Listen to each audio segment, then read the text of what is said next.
Hello everybody, and welcome to the end of Visions of Eternity. I hope you're all having a very good day. We're being very quiet and serene today. This is going to be my voice because there's someone sleep. No, we're not gonna, I don't know why I'm doing this voice. Hello everyone. We'll get back to high pitch now. Yeah, welcome to the end, question mark. I don't know what the title of this video is going to be in the future. So, I was refreshing my YouTube comments yesterday, and and the first thing that caught my eye was someone responding to someone else. Sorry, I don't have the screenshot for you guys. Someone responding to someone else, and the first sentence was, "Why do you spoil him, though?" And of course, like a fool, I was immediately curious, and instinctively my eyes jumped up to whatever this spoiler might be, which was the original comment. And thankfully it wasn't that major of a spoiler, but here's what the two comments said. It was one guy who said, "Hey WP, just so that you know, there's not 10 chapters, there's only 8. And then the other guy said, "Why do you spoil him though? Letting him know that there's only 8 is going to change his expectations and the way he interprets it and all of that." So that's a disappointment. One, it's a disappointment. I wouldn't call. Look, we need better language for this stuff. That's not. We use spoiler for too many things, right? That is like a soft spoiler. It's kind of like a on the meta level, right? It's like a product spoiler almost. It's like when you mouse over a YouTube video, just like you might be doing right now, to look at the track bar because you're impatient for it to get to the good stuff. And you say, "Oh, it's only 30 seconds long, I'll give it a shot," right? Or, "Oh, it's only 10 seconds," depending on how zoomer cooked your brain is, you know. "Oh, it's only 5 seconds long, that's way too long, I'm not going to watch that." It does affect things, it does. And so, I kind of do agree, like, so what might have happened is if I was expecting 10 chapters and then it went off the rails in a minute, and then suddenly black screen credits. I think that could have really shocked me and really surprised me, and that might have been a big enough shock and interesting twist that I was fine with the entire expansion being shorter than I thought it should be. Maybe. But I have to say, overall, my gut instinct on this, guys, is that it just sucks. It sucks. There's only 8 chapters? How many chapters were there last year? Am I taking crazy pills? 10. Sorrow in these halls. Treachery. The World Spire. Treachery was killing Ceres. It was 11 for Seekers of the Obscure. For the prologue. The epilogue. No. It was even more. Oh, wait. Whoa, I've confused myself. Treachery is fighting Ceres, then it's Duress. And then we're into the post-patch. So I think it was 10 last year, 10 the year before that, and 8 this year. And they had an extra 3 months. And look, Debbie has not really appeared in this series. I think that this has been a good story and a good expansion, and they've clearly, been able to put more effort into it. I will also point out... What is this journal? I don't think I've ever read this. I will also point out that we don't actually... it's kind of arbitrary what the chapter lengths are. I pointed this out last year. Janthea Wilds took ages to get to part 8 and really gave me a sense, oh my god, lots is going to happen. And then part 9 and 10 just go in the blink of an eye. Do you remember last year's Let's Play? I mean, they're not that long series. You can go watch them for yourselves now if you like, while waiting for the new episodes to come out. So basically... I don't think it necessarily is a mark of the length of the experience at all, and, not all instances are created equal. I think to do a really good, strong review would also be to assess how much has felt like busy work and how much has felt like padding. And I don't really accuse this expansion of having that, but there is a section, I just replayed it on my Troubadour last night. I replayed everything on my Troubadour last night. And the bit around here did feel a bit... I don't know, a little bit long. And I didn't have to do that collection section again a second time. That collection bit's so weird. I understand why there's a collection to get the mount, and you can only do that once per account. But why is there a collection in the second half of the story where we're gathering all the seer relics for the Dermond Priory? That doesn't unlock a mastery for us. That doesn't have to be there.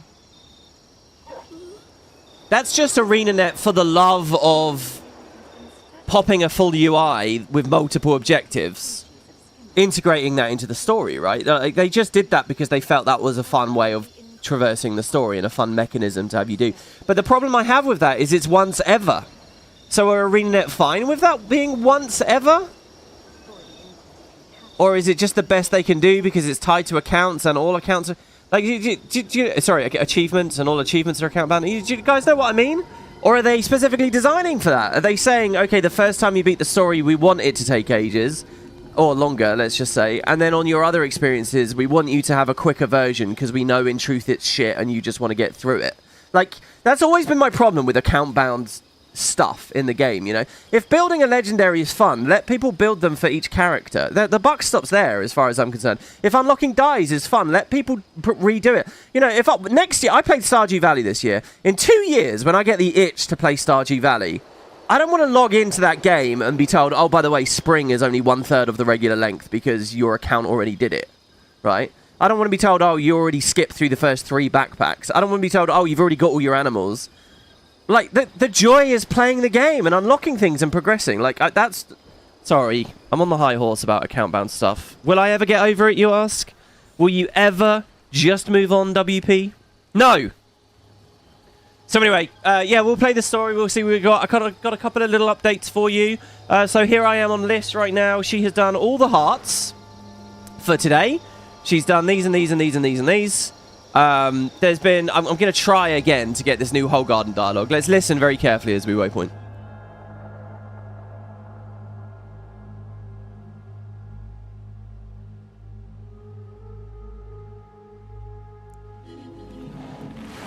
My folks would have been mighty impressed with you, newcomer. Exactly the type of person Hall Garden needs, would have said. Oh, she's teared up again. Because as I said before, she was talking about how I'd made her look like a dick. And now she's not. You prefer account-bound stuff? Sorry. Look, but it's not binary, all right? Look, I know I'm getting a bit ranty about it. It's not binary. It's not account-bound or no account-bound. I do believe account-bound rewards are useful in live service games, right? Guild Wars 1 proved that. Some titles, like, you know, getting your Asura rep or whatever, they were appropriate for characters, and other titles were appropriate for your entire account because they were really long, tied to competitive whatever. They were prestige, they were elite things, they were things that you'd work on for years and years and years. But short-term shit, right? Like, it's not appropriate to be account-bound. It's not just saying, oh, I have to have account-bound, I prefer account-bound. No, no, no. Like, the point is, Arenanet, and they launched Guild Wars 2 with that philosophy, but then they just pushed it more and more character. And it's just in the name of placating short-term efficiency for the player base of the time, you know? It's because the player base of the time clamours for it and doesn't think long-term. I don't know. All right, anyway, yeah, let's move on from that. I'm going to annoy even myself here going on about it. So yeah, they've updated what they say. One thing I want to do on this map, real quick, just to warm us into this, is there is an adventure on this map that we haven't done at all. That's the flying fireworks. That one down there, the Skimmer net scramble. Now, that required us to have the Skimmer mastery. So we'll do that. You'll also notice Liz has done 3 hearts. She's missing a hero challenge. She's got all the waypoints. She's missing a Vista and 4 points of interest. And then we're done. So we're actually very close to map comp for free just for playing the game, which is quite fun. So I think that if we beat the main campaign today, we might also squeeze in map comp today, and we might squeeze in... the thing is, I want to do the meta on the second map as well quite badly. Let's see how this add-on... Oh, there you go. The time is actually pretty good for that, possibly, since it's just ending now. So anyway, so yeah, kind of... last year we beat the story, and then we did another 7 episodes, in which we rounded out achievements, all these extra things, and we did big Q&A back and forth bits with the community. I'd like to do that again this year. Skimmer? Think you can clear all these nets out of here? So let's see if we can clear the nets out. So you will notice a new UI element on my screen as well. This here. This is the Bloodstone Relic. So I do think Relic of Rivers is really cool for this build, for the open world. But I've swapped to Bloodstone for now. If you guys don't know Bloodstone, It came in last year with one of the Convergent CMs, so it's one of the more challenging relics to get, and it's also a potent relic, so it's a very weird situation for Guild Wars, where we have a ridiculously huge list of incredibly easy to get relics, and then all of a sudden there's actually a really challenging relic that's really good as well. That like, and it's like Arenanet are vacillating on their philosophies. Is this stuff supposed to be accessible? Is it not supposed to be accessible? Yada, yada, yada, yada. So let's not get into a huge rant about that and how they're, you know, not being certain about things with that. But anyway, this is strong on some builds, and particularly early builds, this can be quite strong. So we gain Bloodstone volatility whenever we combo a field with a blast. So for example, if I use my Ring of Fire and then I Phoenix in it, I blast, it gives me Bloodstone volatility. What does Bloodstone volatility do? Well, it's a 10% damage increase, which is a big modifier on a relic. Usually relics give you like 7 or 5. So 10%. So if you keep chaining blasts, you get 10% damage. That's immediately really good. On top of that, your Bloodstone energy will rise, and you keep getting stacks. So every third one you do, you explode. And it's a big flat damage pop. You can see there 1,570 with 6 bleed, so ostensibly good for both Condi and power. But the modifier doesn't improve Condi, so I don't really know what that bleed is on there. How'd that feel? Excruciating? So yeah, basically it's kind of a DPS build for anyone who blasts a lot, which in theory on our build is a thing, by the way, because we refresh Dragon's Tooth and stuff so regularly, and we can keep the Rings of Fire going. So there I got 2 stacks. And the point is, if you don't stack, if you don't get another blast in the allotted time, 8 seconds, it disappears and you go back to 0. The point is you want to go 1, 2, 3, 1, 2, 3. You want to keep popping that explosion for extra damage. Keep juggling them. Keep the pace going. But the thing is, there's no UI for this in vanilla. There's like the tiny little thing, I guess, in the bottom where you're counting the stacks and you're squinting and it's awful. So Venny strikes again. He has done a little bit of work on relics, which is amazing because remember, it wasn't even his plan to do that. And he's created this fancy little UI where you can actually see the stacks coming in and you can see your timer for when they run out. See, we're running out, running out, running out, running out, running out, running out. And then boom, we lose it. So yeah, just fantastic, really cool. He's also done for one of Relic of the Claw. Basically just the really popular relics, I think, is what he's going for. So if you're playing the new Ritualist build, I guess I can show that off real quick. Let's go over to Gux for a second. Oh god, Queensdale, should I really download it here? Do you know what I realised? Spear 3 on Necro. Oh, this is actually very on theme with... Oh, wow. I've never seen Refect do this with the loading bar. Wow. I've never seen that. So I actually need to move this. Let's see here. Oh, there you go. I didn't realize Refect had a load time. So we got to find a good place for that. Oh, yeah. It's still not loading. Anyway, when we use Spear 3, it's Dagger 3 for Spellbreaker, right? It's the same fucking thing. It's just power crept. You'll see that the Relic of the Claw lights up. And now it's flashing and running out and running out and running out and running out. And there you go. So there's all kinds of like issues he's got to tackle for the UI here. Like this element is actually a wide element, even though sometimes you'll have a relic equipped that doesn't utilize all that right space. So I don't know whether they should all be separate or what, but, you know, in different classes have different UI in different places. So, yeah, just lots of fun things for him to think about there. I think Fractal is quite an interesting relic as well, where... when we look at the Fractal relic, what we really want to know... So Fractal is when you inflict bleeding on an enemy that already has 6 bleeds. Then you're going to push Burning and Torment out as well, right? And a lot of it. So what does a player actually want for a notification for UI? What do they actually want for Fractal? Seeing that it procced is not really... is kind of good enough. But what people really want to know is if it's proccing instantly. That's what you want to know. You want to know if there's huge amounts of downtime where Relic of the Fractal isn't doing its thing. Now, in 99% of like raid and strike experiences... It's going to be really fun in a few months. I'm not going to have to add the word and strike to sentences like that. I can just say raids.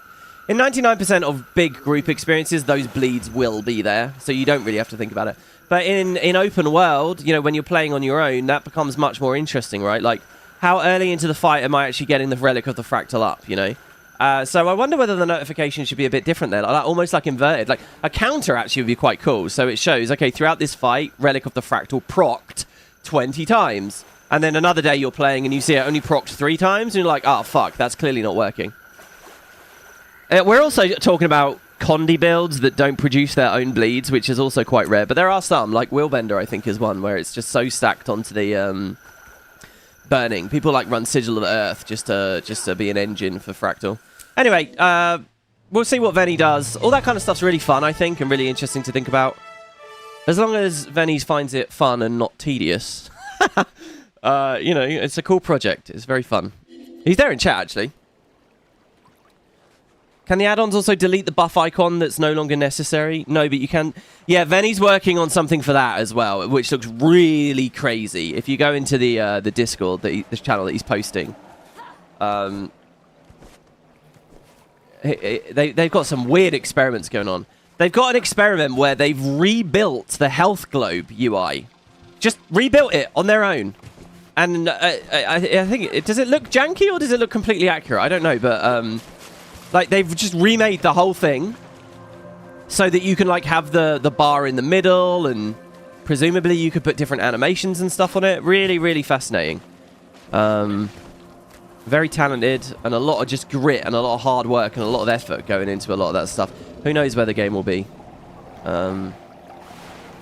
You know, at a certain point, I'd say all this stuff is within the policy and is all fine and is all above board. And if the community is going to start embracing and making that stuff, then, you know, maybe it's time for Arenanet to look into more native customization. Set up nets everywhere.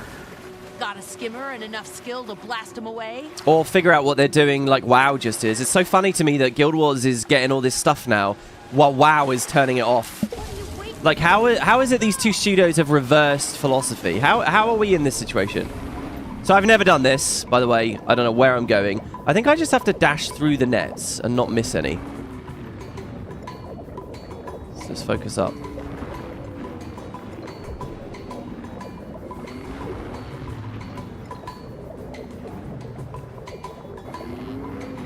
No! So what happens if I miss one? Can we still play? Do we miss gold? There's not really much to this, is there? There's just tap one nearest net, and otherwise it's a fairly bog standard adventure. With the caveat that we are fucking in a skimmerway right now. How cool is this? There's an adventure that takes you into the skimmerways. Oh, I got to show all of these off as well. We got to go into these and see these.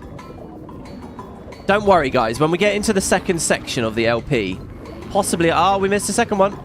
Possibly after the end of this episode, we'll do a good tour of all these cool places. I'll show you the crab that killed all the inquests that Kerry showed me. Targets destroyed, 10 out of 15. Checkpoints crossed, 34 out of 39. This is cool. Do they actually host this as a regular race?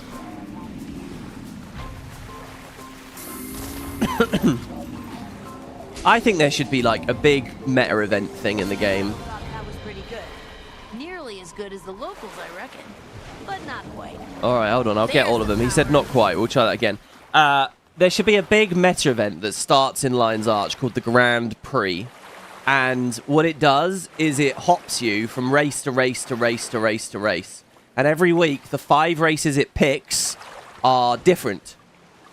And there's a weekly objective to do it once per. So every 2 hours in-game, everyone meets up. Eye of the North style, you know, like if you're going to join for the Twisted Marionette or Dragonstorm or whatever. But everyone meets at Lion's Arch, and the Grand Prix starts and it's on a 2-hour timer, and you get 1 billion players. And you do, there's like 5 different races. It changes every week.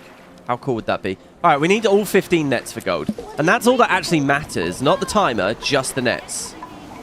So let's see what we got. How the hell is Boots going to optimize this?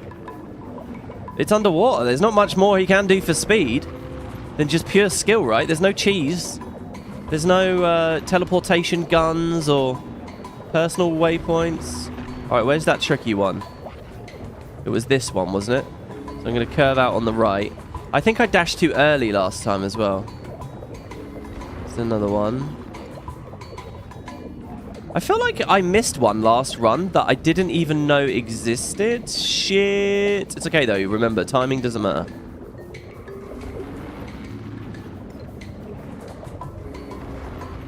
Timing is everything, everybody. It's a little funeral for a friend lyric there. Any funeral for a friend enjoyers out there still? In the year of our Lord, 2025?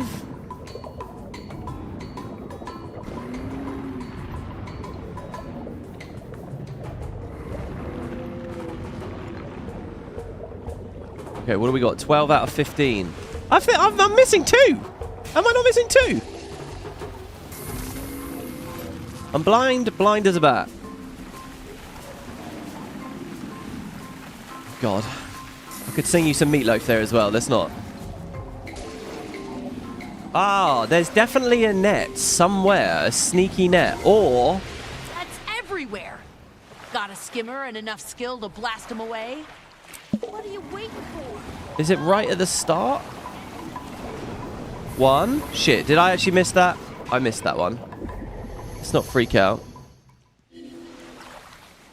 Yeah, I quite like it, A Funeral for a Friend. I like a few of their EPs more than their actually released songs as well.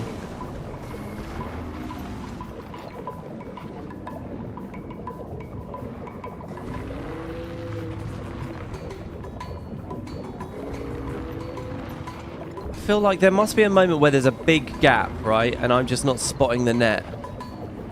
Are we missing this one? Where are we at this? We're at 5 at this.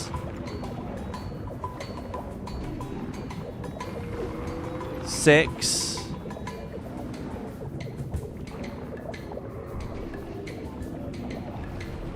7. 8. 9. Oh, we missed that. I caught ya.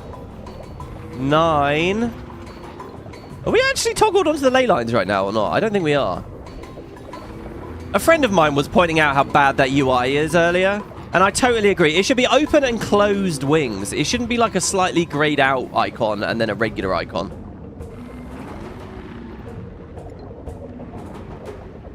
I think it might just be I missed a net that I thought I got. I'm going to count them all next time. I stopped counting. This time we're at 13 out of 15 when we're up here, so I think I've got them all this time, assuming we don't run out of time. This is weird, because the magic of some of the other races, if it wasn't about skill, it was about getting the masteries so that your raptor was faster or whatever was better. This time, though, you can't even really accomplish this until after all the speed boosts have come in. Can't say I saw that coming. You and your skimmer have a real bond. Like me and Shadow here. Wow, we got a lot of stuff there. That's pretty cool. Speaking of getting a lot of stuff, Shipwreck Strand Mastery. We're now at 27 out of 36. Don't know what a bunch of those missing are. Still don't have that. What did I get? I dinged some kind of meta yesterday off screen. Sorry about that.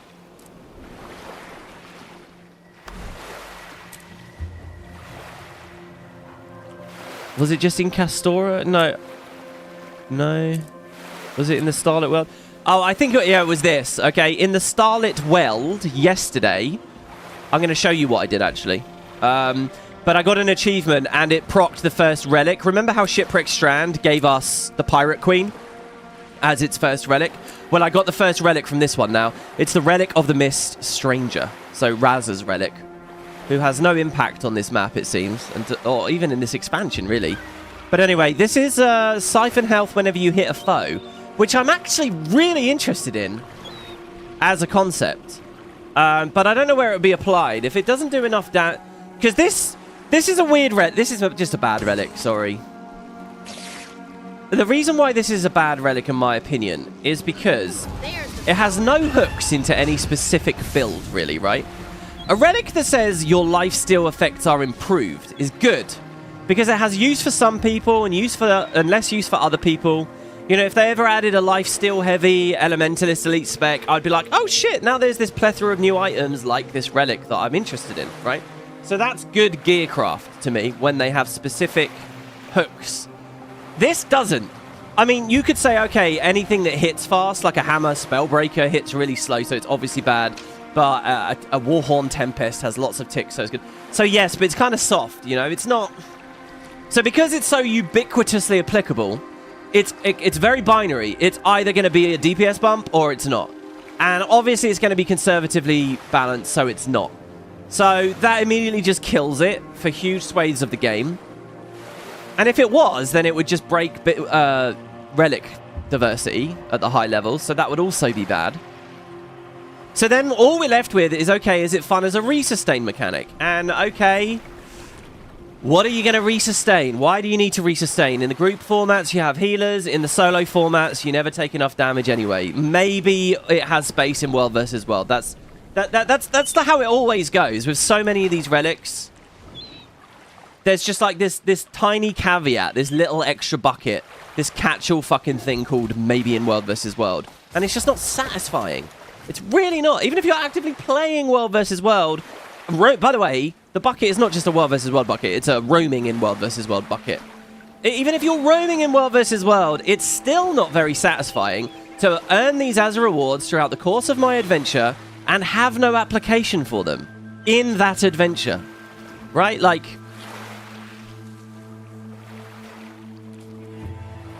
And I think everything I just said there is obvious before even implementing the fucking things. Maybe my brain is cooked and they're good anyway because it's fun to hear a ding. That's all it's all about, right? Ding!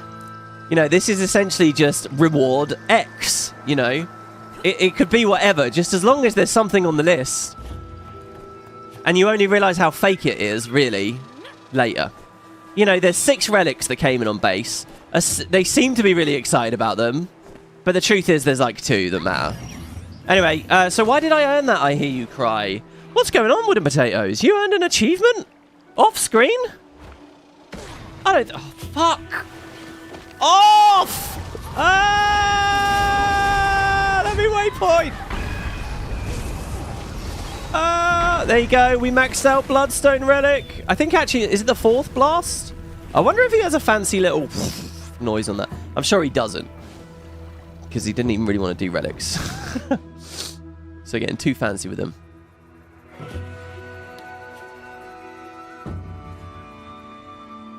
I'm well aware that Miss Stranger has 0 ICD and potentially could find some use due to that. But it's still, that has nothing to do with any of the arguments I just made right now. It's too ubiquitously useful. I mean, to be fair, there is a pretty big variance in tick rate on different builds, right? So maybe it sort of gets by just about. But again, I haven't seen anyone recommending it on any build, you know, anyone theory crafting. Like, it's not like if I went to Snowcrows right now and looked at fast ticking builds, they would say run Miss Stranger because it's not potent enough. ICD or not, it's not potent enough. Unless that's just the community that are being slow to catch up, and I do acknowledge that that could be a thing. We're only a week and a half into the expansion so far. Maybe it has some value. So yeah, you know, like as far as I can see for now, the damage is not there. ICD or not, it's irrelevant. It's not there. So we have to talk about it as a sustain mechanic. Sustain with a bit of pressure on top. You know, when we get to the... Oh, you would have added noise if you could. No audio support. No, I meant like a visual. Oh my god, I hadn't even thought about audio support. Yeah, audio support would actually be really good. Because you could assign a sound effect to it, like a little ding-ding, but it's the fractal ding-ding. And you just know that's what the relic sound is. Relic procced, right? That's what that effectively would mean. And that would actually be really good. Sound cues, I find, I don't know about for all of you guys, but I find sound cues to be extremely good. You know, for any mechanics. Anyway, like when I'm playing this on Scepter Focus, the sizzle noise when I get a recharge is really, really good for me. I found it helped me a lot play faster and faster and faster. I forgot what I was saying. Right, okay, oh yeah, why did I unlock it? It's because of this heart here, guys. The story took us to this place, the Hunter's Camp. Remember at the start of the last episode, I didn't even really know where this was? The Hunter's Camp, I didn't do this heart. It'll take some time before we're really established here, but this is a strong start. I have not... We'll keep working to stop the inquest wherever we find them. Their abominable experiments must not continue. I never did this on screen. Not for a second did I show this off. Huntmaster Arnor, he says, you've done well. It'd be an honor to hunt alongside you again. I look forward to it. So he's got various supplies. There's a mini augmented Swiftwing here. By the way, I hope we can get the mini augmented jellyfish, because those things look amazing. They're my favorite cybernetic enemies. The shocked emote, the endless choya. Wasn't that available somewhere else as well? Anyway, actually completing this heart, I couldn't really tell what was fun to do. There's a hay bale over here that you press F and dive in. And then you just run over here and you put hay on like these nests. There appears to be some kind of mechanic in which you're supposed to bring animals into this pen, but I couldn't find how to do that, so I don't really know how that works. There's these targets. I don't really know whether you do anything with them, whether you press F on them or shoot them with a sky scale or something. And then the other mechanic I saw was... what was it? Something small. I can't remember, but it took me a while to finish this. This place is pretty incredible. Think Newt would ever host the great Oh, hunt this out one's... here? Seems like a good way to feed a lot of naive young hunters directly into the mouths of these beasts. This is cool. So yeah, he'd probably go for it. Wow, really? I never got the impression he was reckless and mean about the Great Hunt. Yeah, this is cool. I heard this yesterday. I was going to talk to you guys about this, that these guys mentioned the Great Hunt. So yeah, it's just a bunch of Norn taking the opportunity to hunt big game. Big game that doesn't really exist, because there aren't any big dinosaurs out here, sadly. And then there were some documents which I haven't read, so I'm going to read these now. I've never read these. So this is basically an area of the map that I hadn't explored. By the way, what time is it? It's nighttime interior. There was another cool thing, by the way. This world, world boss timer add-on. Where is it? Which is, again, one of my favorites, and I really recommend, by Sognus1204. By the way, I love this cultural thing that we do in Guild Wars, where we put our account names as the author name. That's so good, because it means you can message them in-game, send them mails of gratitude, like, directly. Really good. Anyway, this, I noticed, has an option. Show day-night cycle clocks. Check out how cool this is. So over here on the left now, I can see day and night time. So Tyrion day is... I don't know how to read them, though. How do you read a clock? Did day just come? No, it's night time. Does Castora have a different cycle? Anyway, I'll toggle that on. I don't think it's clutter, necessarily. Alright, yeah, let's read this. I want it to be day, because this area looks really pretty during the day. Hunting logbook. Headmaster of Castora. Read each hunting chronicle. See, this is weird, because there wasn't an achievement for the seer literature, which is, in my opinion, wow, look how much we still have left to do on this map. Holy crap. Unfortunately, the main story might be nearly over, but it feels like there is still a lot left for the expansion to give. So, brought down a large beast early this morning, tall and long. It ran on 2 legs and used its heavy tail as a counterbalance for its heavy head. From the teeth and the hide, it seemed to be an older specimen. This was another new one. So once we finish cleaning it, we will preserve the remains to be studied. Do they have a T-Rex body out here or something?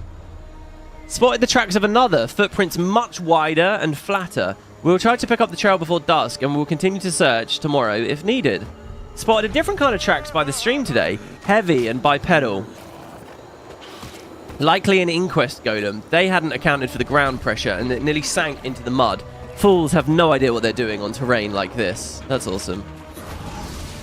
They're too used to their labs and their flat surfaces and their cavern floors, you know. Okay. What we got over here? Do you know what I quite like about this Bloodstone UI as well? Like, when you're just looking at the thing as a buff, you're just seeing it count up and you're not too confident that you've got it right and it's working properly. Once you just look at the UI for a bit with the countdown timer and stuff, you know perfectly how it works. And then you could even turn Refect off and you would just feel comfortable about counting the stacks. Does that make sense? Did I articulate that properly? Like, it's a really good learning tool is what I'm trying to say. Nature and the hunt.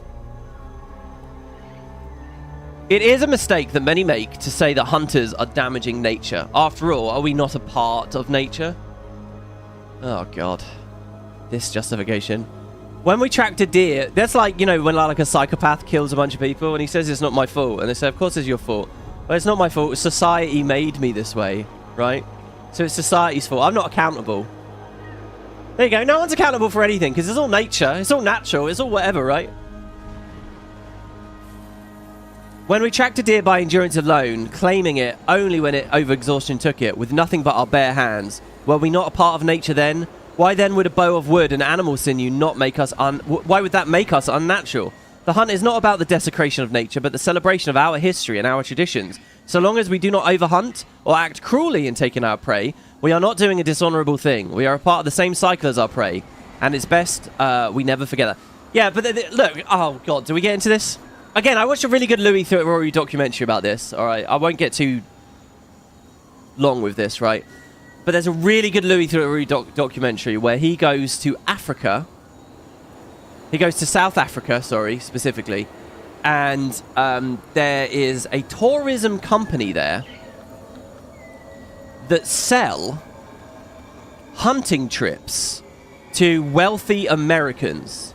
So their primary clientele are Americans with guns. And the point is, these Americans want to kill big animals. They want to kill rhinos. They want to kill elephants. They want to kill lions. They want to... So basically, what these guys in South Africa do is they have, like, a nature preserve where animals can breed and grow and live and stuff. But, like, they sort of deliberately are stocking it. And they're deliberately, like, quite pacified. And they know what their stock are. And they bait them to certain areas. So all the hunters have to do is effectively they get put in a little tent. The animal gets baited. The hunters don't do anything. Basically, all they have to do is pull a trigger. Basically, all it is for the thrill, the psychopathic thrill of just killing something. And Louis like interviewing all these guys in the way that he does. And he's basically making sly, judgmental comments at them the whole time, but they're too stupid to understand. But you listen, the way they rationalize it is they're talking about how it's the effort and it's a celebration of like where we came from. And oh, you know, there's all this prestige to killing a rhino and blah, blah, blah, blah, blah. And anyway, the whole thing is Louis is like being somewhat unjudgmental. And the point is he's actually going to do it himself as well. You know, he's not an outsider. He's gonna hunt one of these two. And like none of these people will respect him until he's murdered an animal.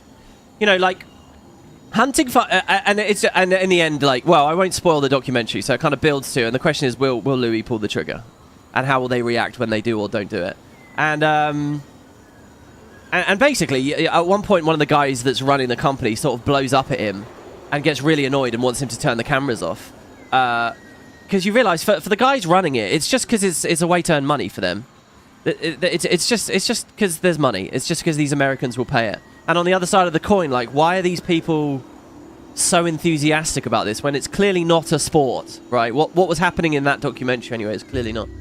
So look, I do believe in hunting for overpopulation. I do believe that, you know, it's our duty to preserve ecosystems and help ecosystems thrive, since we do have the choice and we have knowledge that creatures in nature do not. That's why we hold ourselves to a higher standard, all right? You can't just say we're a part of nature, do whatever the fuck. No, like, it's our duty to, in my opinion, to do that. And so, like, I do believe in hunting when, you know, there are too many deers and it's crowding out biodiversity and all of that, and they're causing a havoc. But what I will say is I don't think it should be a leisure activity, and that's what will get a lot of people's backs up, especially over in the States. It shouldn't be a leisure activity. It shouldn't be something that we do for sport and for fun and for, you know, the joy of it. I think that's fucked up. And I think it's just the big gun lobbies and money is in the wrong places in America. And my daddy taught me, and people don't really think about it. But it shouldn't be this thing. It should be a state-owned, state-run thing. And yeah, if you can have the, you know, private people subsidize it so the taxpayers don't do it, that's one thing, right? But I don't know. I think it's the putting of pleasure into it that will never sit right with me and is weird. And I sort of forgive the Norn in this setting for it because it's a fantasy setting and it's fun to think about primitive cultures doing shit like that. Anyway. But Arenanet don't tend to write their cultures that way anymore, do they? They're all like... I mean, look at the char. Anyway, there's a little thought on my views on hunting, for what it's worth. I don't judge it for happening or anything like that. I judge people who do it for pleasure. Or who think it's noble and think it's cool and think it's so grand and interesting that they have their own meat in their own freezer. Like, get the fuck over it yourself. It's not a big deal. All right, we live in a fucking mechanized society. The fruits of the let the industry sort it out. Anyway, seriously, I'm regretting everything. If this was a regular video, I'd cut it. Is there another book somewhere? We'll keep working to stop the inquest wherever we find it. Because there were multiple Hunters logbooks, and I don't know where any more are. Did we ding it here, maybe?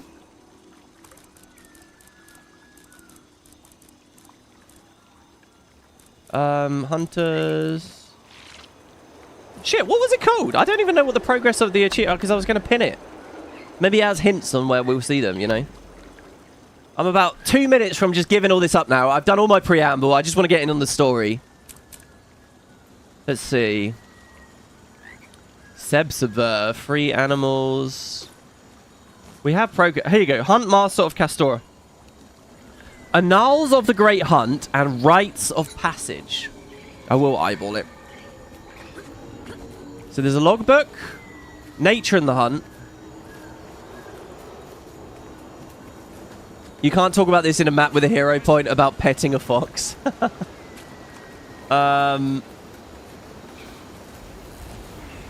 rock and soil. Isn't hunting also big in the UK? Oh yeah, I didn't mean to make that an anti-American thing. I was just in that frame of mind because of the documentary I was talking about. Sorry about that. You know, I'm not going to pretend to know which fucking countries have the biggest cultures for that shit. I'm out of my wheelhouse. I'm out of my depth, guys. I don't know. We should all admit that when we haven't got a fucking clue. That's the problem with streaming for me. Like, it just encourages you to keep ranting and talking and rambling and rambling. And you get way out of, like, your expertise, but you just keep going. There's no one to stop you. Saw the tracks of 3. I'm going to take that bouncing mushroom. I could fit in the print. Maybe it's up there. Oh, here you go. It's day now. I think this place looks really good in the day. Look, very distinct. So the map has, like, the jungly, swampy areas. It's got quite dry, arid areas with lots more of the floating, you know, waterfalls and things. And then it also has, you know, the tomb complex and stuff. So it's quite a diverse map. It's a big map and it's a diverse map. I think both have been huge winners this expansion. Huge winners. And as for, like, the floating rocks and stuff, you know, I remember before this came out, I was talking to Mike about, like, the floating rocks and how in Guild Wars 1, in Eye of the North, it was so special and interesting, but it's just, like, totally overplayed now. Like, we see it everywhere, and it's kind of lost the novelty for me. And as far as I remember, he basically agreed with that sentiment. But I have to say, out here on Castora, I'm into it. I really am. I like it. Look at these fucking things. I'm not totally over it. It is cool. By the way, there's a lot of stuff way above here. Oh, there's probably jumping puzzles on this map and stuff too. Oh, isn't British hunting like 5 nerds with foxes on horses? Yeah, fucking fox hunting. Oh, God. I'm not totally up to date with all of that, but the last I remember about 10 years ago, I think it was still like a part of the Conservative manifesto to like protect or bring back or like to really emphasize how important that shit was. And that was one of my early moments when I was a teenager where I realized, you know, some of these parties are just fucking cooked. They're talking to a completely different demographic to you. They really are, like, trying to assure, like, old fucking cringy, ridiculous, like, posh pricks. And they value their opinions so much they'll put shit like that in their manifesto. In where I used to live... no, I'm not getting into fucking the housing crisis. I'm not. Let's just play the game. Look, escapism. Tyria. Where houses are cheap. Look at this. Wow, I could build a house right there. Near that waterfall. I could build a house there on that plateau. Be a bit humid. The Annals of the Great Hunt is at the heart too. It's in a pen. Is it really? Thank you for the tip. Let's go have a quick look. There's 3 jumping puzzles. You did a small one in the Inquest basement. Oh, okay, yes, we did do that. That's true. Yeah, and I guess it's a jumping puzzle. I mean, it fits the bill. Oh, here you go. Yeah, Annals of the Great Hunt. Why the hell didn't we... Oh, we didn't press F on this. Frodir and his party tracked the Great Worm for 16 days through the valley, into the forest, and to the edge of the waters beyond. With keen eyes, they spotted the small disturbances of the soil that it had passed under, and they tracked the way birds flew out of its path. Finally, at the water's edge, they cornered it, pouring jugs of mead into the sand to force it to the surface. There, they brought down the beast, feasted beneath the moonlight beside the great sea, and carried home its mighty jaws as trophies. Wow! Is that pouring jugs of mead into the sand a real practice for hunting, like, bobbit worms and shit like that? That's so cool.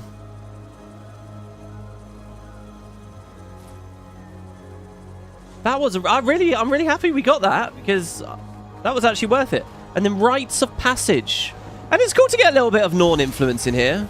I think they could have bounced off the Asura in a lot of fun ways in this expansion. I mean, we saw them do that a little bit just now, talking about how they don't know the. No, we read that one. That's Nature in the Hunt. By the way, I also like the little loading bars, like channels, to actually read books in this expansion. Work. It'll take some time before we're really established here, but this is a strong start. We'll keep working to stop the Inquest wherever we find them. Their abominable experiments must not continue. I appreciate the compliments on the UI, but I'd recommend you switch to Claw over Bloodstone. You left me a message for why later. Bloodstone's very bad. Dude, I'm in the open world. I don't care. I'll play any and all of them. I'm playing Relic of Rivers before this. I just want to see the UI and get a feel for it. It's open world. It doesn't matter if it's good or bad. I'm fine with it. I'm honestly okay.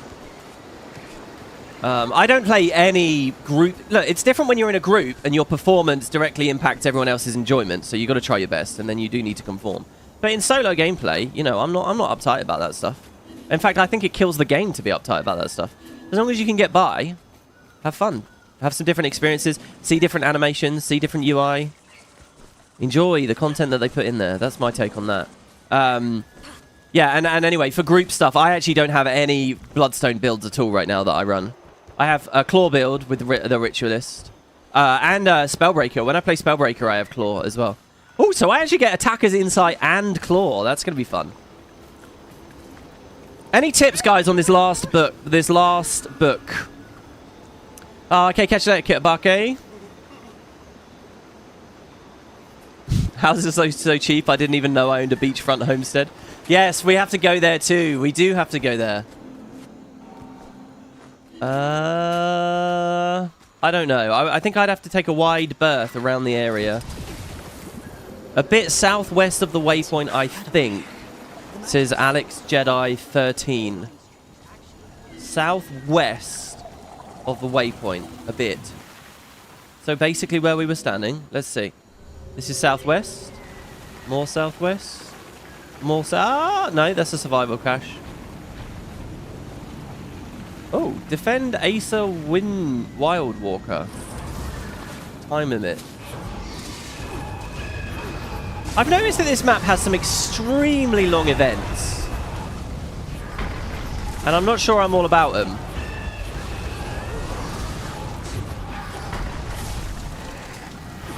Oh wow, look, that's actually a really complex UI element, because once Bloodstone finishes, you see the full proc and you see it time out and everything. Wow. It's actually really elaborate. It's a very small element. What I was just saying to Venny is what would be quite cool is if instead of just dumping that square box, we like cropped the actual specific art that's unique to each relic, the central element. But that might be a bit hard to do. I'm going to look into that later. I might be able to use like Whisk or something to up-res the central piece and go from there.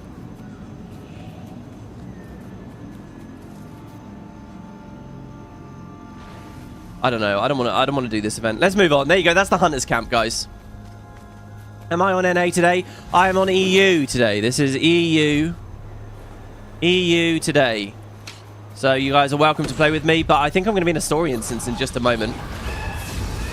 I will tag up just because. You never know. Synergy is beautiful. People might enjoy that. Oh. Okay, so what is our objective? It's to go back to the start of the map to Foothold Bivouac, and we're going to speak to Isgarin here. Interesting. Very curious. Now, let's recap what we saw. So, I do actually have, I think, guys, I think there are 2 bits of bad storytelling in this expansion. Does anyone want to guess what the 2 bits are? Random question. What is the law in world justification for our armor stats? All armor magically enchanted, enabling various effects depending on the enchantment. I don't think they actually have any strict law about that. I mean, we can interpret it as the power of ectoplasm, right? Because ectos are confused and everything. But you know, like they didn't feel the need to justify stuff like that in Guild Wars 1. When you dropped a green, it was just enchanted in some way. You know, that it's just enchantments. Oh, there you go. BRSP's got it immediately. 100%. Vlox's name. Saeed knowing it, and it was weird. It was like there was a missing bit. Definitely weird. And then BRSP also says, and the name of the thing in the tomb. Exactly. Ancora. What was that? Let's talk about this for a second here. God, I wish this game had idle cam. Wouldn't it be amazing if there was an idle cam? Holy shit. Idle cam could literally just be montaging me through the local vistas that I've collected, right? No, that wouldn't be good enough. Because we want to see people emoting, doing their dabs and stuff. Yeah! Look at that. We're true zoomer mode now. Do you know what makes this especially cringy? I have never dabbed in real life. You know, this doesn't belong to me, but here I am. Okay, so basically,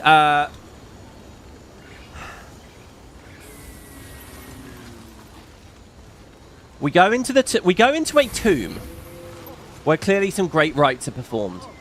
Underneath the because I replayed this on my Troubadour last night, right? So I can recap this quite comfortably. Beneath the temple. Sorry, we go into a temple where clearly some kind of great rite is performed. Beneath the temple is a crypt or a tomb, right? Turns out there are 3 dead bodies in there. And when you enter, Liz says, the commander says, the Wayfinder says, hey, why are there dead people in this temple, right? I didn't realize it had. So why do we have a place where there's also a place for interring dead bodies underneath? And we learn in the instance that this is where Divitum Navanum or whatever it was called, I can't remember, right? This is where the ritual takes place, right? And we have learned through the ancillary lore pickups that unfortunately sometimes they fail and it's lethal, it's dangerous, it's deadly, they get hurt, whatever. So Isgarin says, yeah, if people fail this ritual, they die and they bury them here. Then we trigger a trap and he says, oh, this is meant to keep me out. And Kerry last night quite rightly asked, why is the tomb trapped? Like, she understands why that Isgarin is an exile. And so they don't want him coming here to do this ritual. And he's exiled because he did the ritual. So obviously they'd lock him away. I get that. But why lock him away from the tomb specifically? And I just said, oh, because I guess it's because they thought they would look for this artifact in the tomb. Why is the artifact specifically in the tomb? Do they have to bury the people right next to it? I don't know. Like, is that chamber at the bottom specifically where it happens? And they just put the dead there as well? I don't know. Anyway, that all seems pretty minor and ticky-tacky. Anyway, that is all the information we get. That is it, okay? And I think it was actually a brilliant moment. It was really cool because, like, all that Isgarin said is, these traps are for me. And then anyone following the story is going to think, why is there a trap for Isgarin? Oh, yeah, he's an exile. Oh, yeah, he's an exile because he uplifted Waiting Sorrow. Fuck, wait, this is where they uplift people. That all happens in your own brain. And I said it out loud in the commentary, obviously, because I was commentating everything. And then the very next thing the commander says is what we were thinking. I thought that was beautiful. I have never had my thoughts so synchronized with the commander there. Because the commander then immediately started talking about Waiting Sorrow. And that's quite a few jumps of logic. The people I played with last night had forgotten about all that shit with Isgarin, and the moment didn't land for them at all. We kind of, like, talked our way through it and explained it. But for the people who really remember what's going on, it works, and I think that's really, really cool. That they don't patronize you, they don't go too slow, they, you know, they know what we know, and it works. So I loved that moment, right? So let me just say I like that. But then, at the end of the instance, suddenly Liz is talking about Ancora. And it's like, what? What the fuck is Ancora? So that moment I like, where a bunch of stuff skipped over. maybe that's a happy accident, because it honestly feels to me like chunks of dialogue are missing again. Like a section of the story has been ripped out again, right? Clearly there's a missing piece there in which we learn about Ancora and its association with the ritual, and maybe we're more explicitly reminded about the Waiting Sorrow stuff, like, and then we go from there. I think that thing I just credited is an accident, and there's some weird jank happening, and I think it's happened twice in this storyline. I think it happened earlier with Vlox and Saida knowing the name, and like we picked up that document and that's not what it really said, and that's really weird to me. That's happened twice in the launch expansion. This has all been made by the same team at the same time, no? Like, how are the wires getting crossed like this? This is what dragged down Janthia Wilds. It really is. So I hope Arenanet can identify what that is about their internal processes that are causing those moments to happen. Like, I kind of get how it can happen when there's a lot of chefs in the kitchen. You know, management is maybe more hands-off and letting the artists do their thing. I don't know. You know, one thing was made in the 2nd month, the other thing is made in the 7th month, and the thing in between it was made in the 5th month. So, you know, like, game development's complicated. Any kind of collaborative artistic effort across hundreds of people is difficult, right? I get it. We out here, just as the consumers, can't really know what's going on, but I hope they can figure it out. I can sort of understand that side, like how it would happen, but how it doesn't get caught in the playtesting. Now, that's what I want to talk about. That's what dismays me, because what I think is happening here is that much like my friends I play this game with in Discord, I get the sense that their playtesters, by and large, don't really know the story. I cannot shake the sense that most people really aren't tracking what's going on with the Guild Wars 2 story. Not when it gets a little bit more complicated. Not when it's a story that's referring to Secrets of the Obscure, which was a couple of years ago and stuff. I get the sense that most of their playtesters aren't equipped to know that these gaps exist. Right? Like, the reason that didn't get flagged up and fixed is because they don't have anyone enthusiastic on the testing side keeping all the ducks in a row. I can understand why the original writers and implementers fuck it up. Because, oh, this was here, but then we changed it, and you know, like, I get it. But someone should be playing a coherent product late in the day and verifying it makes sense, and that's not happening. It didn't happen at the end of for like all 3 of the patches, frankly, in Janthia Wilds. It's why Isgarin became so weird and mischaracterized. Like, why is no one flagging this up and saying, hold on, what? Is he a drama queen? Justify that to me. Oh, he's not. Okay, maybe we'll rewrite that. No one's doing that, and that really upsets me. It really does make me think there's a couple of us geeks that are into this, and a lot of the rest are not, and they're just trusting that their team's got it figured out. And sometimes they haven't, because it's hard. So yeah, I don't know what to make of all of that. Why I'm a bit upset about that observation, and I do feel fairly confident in that observation, why I'm a little bit upset about that is because I feel like there's no chance of a fix for that. You're not magically going to teach these guys everything they need to know about this story. They're not magically going to become as enthusiastic as the Cossages of the world, right? Or the wiki contributors, or, you know, maybe I'll put myself in that ring, or the WPs out there. They're not going to do that. It's just you and Cottage at this point. No. I barely even put myself in the ring. Half this shit I'd be missing if it wasn't for people like Cottage. You want to go... the people on the lore forums, wiki contributors, they're the real big nerds. I don't know. Give them all a job or something. So anyway, all we can do is play it. And look, what I will say is, yes, I just talked a long time about that and laboured the point. Sorry about that. I don't think it's a... No, I do think it's a big deal. I do. I was happy to handwave it when it was just the one moment with Vlox and Saida. But now that there's 2 moments, and they're crucial moments. They're not small moments. They're big fucking deals, you know? And again, I think this kind of ties back into what I was talking about as well, about the whole thing where if we had a cutscene, like a previously on Lost cutscene kind of thing, you know, where it's a previously on 24, previously on, you know, whatever your serialized drama is, where everyone's in the same boat. Maybe that would help, because it wouldn't just help the community get more in the story and remember and know what's interesting about the story, but it would help everyone. See, I have a weird experience when I'm playing this on my Troubadour. So like in Discord yesterday, we had like 4 people playing or talking about it as we were going through. And when they didn't get bits of the story, I could like explain it and rant away. But it's boring. It's boring to hear a nerd in Discord just talk and talk and talk about it.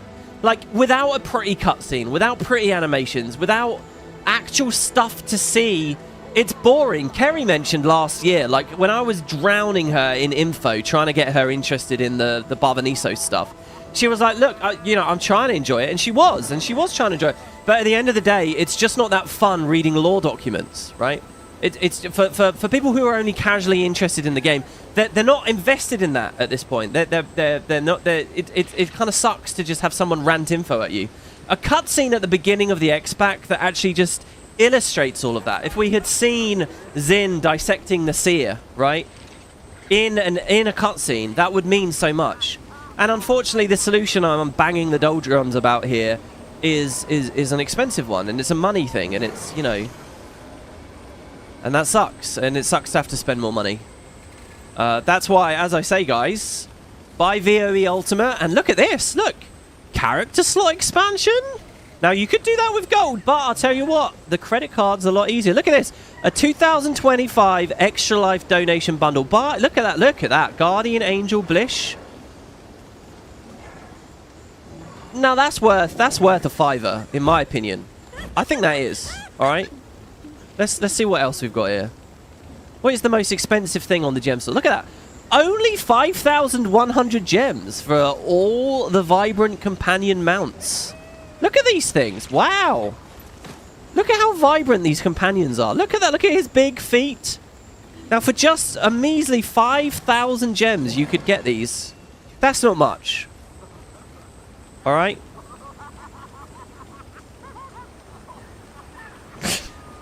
Yeah, I don't know. Yeah, I'm just trying to poke fun at myself here. It's rich that I go on about how they need to spend more money on the game, but I never fucking talk about the gem store. And I never even push my own affiliate, like the high tiers of my affiliate link or anything. All right, let's read the story journal. There you go. Fumbling in the dark. Indeed we are. Now we can skip most of this. Here we go. So, once Relic arrived, the 3 of us pushed our way further into the Basilica. We encountered traps almost immediately, which Isgaran apparently expected, but didn't bother to mention. Soon after that, we started to encounter Inquest patrols as well. They don't have a heavy presence within the structure, but they aren't willing to leave it unguarded either.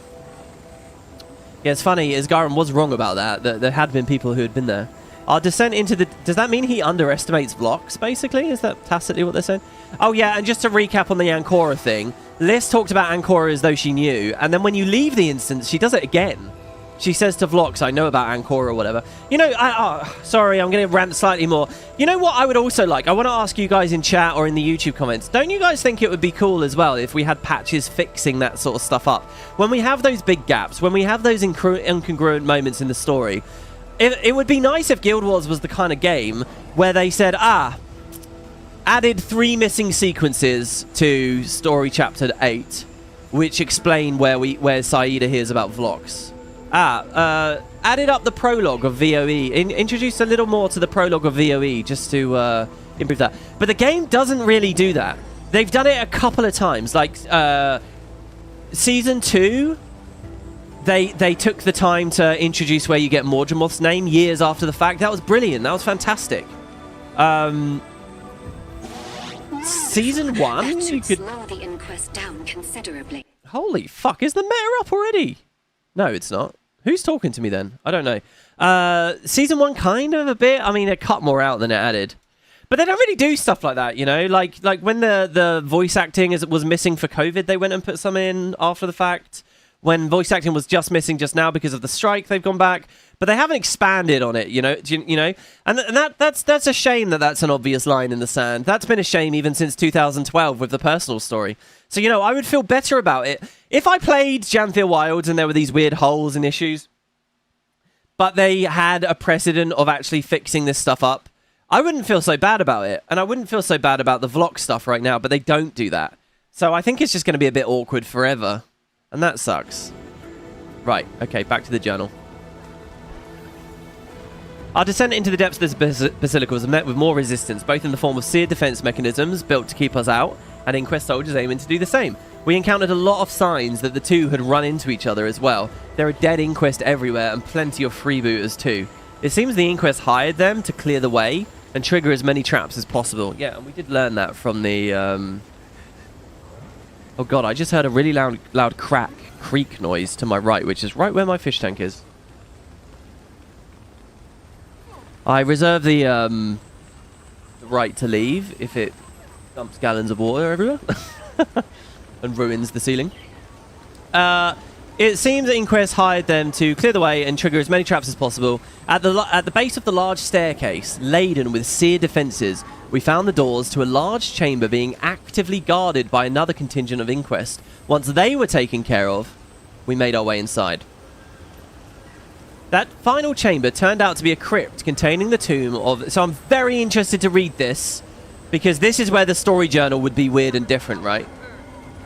That final chamber turned out to be a crypt containing the tombs of a number of seers, each buried reverently with inscriptions memorializing their loss. You know, I'm really interested in the fact it was 3 tombs as well, because that other document we got was someone failing the rite, but they were still alive. They were wilting away. They had lost their ability to fly, but they had left the tomb complex. They were living their life. They had gone back to the beach and stuff. So what? They then get taken back? Did 3 people ever fail it? To me, it feels like it had to be... Those have to be more significant tombs than just 3 guys that failed. They have to have been really important guys that failed. Maybe predecessors to Sidonia or something. And you'd think we'd get all of that information when we pressed F on the tombs. But you get nothing. You just get lists saying, So that's where I think the issue is. I think there was something missing at that precise moment, that once upon a time there was more to detect from those. So let's see what the journal says. Many were too worn to be legible, but one in particular indicated that they were lost in the rite of Divitum Nava. There you go. And fallen on the doorstep of divinity. Well, that's all accurate to the instance we played, without specifying what that meant. There was also... I want to know, we heard about Divitum blah blah blah years ago. Was it Nava then? Or was it Divitum something else? The lesser one that Isgarin does. There was also mention of something called Ancora, which seemed to be tied to this. Right, there you go. That's wrong, right? There was no mention of an Ancora. The story journal is telling us something that didn't exist. But even in the story journal, assuming the story journal is the full experience, even that doesn't sound like there's fucking much there. And by the way, I am loath to credit the story journal as the true canon, because fuck what the story journal says about some of these other instances, especially last year. Dagda snarled Isgarin down. The name was slightly different in Secrets of the Obscure in a Mabon document. Oh, amazing. BR Speeds, do you know what that was? It was Divitum something, wasn't it? Yeah, I think Divitum Nava is the big one, and Divitum blah blah blah is the small one. Oh, another topic came up last night when we played this, which was, you know, why did Isgarin get exiled for uplifting Waiting Sorrow, right? And one answer to that is, okay, it's because the Seers were very jealous and they coveted this power. And you can say that's just because they're arrogant and out of touch, or you can say maybe they got good reason. Maybe it's that Star Trek Prime Directive thing, you know, advanced civilizations need to let other civilizations get there on their own. You don't tamper with other development of other races. It can lead to unforeseen consequences. Creating godlike entities is an especially bad idea. We have to be very careful about it. The Seers have many examples throughout their history of godlike entities where it went wrong. Look at the human gods. Maybe there are examples we just haven't seen yet, you know? And they came painstakingly to their Prime Directive over a long time, you know, because of the early war with the Klingons or whatever, right? Like you can say all of that, but maybe there's a much more basic reason that they got pissed off with Isgarin and why they don't do this. Because it's dangerous. Because it can kill things. Because it can hurt them. So they got angry with him uplifting Waiting Sorrow, even though she was a goner anyway. That doesn't really track, does it? That doesn't track. Who cares if it's a dangerous ritual? Isgarin did it on something that was suffering and dying.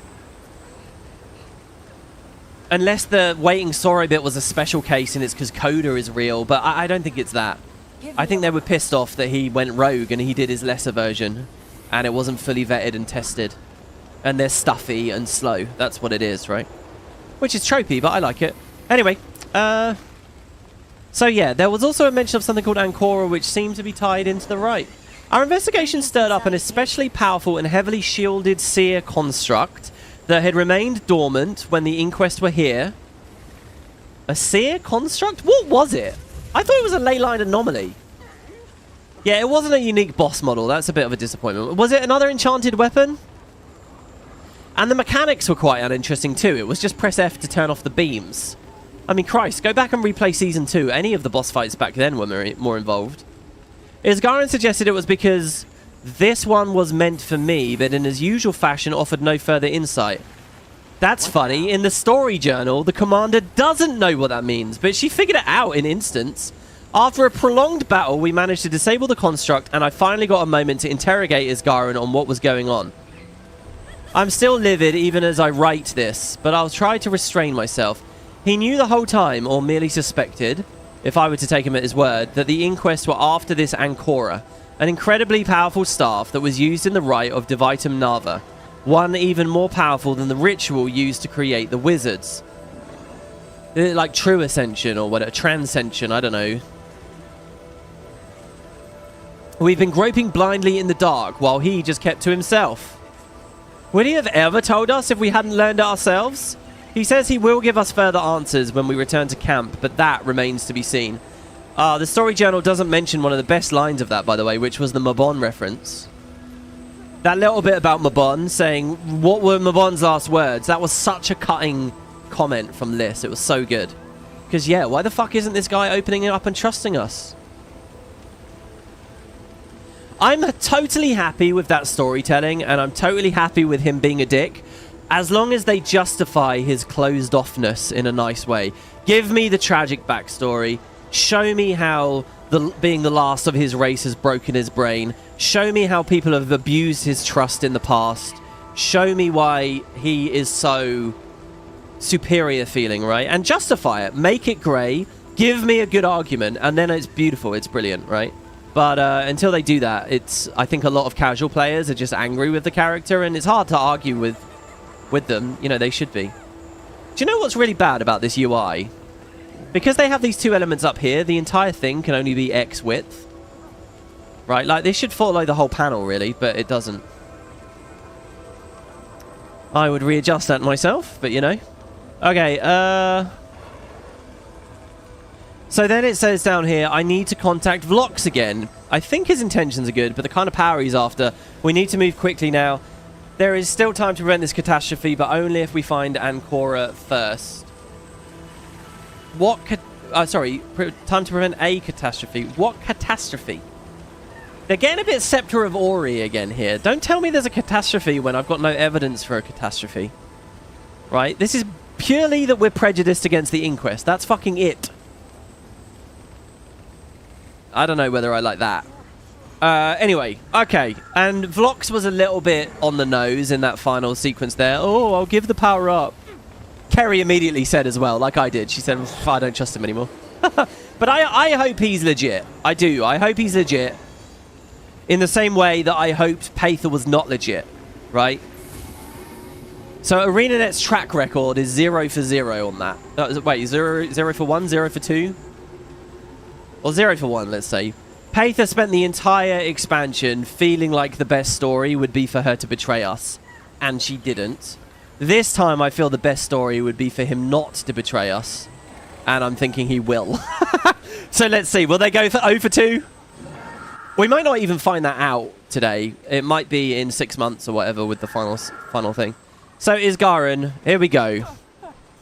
We're here at last. 1 hour, 17 minutes. And that's without any fucking Q&A sections. Let's see. You should have told us at the start. I need answers, Isgarin. Now. I thought Castora to be impenetrable to the inquest. Their goals futile. But this director is smarter than I'm leaning forwards here. Yes, indeed. If he seeks Ancora, if he understands what it is and what it does, I dampen the memories of my wizards to ensure that they are of unbiased mind when they obtain that power. Vlox would keep his. And this version of the right is raw. It is how I ascended. It does not belong in the hands of a fanatic. Then we need to find it before he does. You're a seer. Where's the staff kept? I don't know. Entire eras have come and gone since I was last here. Fine. If the inquest pushed this far into the forest, we know it's somewhere here or deeper inside. I'll check with PTM, too. He might know if they found anything. Oh, is he still connected to their network? Wouldn't it be funny if that's just the end of the expansion and it's like, okay, next map, the search for Ancora. Oh, man. We're glossing over cool, juicy stuff again here. So Isgarin just said, I dampen the memories of my wizards to ensure they are of an unbiased mind, right? So they're shed of their politics and their inclination to defend their own people, blah, blah, blah, blah, blah. Their anger, their fury at other races, shit like that. Had he ever admitted that he does that specifically? Is that new information? I don't remember what Secrets of the Obscure says in that. If that is new information, I would have loved more interrogation about the ethics on that, because that's... He deliberately did that. He deliberately took Zodge's memories away. It's not part and parcel of the right. It's a thing that he chose. And that's a big admission. But okay, I can see on the lines of why there's a catastrophe that Vlox would keep his memories. That's cool. I like that little beat.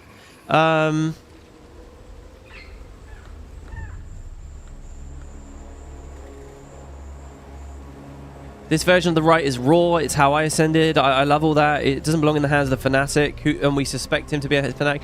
By the way, Cottage says betraying us when the cryptists were weakened wouldn't have made sense. Well, don't write it that way then. That's the point, right? Like any busy work they did to the world building to try to justify it that she just could be the boring, plain Jane she ended up as. It's just not good writing, right? I'm not talking about in-world justifications for character beats. I'm talking about creating powerful media. They could have written they could have directed Secrets of the Obscure in any number of directions where they kept that, where they made it work. Like, details are trivial. Anyway, so Isgarin doesn't know where it is. He came to the island. He's just trying to scrabble and hunt for it. And he doesn't know where it is. So is it a crime that he didn't talk to us on comms for a while? I mean, it's pretty dicky, but it's not the end of the world. You know, he hasn't shoved a knife in our backs. I love how angry Liz is. It's really good. You're a seer? Where is it? Really good. Okay, so let's go to PTM. Oh, Kerry, by the way, I got to tell you, she had two amazing insights when I played with her yesterday with PTM. Number one, right? Okay, Vlox. You know how Vlox seems to have... Vlox is going on and on and on about the future. Oh, we need future champions. We need to preserve your legacy. The future, right? And I think I talked about this yesterday on stream. My speculation to that is... Right, what did we learn at the start of Secrets of the Obscure? We learned that Isgarin's group were doing these fractal projects, right? That were basically peeking into the future. Simulated Tyrian scenarios that allow us to see what will happen. Okay, what happens if the commander dies and doesn't come back, right? What happens if the Jade Mechs go crazy? Do we have to step in? Do we have to... That's what the fractal project was, right? Nah. And I think I said already in the last part or the part before...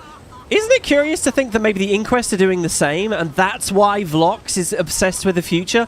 Vlox has got a project like this. Maybe he set it up for himself, or he snuck information out of this a couple of years ago with Secrets of the Obscure. That's why he seems to have a bit of foresight, right? Or maybe there's prophetic entities out there, like Glint, or like a Jotun. Maybe he's got a Jotun and there's divining info for him or something. It feels like he's... Like, and it's no coincidence they had that document there about the Jotun and that they can see the future but don't trust it too much, right? And there's this big theme, obviously, with the Massat that we just came out of, how they doomed themselves because of the Flame Seeker prophecies. This thing about, like, I feel like it could be a thing with Vlox, like that the Inquest have had some capacity to see the future. Now, I have an additional theory to that, all right? I need to go to Wiki, and I'm going to see it for myself. We're going to go to a lore article that has been responsible for more possibly than any other in the history of the game.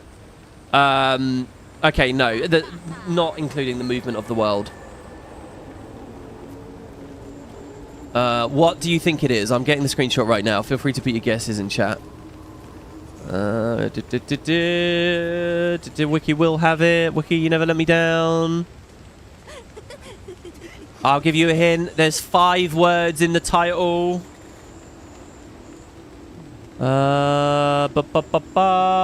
Okay, do you know what? Instead of scanning it here, I'll do it on screen because it'll be more engaging as content.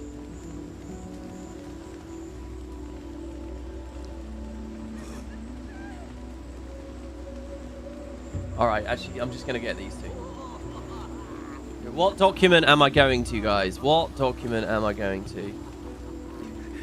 Right. Add file. Ready? Wait, not that one. Fuck's sake. Well, we can add both of them. 3, 2, 1. Scarlet Briar. What Scarlet saw. Ah. What Scarlet saw? Why are we reading this, WoodenPotatoes? What I'm wondering is if in this very first article, where we first heard about Omad's machine, the story as we know it is that Kiara was his test subject, right? And she went in and it broke her mind and she became Scarlet. I'm wondering if there's a cursory allusion in this article to Omad having had other test subjects. What if Vlox went in the machine before Kiara and he got discarded or something? Omad thought, oh, whatever, he's clearly not. But Vlox survived. And Vlox actually did have some premonitions. And now, why do I wonder this? Going back to what Kerry said, we got to that bit where you learn a bit about Vlox's backstory. And what do they say? They say that Vlox was warning them about the collapse of the dam. And what Kerry immediately said is, oh, I wonder if he even had some future sight for that. Which is a fun idea. What if he'd gone in the machine, he'd seen the dam was going to break, the council prevaricated, and he was like, fuck this, I've seen all these other things too, I've got to do something about it. And she's trying to resolve it. What if that's his backstory? It's a fun idea, isn't it? There is the much more, like, basic motivation here, which is that he just authentically, as a hydro specialist, he just knew it was going to break. No one listened. And so now he's got like a complex about it. Now he's just, fuck's sake. Like, if I can predict something's going to happen, whether, you know, through my intelligence or my modeling or whatever, I want people to listen, right? He's being predictive, and he's just annoyed when people don't listen to his predictiveness. So anyway, yeah, I just want to have a quick look here in what Scarlet saw. Is there any comment about previous people who worked with him, or was Scarlet the one and only? That's what I'm curious about. Let me see here. Professor Omad, Headmaster Emeritus of Synergetics. Oh my god, he was the Synergetics Headmaster? He twisted his ears as he waited for the Sylvari woman to wake. She'd been thrashing violently in the isolation module for days, crying out random syllables and howling in pain or ecstasy. Omad wasn't sure. Even a genius of his caliber could only guess what was happening inside that leafy green head. He clenched his fist, squeezing his ear until it brought tears to his eyes. The most promising student he ever instructed, conducting the most important experiment of his long and storied career. All that he could do was stand and idle and stare and idle and fret. And then she convulses, she wakes up. So he had multiple students. Did he have multiple test subjects? It doesn't specify. Anyway, so I don't know. Fun idea though, right? I think, anyway. I didn't actually have the right text on screen there, but you get it.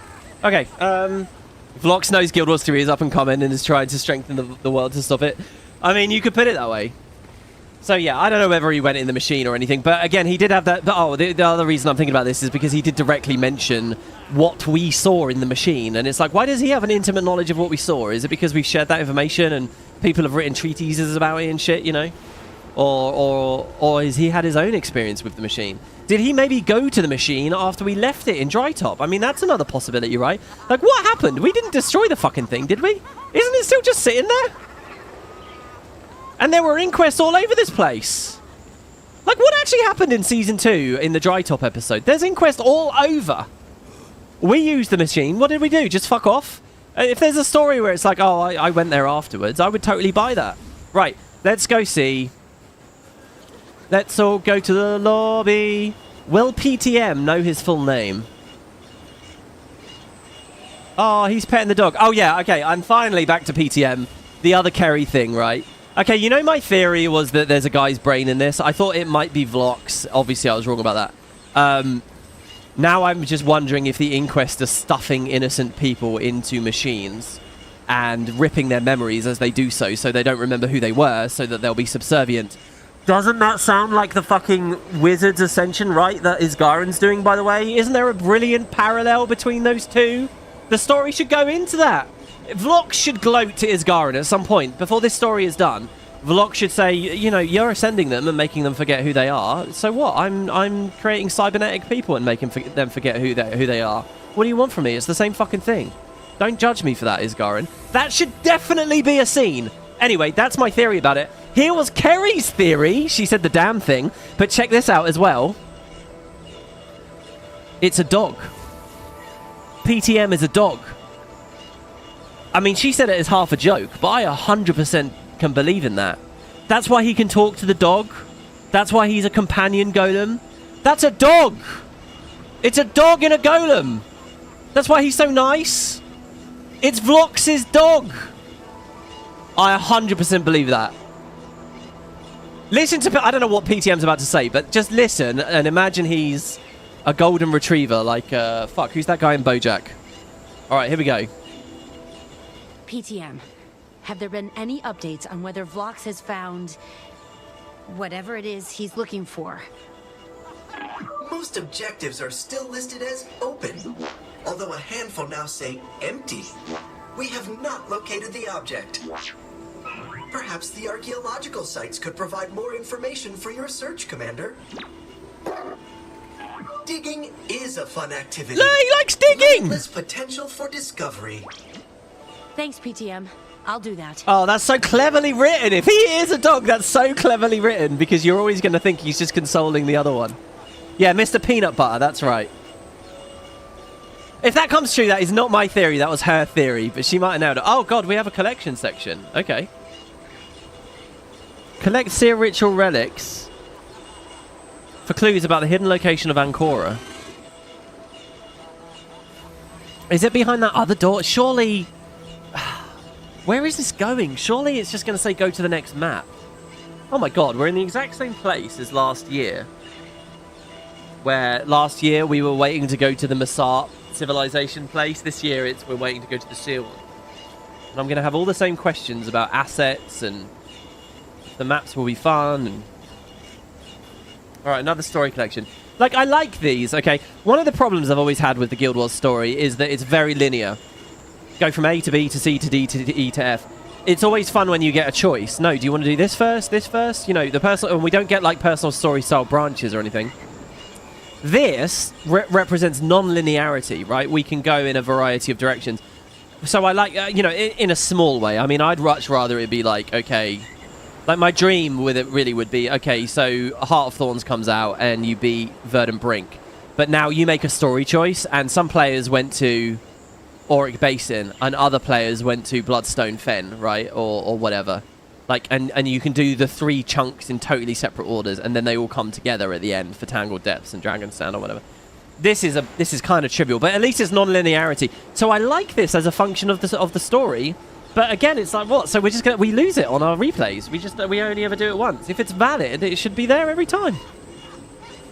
Okay, collect Seer rituals from the hidden location of Ancora. I guess PTM will mail me if I take too long with this. So it's a very good thing we didn't trigger this first before all of our daily rants.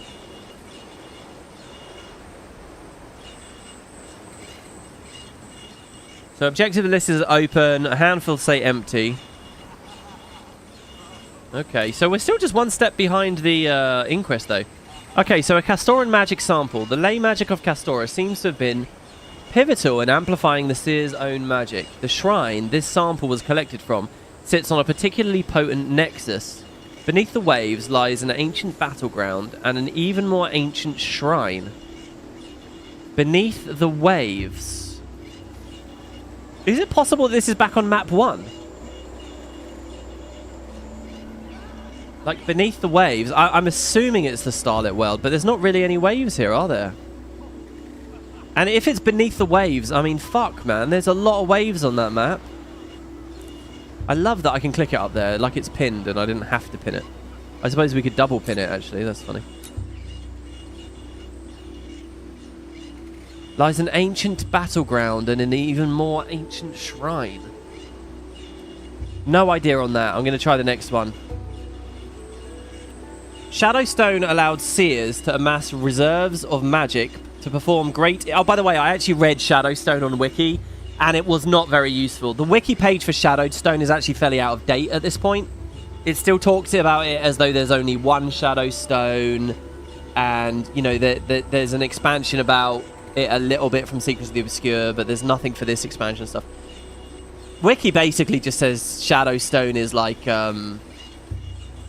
It was really vague. Let me read it out loud. I'm going to read it out loud because it's a bit weird to do it on my own but not on screen. Shadowstone. Here's what Wiki says. Don't take my word for it. I'll put it on screen for you all.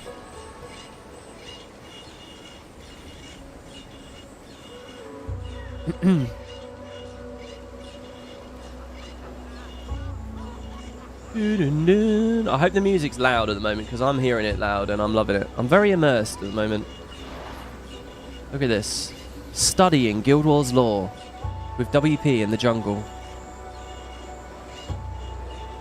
While you guys do your knitting or whatever. I don't know. Whatever you're doing on your second screen. Okay, check this out. Shadowstone. This is what Wiki says. A quote from historian Tranton during that current event patch. There is an artifact we uncovered that I believe may predate the Bloodstone. The Bloodstone, as we know it, was likely a culmination of a method that they had to store magic. This artifact seems to basically be a small Bloodstone that they used to amplify their own magical abilities in order to create the larger one.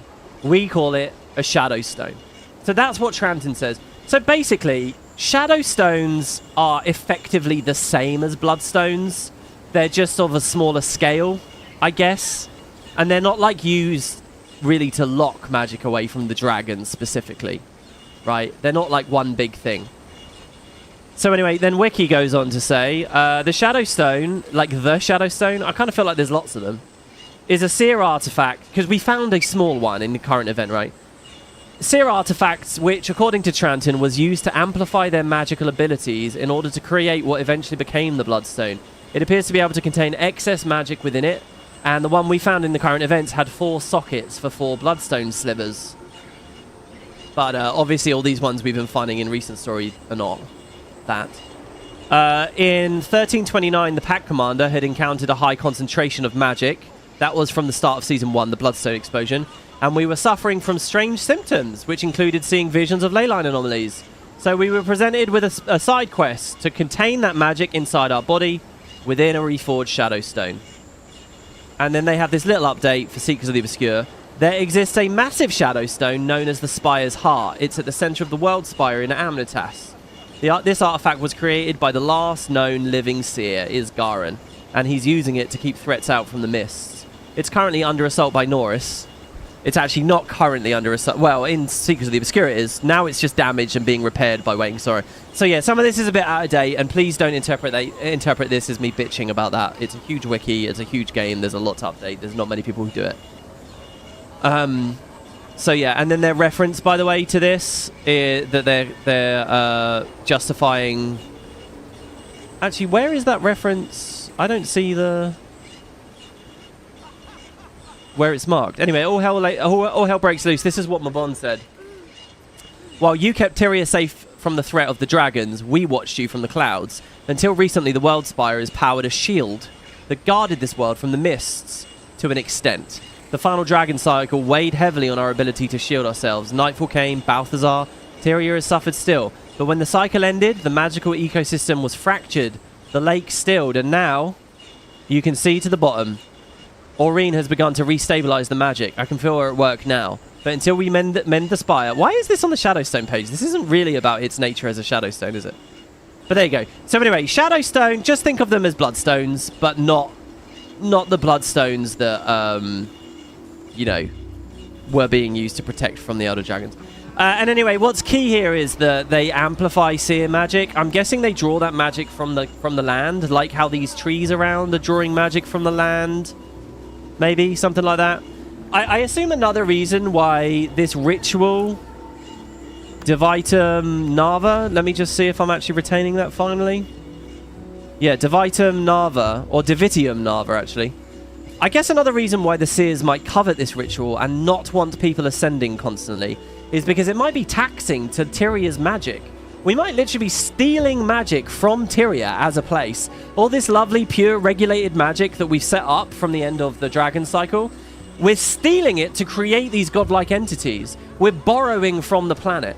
Which, by the way, if that's the process, if that's what it takes to become a god, if that's how we get a Balthazar or a Dwayne or a Melandru, that's another reason why the seers would not like the gods. Because presumably, that's them stealing magic from realms and then fucking off with it. You don't get to take magic from a reality and then go be a mist traveler and just leave. Like, that's bullshit. So, like, if the seers are here on Tyria, they've become an apex society, they know about this, they're careful, and then suddenly these wankers pop up from elsewhere in the mist, of course they're going to raise their eyebrows at them and they're going to say, well, you pricks. Okay, you've not stolen Tyria magic from Tyria to do that, but I know you've stolen magic from another world. And it's not really our right to get involved with that and to talk about that, but fuck you. I can imagine that. I can imagine that, and that would just be the start of it. Let alone how the havoc they wreak once they're here, and then they fucked off again. And if that's the whole story, and that's what it is, I think it's brilliant. I think it's really good, Arenanet. But can I trust you to actually write it without holes? Can I trust you to write it in a way that non-lorehounds are getting it? Would that mean indirectly killing Aurene? Yeah, there could be a risk to Aurene from Vlox doing this. Maybe. I mean, if you steal magic from Tyria at this point to ascend, you're stealing it from Aurene to an extent, I guess. So I like all of that. All tracks so well. I'm really up for that. I think that's all very, very cool. So there you go. That's my understanding of Shadowstone, Bloodstone, a bit of what I think's going on with the Seer history. And let's try our best to remember what we said here and not forget it 2 weeks' time. And, you know, just dribble a bit next time they give us some storytelling. Okay, so this is a treasured addition to the Horde of Shinies. And that one, I actually think I know where it could be. Ah, look at all the guildies on the first map right now. Awesome. Oh, I didn't do guild invites last night, guys. Sorry about that. I bet that this is where the Pirate King is. Which sounds to me like map 1 again. Wouldn't the Void just crash in? Maybe. Maybe that's why it's dangerous to take the magic too. Maybe it's not just a greediness thing. Maybe it leaves you vulnerable to the Void. Could be. I don't see any reason why not. That's a good theory there, Pale Moon. You need me to wrap up this stream? You need advice on Conduit. Yeah, Conduit. I really don't know whether it's worth learning Conduit if they're going to balance it next Tuesday. Because it is fiddly as fuck. And you already have such a strong build. And they're probably not going to touch fucking Dagger. They should. Sorry, but they should. A simple rotation that has like 70% evade uptime or whatever the fuck. That also pulls like ridiculous damage. Like, come on. It deserves to lose a few K. But I doubt they will. Right, we're going to get to the Script King. While we're at it, I will try, by the way, if there's anything we're missing on the map. Like, there's a POI up there. Let's grab that. Let's grab that. It says Beneath the Waves as well for the first thing, so there's a chance it's over there. I actually kind of suck at navigating this map because I don't know which caves lead to which. Like, when I go in here, is this the Rat King or is this where the cultists are? As I'm speaking, it popped up, so okay, that's good. horde of murdering beast dwellers never ends. Am I the only one? I'm a bit scared of this. I do have resustain. He's just immune constantly. I see. Without any break bar damage, I can't do anything, and I don't have anything for break bar damage right now. So I'm not going to fight him. He's only got 3 minutes left on the timer anyway. Here you go. Oh, this golden thing was Shadowstone. So the Shadowstones are golden? Does that say anything about the Pyrite Peninsula? Arcane Spell Runes sketch. A hand-drawn copy of a Seer's Spell Rune's intricate design. Perhaps Isgarin can describe its significance. Perhaps he can. Can we actually go and consult with him about these? Within a hidden coastal enclave beneath the storehouse of those who seek its power. A hidden coastal enclave beneath a storehouse. A storehouse? What, like an Inquest lab, maybe?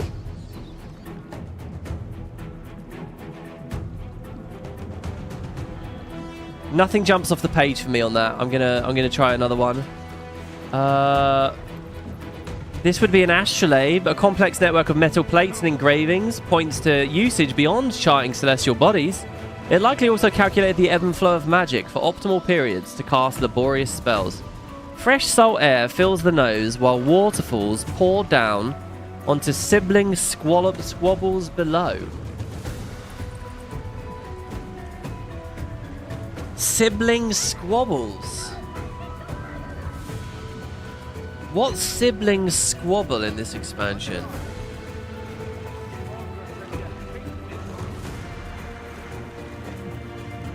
I don't know who are. I don't know which siblings squabble. Fresh salt air could be anywhere on this map. But I guess it's maybe saying we're like literally on a beach. So 2 siblings beneath a waterfall. I'm just trying to think. At Whole Garden, were there any brothers and sisters? I vaguely remember. Didn't I do an event with a brother and sister? Oh, the meta. Yeah, that's a brother and sister. All right, let's go to the meta area. Yeah, that Script King ain't ending. Sorry that I'm not contributing, but it's just not going to. I don't have credit either, so you can't accuse me of leeching. I'm unable to summon my mountain there. Yeah, there's a brother and sister there, and there is waterfalls and stuff. Here you go. So let's go there, shall we? Grab the astrolabe. Can we not give Arenanet ideas to nerf my favorite class? What? It's only... No, I don't want it... Look, how about after we beat Ura, the shaves come in? How about that? Yeah? Whoa, what is this big-ass mirror? Hello? Whoa! Hit all the targets without running out of ammo. Oh shit, I missed.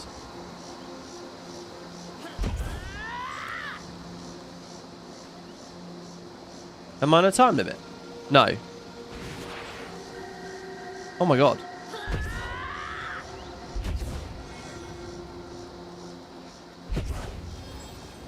This is cool. This is reminding me that Secrets of the Obscure had a lot of things like this.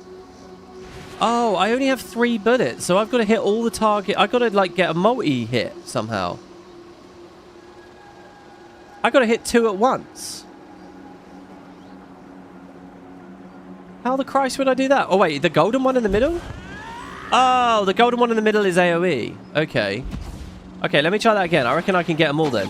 Wayfinder, Ward Scout Rick's here. We're picking up signals of inquest in your area. Take them out. Wow, that's a fancy-looking chest. Statistically speaking, do you know what I find funny? I'm right at the end of the story, and I still haven't done that key thing on the second map either. Not even for a second. I actually had something like 15 keys waiting yesterday, and I didn't spend them because I don't know where to or how to spend them. Nice shot, thank you. Oh yeah, keep the compliments coming. That feels good. What else do you like? Right, let's go down here. Zodja, I saw, what was that? Mabon. It could have been 1,000 things. We tapped into Tyria itself. That burn was the world looking back. Yeah, it's interesting how they're personifying Tyria in a way, talking about the world looking back. Which again, it's like, okay, so isn't Aurene the battery at the heart of the world? Isn't it her looking back? Observe the power of fire. Unless we're purely in the world of poetry and metaphor, but it feels like it's a little convoluted, you know, because Aurene is an entity that's in there. It's like Sendel, right, guys? Sendel? Anyone know who? No? Oh well, I'll do that Let's Play one day. So we're in the meta area. I command stone and sword. Oh, I don't know if I talked about these on screen, but yeah, the rescue ropes take you out of the pond, which is funny considering we can just mount out. Maybe you can't mount when the meta's up. Oh, here you go. We actually get the marker. All we have to do is get in the general area, and then the marker pops up. So let's climb up.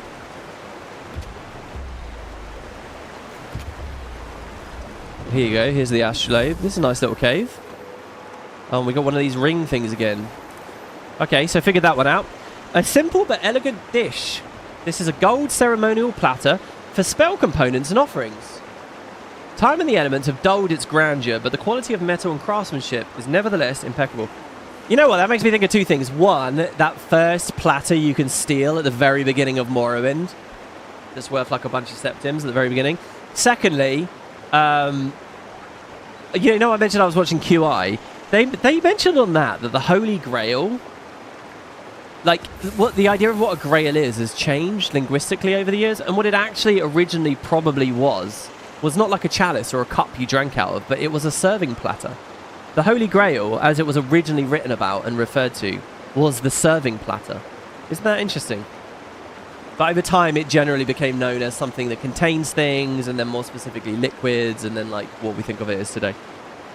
Okay, this is in the possession of a castaway who seeks protection from the Seneschal.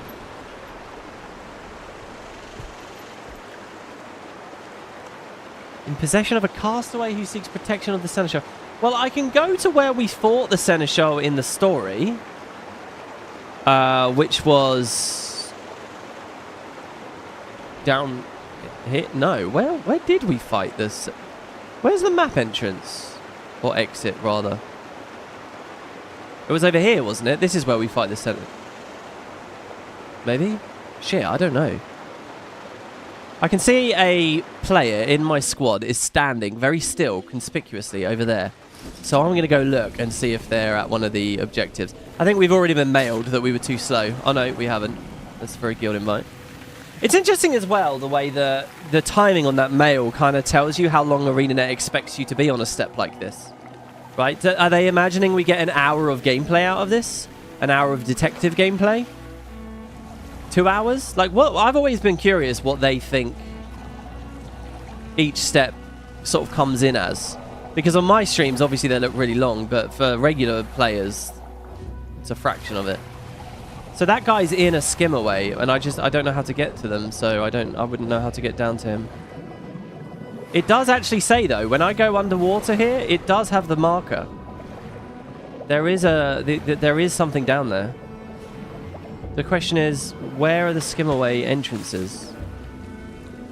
Oh, there's one. Flotsam Grotto Skimmerway. Are they all POIs? All right, here we go. We're going back down there, finally, for the first time since the start of the LP. We're going to try and get north if we can. Oh, and we can do it on the ley lines too now. Whee! Woo! Ah! Woo! Grotto aficionado. I'm turning my thing off. So which grotto is this? Oh, we can surface.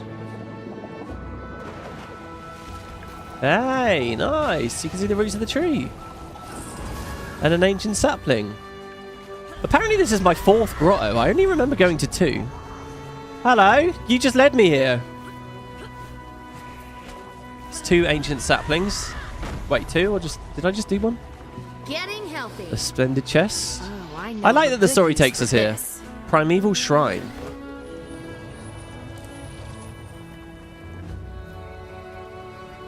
What? That's not a part of this quest. Ah!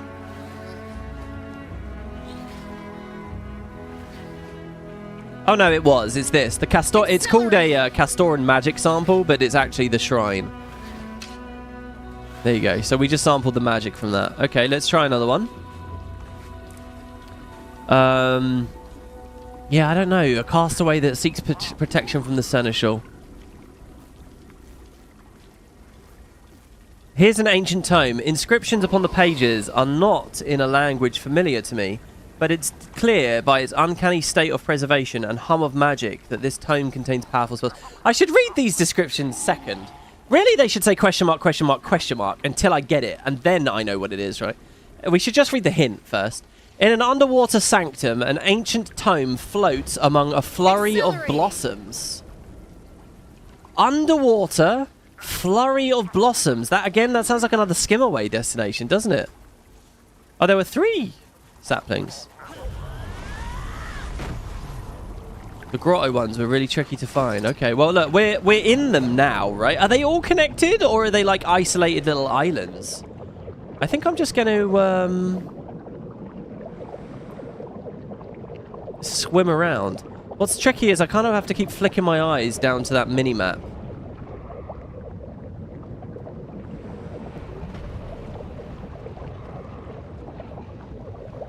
Because I don't want to have a moment. It's a bit unfortunate when we're... Oh, here you go. This is another one. Grotto Aficionado 5 out of 11. Wow, this is a big one too. Oh, look at that crack in the ground. Oh, that is cool. Isn't that cool? Can we go all the way in? I don't know what I was expecting to be down there. That was always going to be a disappointment. Can we set... So, this is another grotto. Wow, 2 fishing spots. Oh! Oh, wow. So cozy. Oh, my God. And it feels a lot like at the bottom of Deepstone. No, not Deepstone. What am I trying to say? The Fortune's Veil. Wow. Look at this.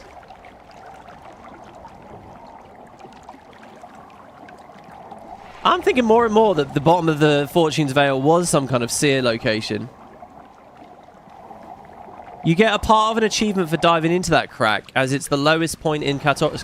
Oh, that's the thing for the lowest point. So I've now been to the lowest point. But I still haven't been to the highest point. Let me see. General... No, not general. Visions of Eternity. Shipwreck Strand.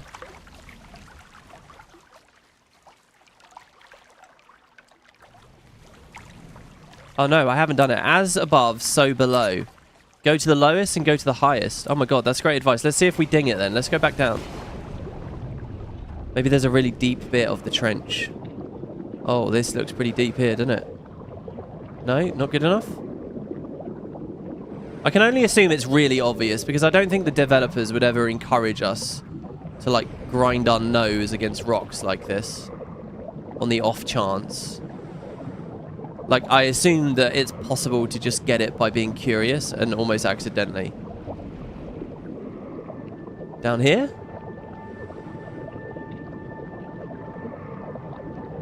No? Oh, there we go. As above, so below. It kind of was that, actually. Maybe it's a bit more obvious. Is the crack's widest there, maybe, or something? Are these called grotto fish? Wouldn't it be cool if these were Ah, they're not. Because this feels a lot like some of those hidden places in Echovald, right? That would be so cool if they had been grotto fish. Alright, here we go. There's a hidden grotto in the grotto. Shh, says someone else. Really?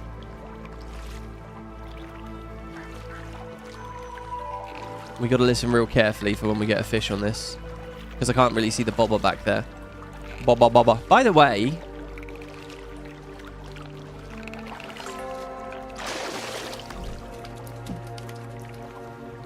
Oh, this is with reflections all.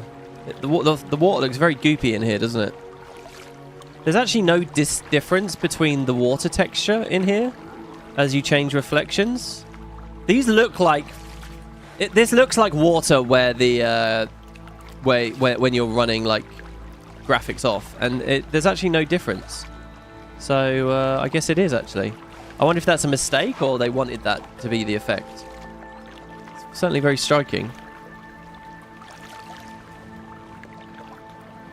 Yeah, this relic element, by the way, Venny did say there's a way for you to set it up where it will only display while in combat, which I think is the right move, personally, for relics. I just didn't do it. I don't know what I have to customize specifically. It's probably really obvious, but I only hooked it up like 5-10 minutes before starting today's episode. It's dark, so not much to reflect. That's maybe fair, yeah.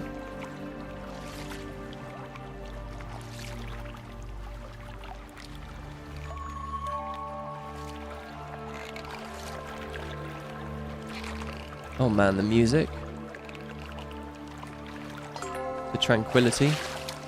I'm not getting lucky with these fish. I would say, honestly, at this point, I would have expected to maybe have got at least an ascended one. We've just been getting basic shit all expansion. The meta on the second map just started a few minutes ago. I think I'm realizing I thought we were just going to play a story instance, but considering there's a big collection section here, it's most likely we'll probably finish the story and the meta will be in the next episode, which is fine. I'm not in a rush to end the playlist or anything. There's 2 more there. Okay, so there's a grotto in the grotto. What, high up maybe?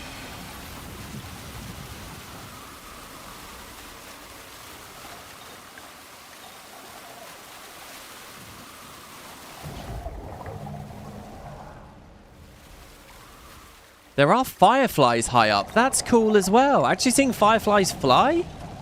Is there a little bit of, like, fake ground there? How do they do that? They don't normally do that, do they? You never really see fireflies fly. That's so cool.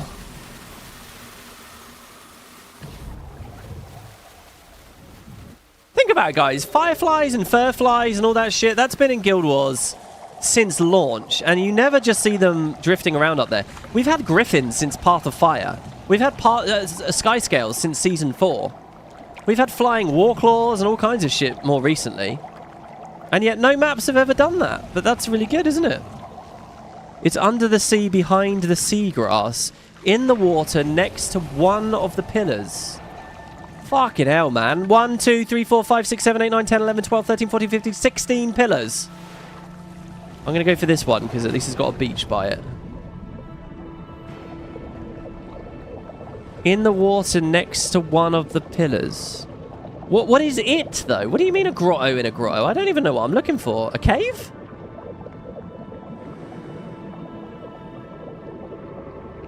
Is that the exit? Is this Isgarin? It is. Wayfinder. If you're struggling to locate any clues of note, return to mid-camp, and perhaps we can talk it over more together. I promise I will not retreat into the shadows like some frightened creature. More arrogance. The one most northeast, if you remember correctly. Okay, now that's a good direction right there. Okay, let's see here. So a pillar to the northeast. This one here. In the water, there is some seagrass. That is true. Let me just back up a bit and get a good view of it.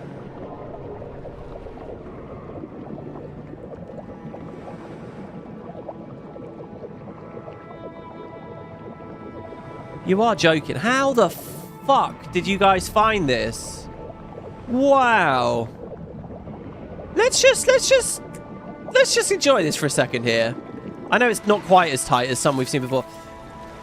It's a big room with a POI and an achievement, and you've done everything you know to do. There's fishing in there. It just so happens in this corner, this totally nondescript pillar, out of all the pillars, there's some seaweed, just like there's seaweed everywhere. You can grind your face behind the rock, but if you do it near the surface, you won't ever see anything. You have to go down through here, and then there's a little cave entrance. How did you guys find that?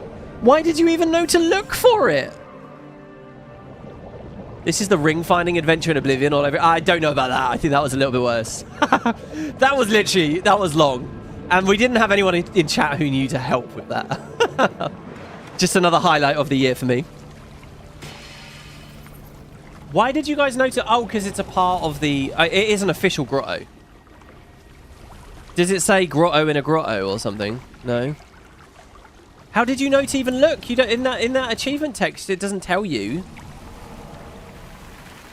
You don't get a marker or a ring on the map or anything. Wow, really cool. I love this. This is like some Super Adventure Box hidden room in a hidden room type stuff. Ah, and somebody's got a little quag in here, and it fell from above, I presume. Hidden Quiggles. Find Mr. Quiggles somewhere in Shipwreck Stand.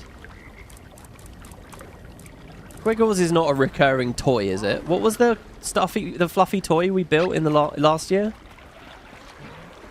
All right, I'm gonna try my luck once more with the fish because I feel like look at that down there. If there's anywhere we're gonna catch a brilliant, you know what? Fishing would probably have been more fun if legendaries were handled this way, where it's like every 24 hours, one specific node has the legendary for the day, and you've just got to find it because then you at least go to all the nodes, right? I feel like that would be exciting anyway. Probably some drawbacks. Quiggles did appear in Janthir's Century. Oh, yeah, he does appear in Janthir's Century. There's that escort event. Yeah, and you're like asked to get supplies as the pre-event, and then the next event you're escorting the guys. And during the pre, while you're getting supplies, you're supposed to be getting like firewood and food and water. But there's a bonus objective to pack a stuffed toy. And I remember that one very clearly because it bugged at launch, and you had to do things in a very specific order or you wouldn't get it. Yeah, that was Mr. Quiggles. Yeah, and then you beat the event after and got the achievement, and that was how the fluffy toy achievement started, actually, wasn't it? Yeah, no luck, guys. No luck. Am I using the right bait? I am, yeah, night crawlers. It's a higher chance at like day or night or something. I can't remember which, but you know, we don't have too much control about that. Okay, anyway, so there wasn't a seer artifact there. Okay, let's see. So I think I will use Isgarin as a resource now. So let's see here. I'm just going to read these and see if any just immediately seem obvious. So in an underwater sanctum, an ancient tome floats. I don't know. It could be any grotto. Hopefully Isgarin will help us with that. Next. Magic practically drips from the air atop the rocky cliffs of a forested grotto. It sounds like it's map 2. There's a billion forested grottos, aren't there? Magic drips from the air? I got no idea. Out of sight and out of mind beneath the enemy's base of operations. There's a lot of Inquest bases. There might be a grotto underneath one on this map. By the way, this is the main story taking us back to the previous map, which I quite appreciate. Nestled on a floating forest island, the ancient carvings upon this tablet escape the fate of nearby plunder. Nestled on a floating forest island. That sounds like the jumping puzzle. Is that the bit of the jumping puzzle to the north where you find the empty chest that just gives you a thimble of karma? That's my theory on that. I'm going to go check. You never know. Oh my god, we were in a weird place. I thought we were in the south of the map, but we weren't. So to get back to the jumping puzzle, we want to go to the orb, which is...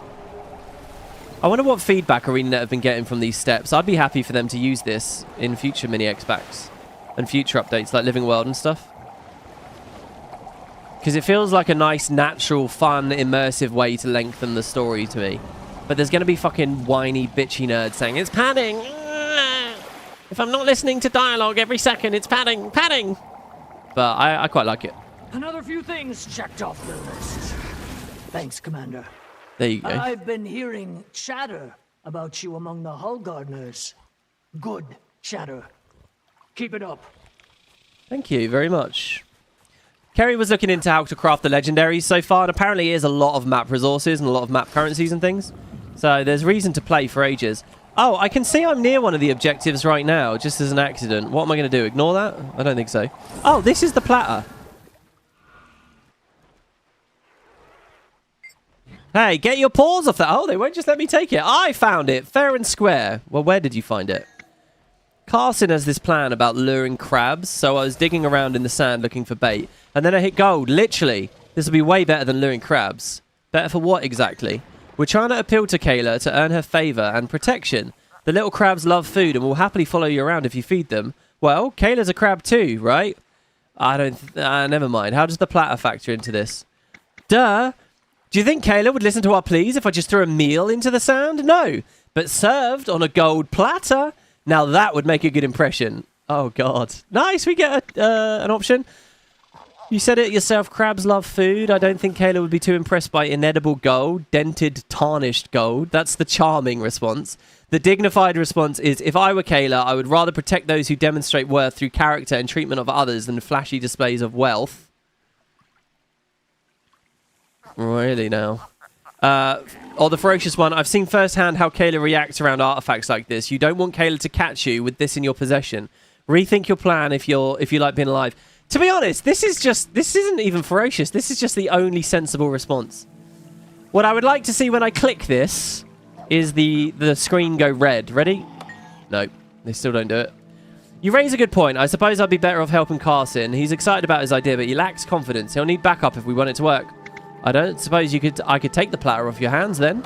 Yeah, take it. If what you say is true, it's more trouble than it's worth. Kayla's protection is more valuable than gold. So that's what I have to focus on. I'll tell you what, these are especially good if you get dialogue when you pick them up. They feel very natural and very good having a bit of dialogue. Okay, that is some horse shit. That is some utter horse shit. What the fuck? The over-aggro syndrome is that mental that he ran over, but he's invulnerable already by the time he gets to me. Let's see if he does it again. Alright, maybe it was just a freak accident. Okay, anyway, my plan was to go to the orb. I think it's north. It's got to be more north than this. There's nothing worse than being stuck in combat with something that's invulnerable. That you didn't want to fight in the first place, right? Was this the orb? No. I just remember heading to the right of the start of the expansion.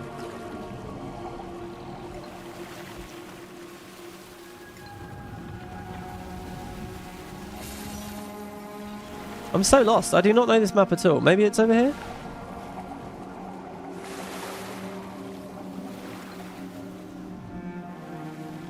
Ah, there you go. We got it. We got it. Hello. So there is a daily incentive to do this. I don't know if that helps with the... You must be examining the magic for... Oh, right. Okay. We have to speak to her first for some reason.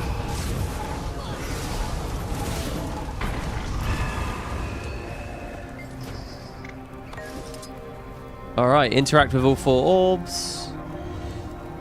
Blah, blah, blah. Do you think we're right or do you think we're wrong about this?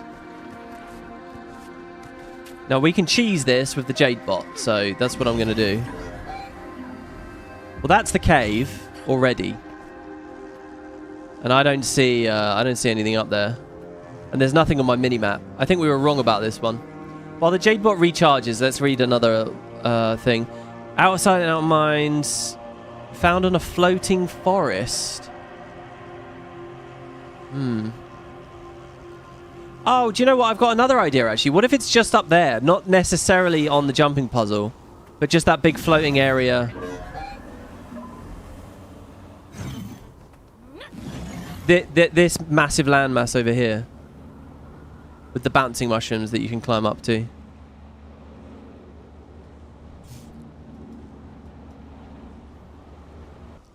Usually Arenanet saves these hard-to-find places with dubious hints to optional collections, not obligatory ones. Yeah, I think the clues are not good enough. I think they're too oblique. I think they're too difficult to... Am I using that word right? I think they're... They need to be a bit more brain-off.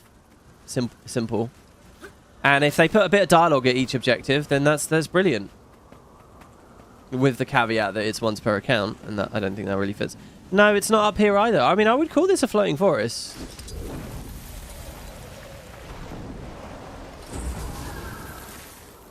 Okay. Oh. I was kind of asking for that one. Synergy is beautiful. I do love watching the bloodstones slowly stack. It's very cool. It's really cool watching it steadily stack. I'm going to go back to rivers now, though. We've seen the UI. Very cool. And I'm sure Claw looks really good as well. Wait, I was going to load onto my rich list and show you guys that. Oh, did we do that? Rivers. 3 relics remain to be collected. Okay, next. Anything else that jumps off? Archival stacks of seer wisdom slowly succumb to the elements and encroaching forest. I mean, what? That sounds like it's map 2 and like... these are probably all map 2 actually down here, now that I think about it. It just could be any of the seer crumbling areas.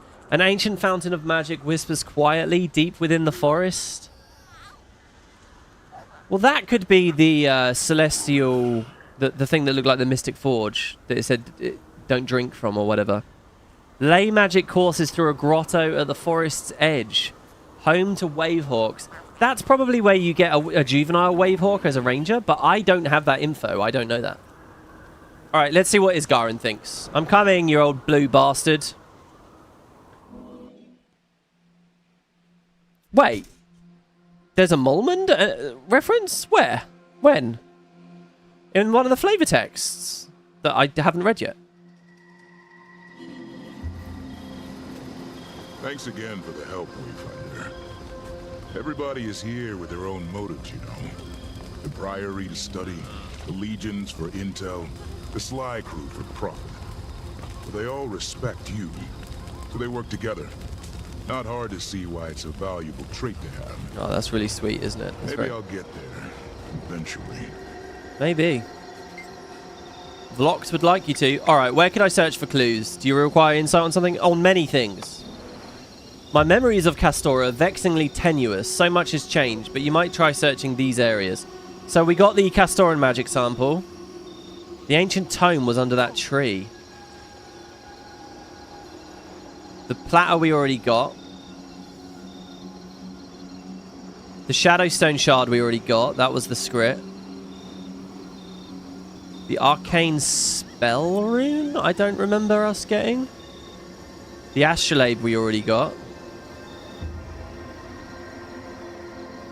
Okay, and then it's map 2. The ineffable spell rune up there.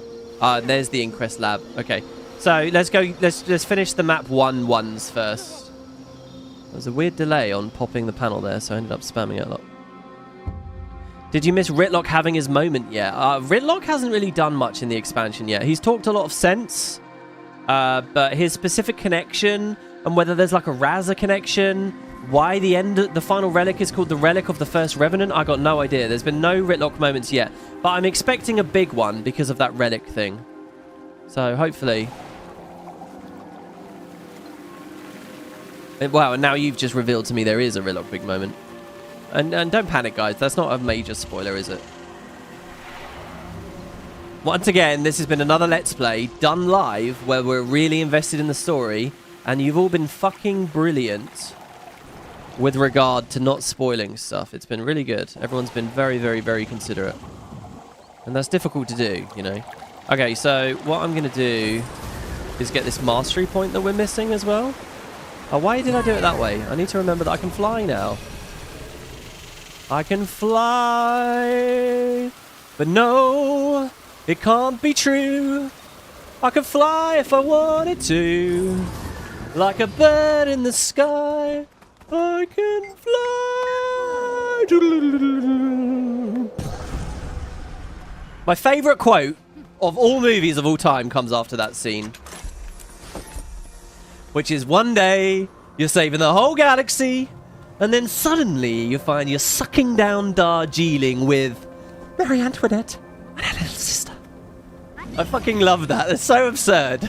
It's the best bit of that whole movie. I actually have that as a quote on my my Steam page.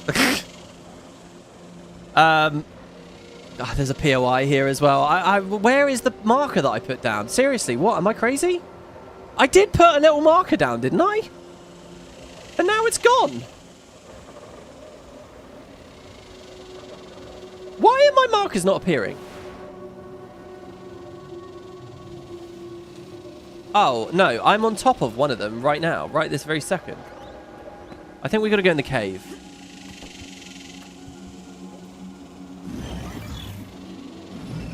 Don't tell him Relic takes all of Cormier's energy and becomes the new god of cats.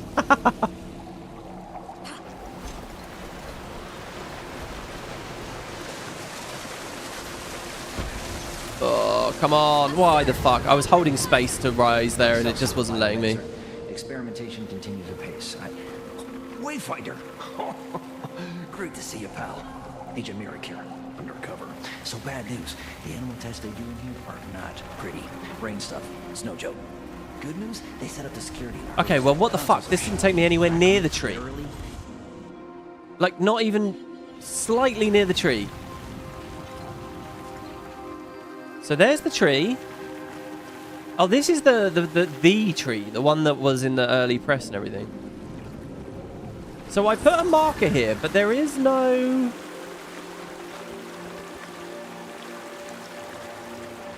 So by the way, we can do that hoop achievement. We can find a way. It's so hard to turn on a skimmer in the air.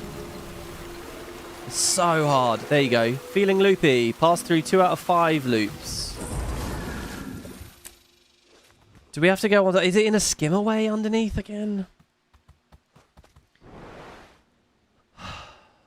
What else did I mark?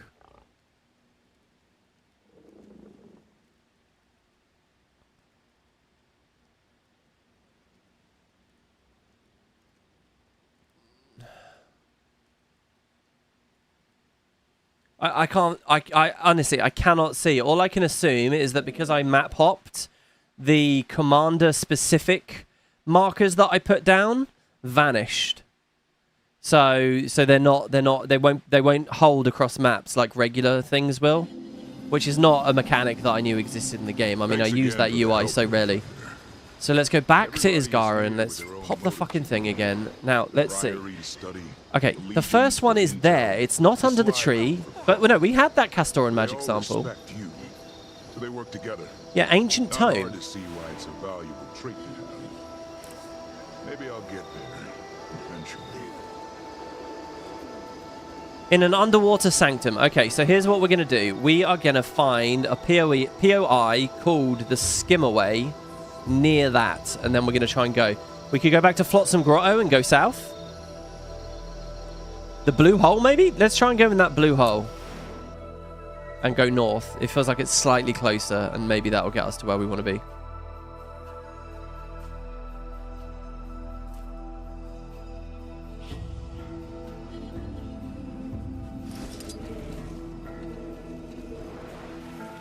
Oh, WP, I'm in the cave under the tree if you want to TP. That's a nice offer, Call Boy Jake, but I personally, I would consider that to be a bit cheaty. Like, I want to actually do it the way that you would do it. I'm not the kind of person that would just TP to a friend around at the very start. Unless it's somewhere that I've already been, you know, like... Alright, here you go. This looks promising. This is sort of northish. If it turns us to the right. No, we're only going west. Here we go. Oof, getting stuck on little things. Here we go. Yeah, they're turning us. Oh, we might be onto it. This way. Oh. Okay, we're actually missing the tree here, so let me try that other direction. I love these tunnels. This place is so cool. Turn off ley lines. Are these ley lines like multi-directional? Okay, down. This way. Oh. Oh, we're under the tree. We're definitely under the tree right now. Oh, it's a dead end though. Wait, can I surface?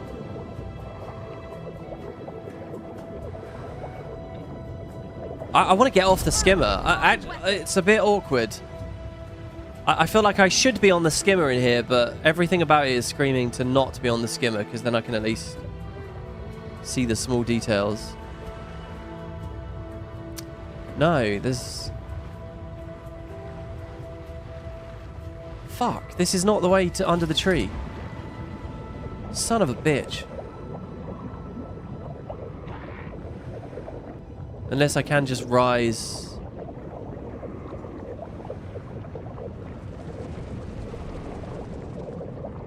What about over here? This one seems to take us up. Whoa, okay. Keep going. No. Oh, this is it. We got it. We got it. We got it. Yes. Ha-ha! Satisfying. And there's an ancient tome. Oh, look at how pretty with the fucking flowers and stuff everywhere. Oh my god, I should have zoomed in and looked at that. The book actually, like, closed. It was animated and everything. Wow. Black crocus. This grotto was one of the most frustrating ones for me personally. You spent a good 15 minutes in the tunnel trying to find the right path. Oh my god, I guess we got a little bit lucky there then. Wow. Oh, I love all the little gathering materials each time. That's still on my list, by the way. When it comes to food gathering materials, it could always be so exciting. But because they botched the Ascended food update in terms of actually, like, making it all more interesting, I always feel bad about it. I'd still love to see a pass on that. That's probably off the table, innit? If it ain't broke, don't fix it. Which also means if it doesn't do anything and it never really improved the game, also don't fix it. Which is an unfortunate philosophy. Okay, right, so now we go back to Isgaren. And we do another marker. That was a crack open a cold one. It was. Today it's Tropical Blast, 0 sugar. Pineapple and grapefruit. This is effectively knockoff Lilt from Tesco's. Hello. Other supermarkets are available. Okay, we got the sample.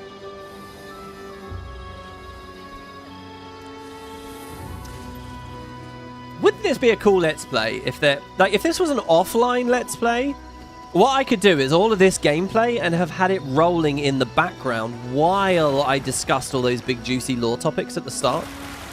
And we would have got it all done in half the time and it would have been amazing. Arcane Spell Rune. I think I don't have that. So then we're on to map 2. So is the Spell Rune the last one? From map 1. Let's see. Yeah, it definitely is. It's that rune sketch. Okay, so we are going to that. We're going to the Inquest Supply Cavern. There you go.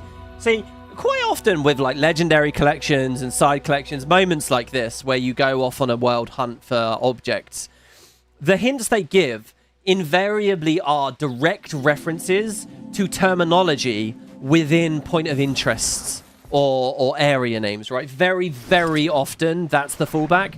And that's why I say it would be really nice if on the world map you could type in as a filter to make stuff glow those keywords. Because like when we're looking at this, I might, in a world where that feature existed, I could have read something about supplies here and typed supply and I would have seen something glowing that says supply and I would have thought, oh, that's a likely area. Let's go have a look. And boom. But without that feature, we need to have a damn near encyclopedic knowledge of all the POIs and stuff, which frankly that people aren't going to have. One, because they have brain fog from long COVID. One, because they're all old. But more importantly, because it's not a big thing in gameplay. At this point, players are conditioned to just see the POI pop up, and they don't really read or acknowledge or retain it. They just move on, right? We're not new players at the start of Queensdale anymore, remembering the Apple Orchard POI or whatever. We're just fucking moving on. So here we go. So it was underwater, beneath one of their labs, and they didn't know. Possibly. Is it between this shit? This looks like a map boundary to me, but you never know. Oh. Oh. Wow. It's another skimmerway deep below.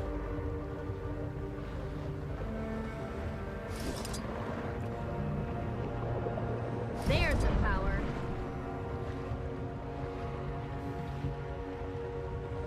Damn. So quite a few of the grottos are actually integrated into the story. I guess Arenanet definitely didn't want people to miss these. And I'm all for that. I think that's totally respectable. That's what I'm all about. If you put it in the game, push people to it. I like that. There you go. An arcane spell rune on the floor here with a cool symbol.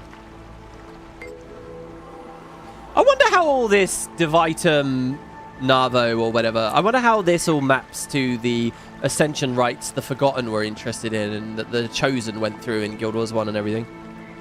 As you touch the rune, you can feel a subtle power coursing under your fingers. An image flashes through your mind of an intricate circle filled with stars. Seers are congregating on top of it. What? Strange. Have I seen that place before? Is it what we saw in Omad's machine? Our glimpse of the Eternal Alchemy? Oh, by the way, I had a few comments from people saying the Eternal Alchemy is not faith. We physically saw it in the machine. I call bullshit on that. We saw stuff in the machine. Stuff that Omad had labeled the Eternal Alchemy, and like we as a personal interpretation referred to as the Eternal Alchemy. But that doesn't make it like a factual thing that the Eternal Alchemy is a visage of 6 dragon orbs spinning around. No, fuck all that. I do not believe that just because that is the label, like that's a very like shallow understanding, I think, of like, oh, we can just give anything the label the Eternal Alchemy and there you go, now it's not faith. No, I think it isn't a tangible thing, no matter what we saw. As Cottage there says in chat, it's more of a philosophy, an idea of all the mists. Yeah. Okay, anyway, so as you touch the rune, yeah, what is this then? Maybe it's... That's a really striking image in my mind, though. Seers are perfect for that, right? Floating, oddly, creepily looking around. Seers are congregating on top of a circle of stars. Maybe it's like what we see in the Mystic Forge. Not in the Mystic Forge, in the Wizard's Vault. The legendary place. Something like that. An intricate circle filled with stars. Or it's just like this weird cosmic shit bleeding into the environment everywhere. Like, what is that? The guys yesterday were very curious about that, and I think they're right to be. Hey, I see how many achievement points you have. What's the 50k chest give you? I don't have 50k yet. Oh, you're just asking me? I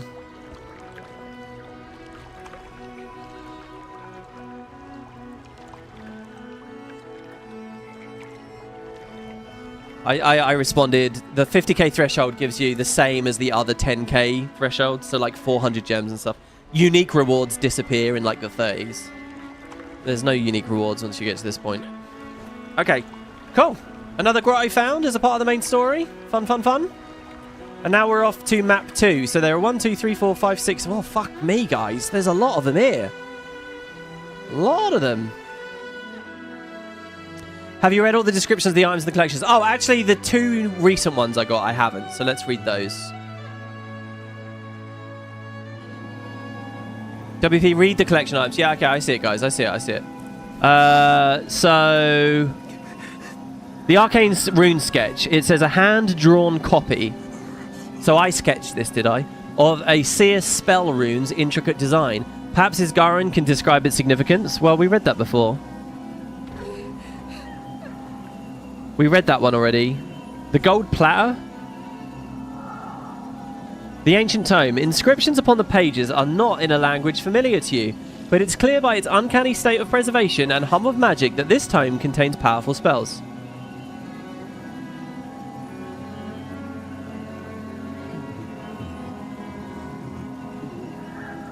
Shadow stones allowed seers to amass reserves of magic to perform great incantations even beyond the elevated capabilities of the ancients, though its power is long since drained. And we'd read that already as well. So these lower ones might have something fancy, but I'll read them when I get them. Okay. Thanks again for the help, Wayfinder. Everybody is here with their own motives. Actually, I have a theory here. Study, legions for intel. What I'm going to do is I'm going to drive north on our skimmer. Shall we get a new one? We've had a few episodes on this one now, haven't we? Let's change it up. I like the jellyfish, but let's go with another one. What else have I got? The Umbral Demon. This was like the OG legendary one for me. Hummingbird. Sun-Kissed Wavehawk. We saw a bit of already on the series. That's the regular Wavehawk. I hope there's a side collection with a good one. I love the Lithosoul. Let's do the Lithosoul. We should have done the Lithosoul. Oh, I don't want to remove the dyes, though. Fuck. If I kill these dyes, the orca won't look good. They're like perfect dyes for the orca.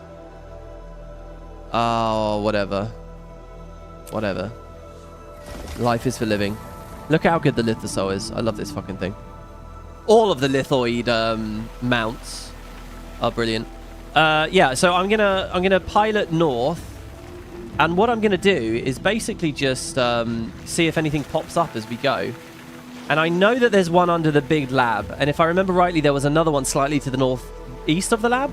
So if we can nail both of those, then Isgarin can give us the last of them all at once, and we won't have to do multiple trips to Isgarin.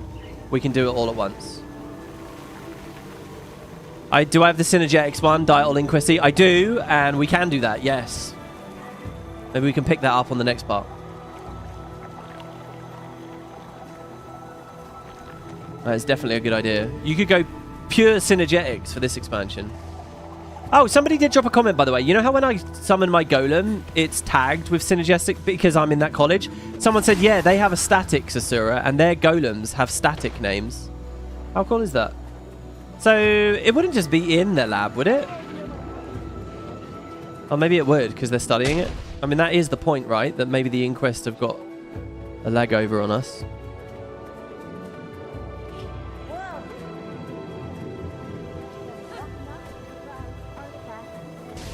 I wouldn't worry about it. Not one of them came back out alive. No, it says it's lower down now. It's not up here. Getting healthy. Oh, I want to do this event at some point, by the way. Project Fruit Punch. And there's an achievement. Project eligibility. Achievement eligibility. Project Bodyguard. I want to do that. It's a really long escort. I was playing a little bit of it the other day, and There's the power. just kind of ended up going on with the story. Look at this. Look at this hidden place down here. See, this is good. I'm happy they integrate the story into it. Look at this.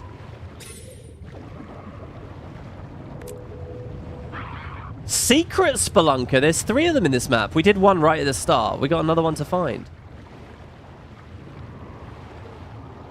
Oh, look, I like Janthia Sintry. I like the moss. I like the Whitestone Ruins. I like the vibe. I like how drab and sad it was. But the maps in this expansion are way better than what we saw last year. For there, anyway.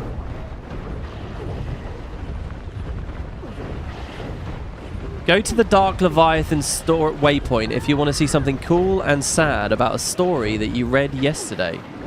Oh my god, I'm very glad for cleansing fire there.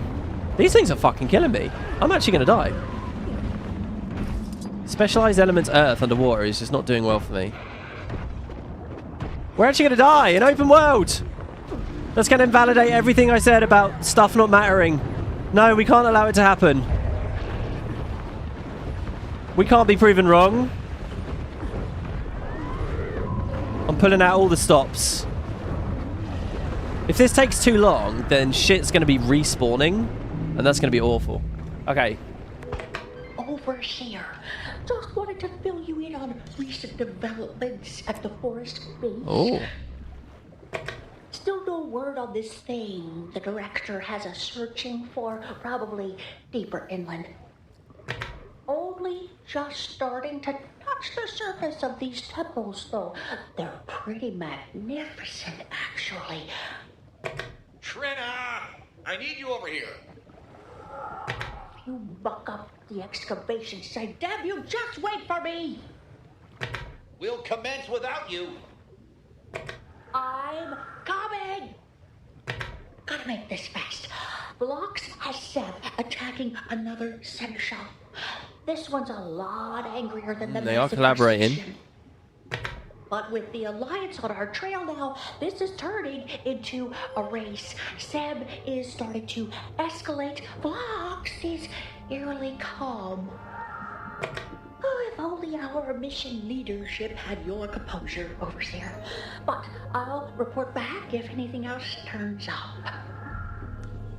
Interesting. So in a previous part, some of you guys were saying, oh, a seneschal isn't a race or something. And so anything that is being magically manipulated by the seers is what we would call a seneschal. Is that right? Because they're talking about another seneschal, but it's not a crustacean. So it's clearly a different species. That might be alluding to the final boss. Maybe. There we get some crucial information that Seb and Vlox are definitely buddy chummy, at least. And so Vlox is complicit in a lot of nasty stuff happening. So some down points for Vlox there a little, I suppose. This reminds me, by the way, of another thing that I wanted to talk about and show. That Cottage messaged me about. And I kind of really don't like what I'm about to show you all. But it is what it is, and we must deal with the facts that we have. Pre-release, just before shooting this playlist, I did a video talking about how there were some teasers, some little lore teasers on Twitter. Do you guys remember those? One of them was this. And it said, the Inquest is presently made up of multiple crews run by leading overseers and directors. The largest Inquest crew directs the whole operation. Ugh. So on Twitter, they said that there are many directors. So that changes like loads of how we've been interpreting Vlox. Vlox is not the only director. He's just the director of the crew that is currently working this job on Castora. So he's not the top of the chain. It's just annoying, right? Because like, so when we first meet Vlox, and he says, "Oh, I'm sure my reputation precedes me, but don't worry, blah blah blah." Well, hold on, what reputation? What the fuck? What reputation? I don't know your name. I don't even know what your rank means anymore. I played that with the assumption that, okay, this is the leader and, you know. But it's just fuzzy. It's just like, what reputation? And the thing is, like, this is ancillary information. I don't even know whether I consider this canon. This may as well be, like, fucking the data mined shit in Nightfall, which was amazing. But, like, how, like, it's not a first-party piece of information. So I just don't know, you know? Like, why don't you tell me in-game, like, how many directors there are? Is this just a fragment of the Inquest? If Vlox is not the entire Inquest, and he's trying to prove to us he's not a bad guy, then why not have him talk about how he's not responsible for everything the Inquest does, or something? Why isn't all this in the game?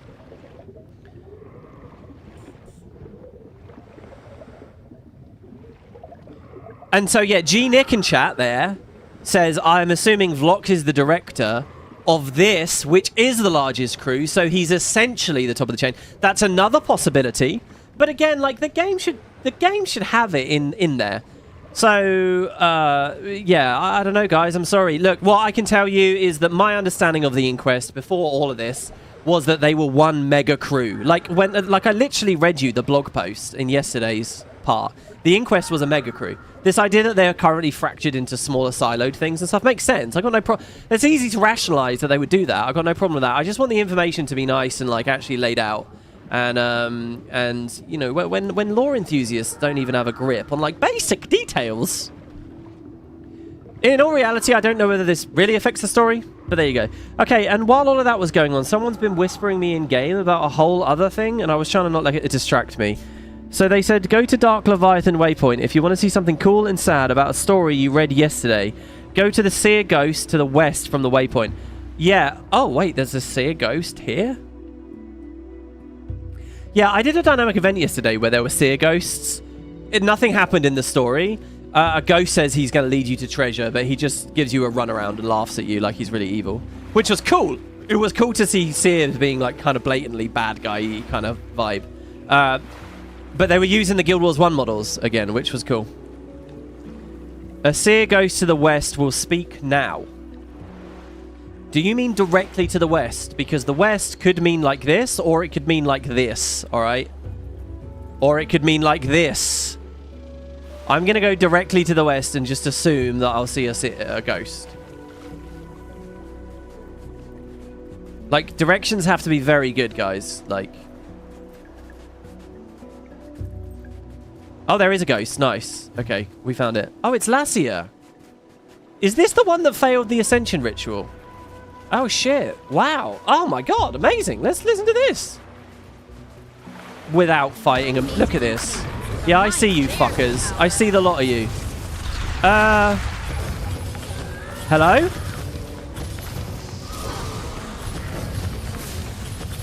I broke the game? Interesting. I'm just getting ready to crash a server. Oh, there we go. We're back now. Whoa, that was weird. I had earth skills while I was specialized to fire. It was happening underwater too, by the way, and I just didn't say anything. Because I think... Because we were otter underwater. Wow, that's weird. There's some kind of bug where when you go underwater and you have a different pet above and below. Oh, I know what the bug is. All right. I'm telling you now, fucking, I would be a god at QA. Ready? Ready?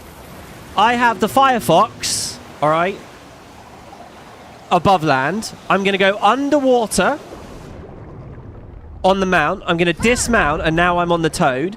I bet if I waypoint out of the water to a different map, it'll bug again. I bet it's that act. I bet I'm now fire, but with earth skills. And if it's not this, it's because you have to be on a mount in the meantime as well. I bet I've cracked this in a second. If I've not, then feel free to laugh at me. Yeah, look, there you go, got it. That's what causes that bug. And now it will fix when I do the refresh. But that's a way of having the wrong elements, attunements with the wrong familiar. Okay, sorry. Let's stop being a braggart for a second.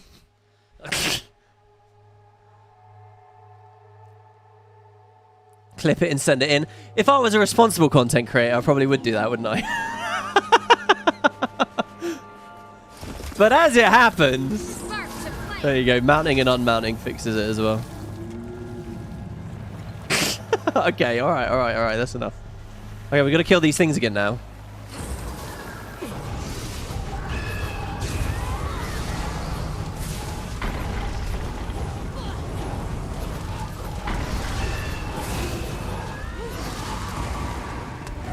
Right, what do you have to say? Oh, I see you. I keep forgetting I can just tap random cues and they're ranged now. I've been so conditioned by the author. Hello? Oh, they're not speaking. They don't say anything. There is no dialogue. They've got a crazy effect on them. Is that what it looks like to have failed the right? Oh, we don't get to listen to this. Maybe because we're on the wrong story step? If you step away and then walk up. Do they have to trigger an event, maybe? Sometimes she bugs. Oh, I'll try character select and back. That can often do it.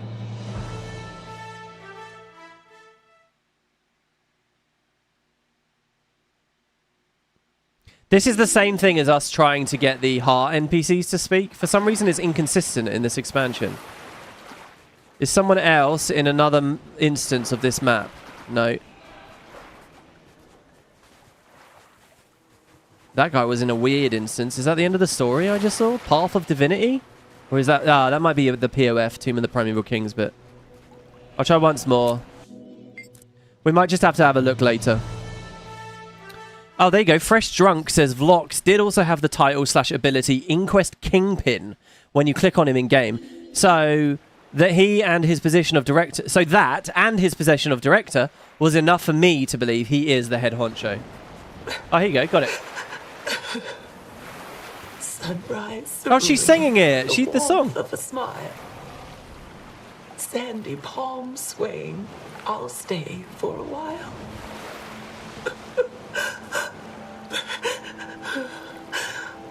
Spinning and weaving, our magic runs deep. Sunset Sienna, the wild wheel sleeps. Marzeo, brother, you never came back.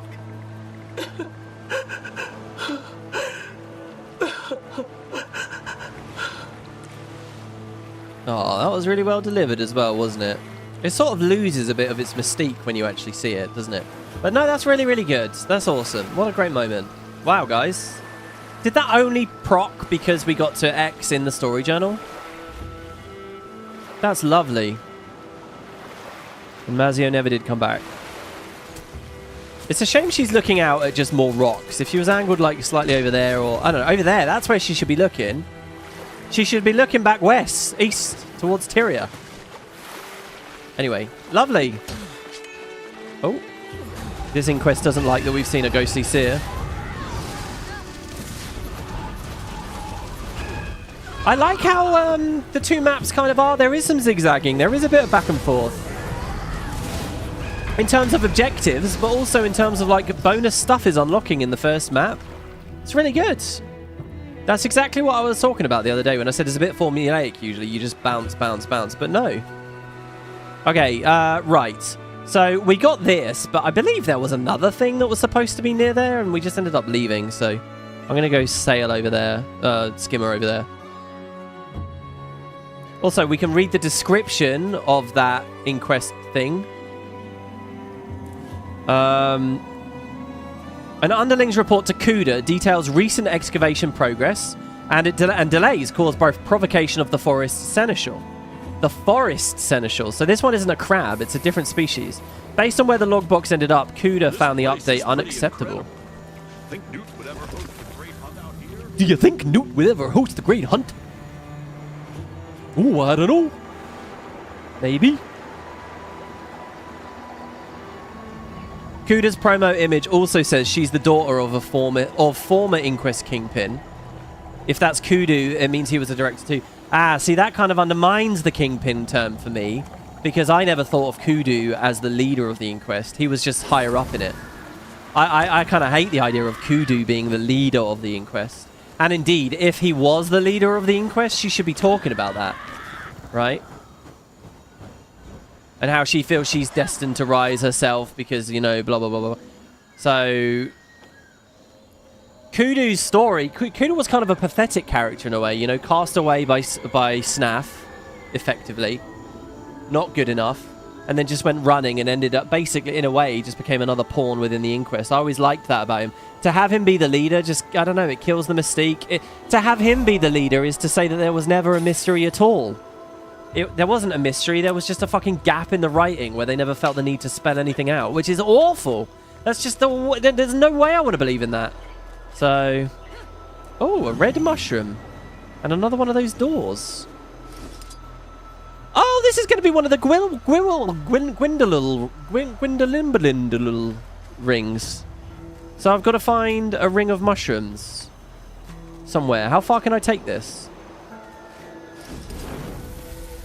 Oh man, this is good. How long ago did we start that, unlock that quest? And we haven't actually done anything of it yet. Here, look at the side. I haven't had a moment in this Let's Play to just enjoy. Look at these fucking cybernetic jellyfish. Look at these things. Look at how cool. Oh no, I have to drop my mushroom. Oh, I can pick it up again though.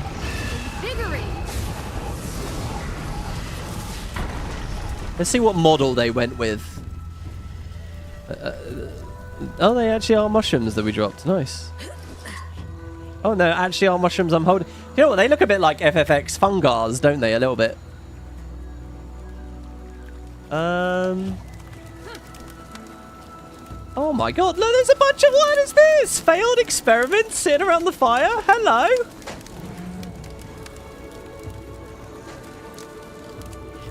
Oh.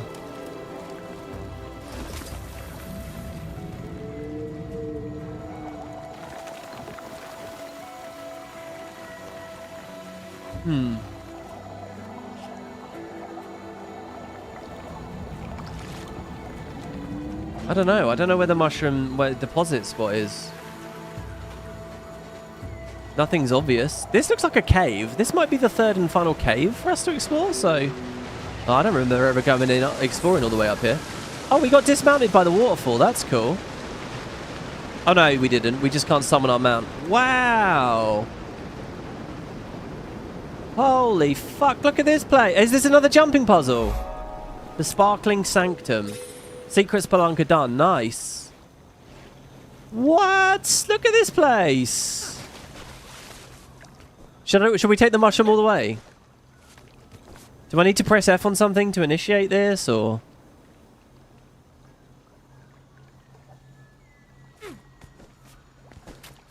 Oh my god, look at this place. Oh.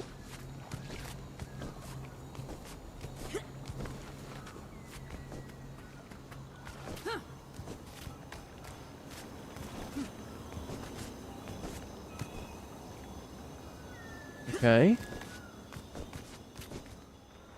Oh my god, there's actually one of the collection things here. This ineffable spell rune. Go back if you want credit for the JP. Yeah, I felt like they'd probably want me to do something at the start. Oh, okay, hold on. We got to go across these lily pads. This is going to be a bit Grothmar-y, isn't it? Armor enhanced. Is this the start? But surely there'd be someone to speak to. Statistically speaking, this is rather rare. Is there an NPC? Oh, this guy's jumping up and down. Oh, okay, I see. There's an orb. Okay, I moved past it. You can't really blame me for that. We're hopping around on a billion of them. This one only looks slightly different. Okay. Meandering magic. Complete the meandering magic jumping puzzle. The magic is scattered. Search around the area to collect it all. Oh. So it's not just a linear thing. Okay, so there's a little one here.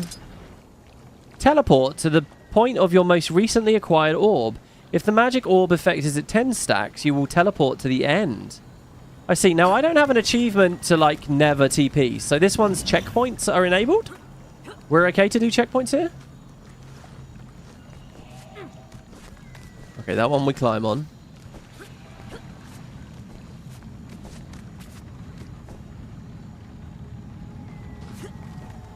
That's good.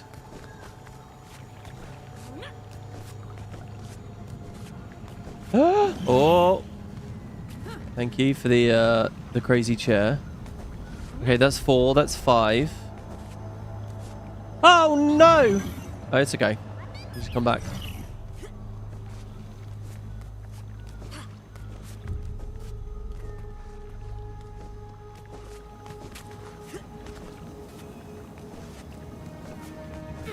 Okay. There's 6. A bit more of a clue we're doing the right thing this time. That's leaving the area as far as I can make out, so we'll hold off on that to get that. 7. 8. This must have been a nice, easy jumping puzzle for them to make. You know, like, jumping puzzles are probably quite hard because you've got to sink all these different rocks that look natural into the terrain and stuff. But here, it's just, yeah, let's just put little orbs everywhere and it'll work out. Okay, so now I've got 9. 10 is there, and there would appear to be some kind of fire. Aha! You've collected all of the scattered magic. Return to the brazier to claim your reward. Return to? I mean, well, I was already there. Alright, there you go. Meandering magic. Successfully collect all of the magical essence and return it to the brazier. And we get a mastery point, which, by the way, guys, I actually didn't have enough mastery points again to keep training things. Like, I only have 4 points. This costs 5 to unlock. Need another mastery point to master the ability. And this one costs 3. So, until I started streaming here, I didn't have enough. But we can buy this now. Efficient magic. I have optimized the amount of magic needed to open treasure chests. And my renown among the inhabitants of Castora has increased. Oh, actually, I need slightly more XP for that. I guess we'll get that XP then. Yeah, I don't know what that means, my renown increases. Oh, does that mean that I have to do less to finish the daily hearts? Is that the thing, like we talked about with Janthir Wilds?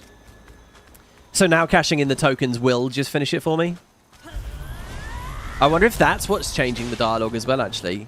Getting the masteries. I hope not, because that's not character bound. That's... Well, no, it's all account bound anyway, isn't it? This is nice. I like all this place. This feels really cozy. This feels like some of those upper areas in Tangled Depths, you know?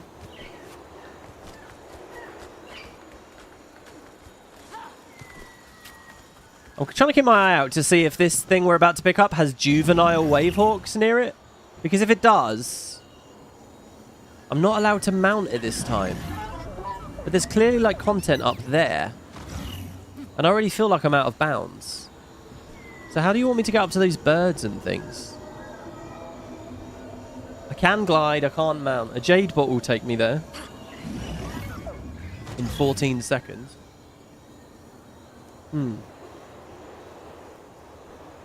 Quick moment for a quick little drink. The two Sylvari talking about Morgemoth's Call are northwest of Sailor's Heart POI, the big red tree in Shipwreck Strand. Okay, thank you. I will try to get there. I'm not currently in a mode right now where I'm touring the entire game, trying to dig all the dialogue out. I'm trying to actually just finish the story, to be honest. But we ran across the jumping puzzle as we were here, so I did it. But maybe remind me of that a little bit down the road. Okay, so there's nothing specifically up here. It's just a pretty nice place. Okay, then we'll come down. Because we're still actually too high. It's below us. There it is. Oh, we've got a few players here. We're all at the same point. As you touch the rune... Wow, what was that sound effect? As you touch the rune, you can sense the depth of its magic.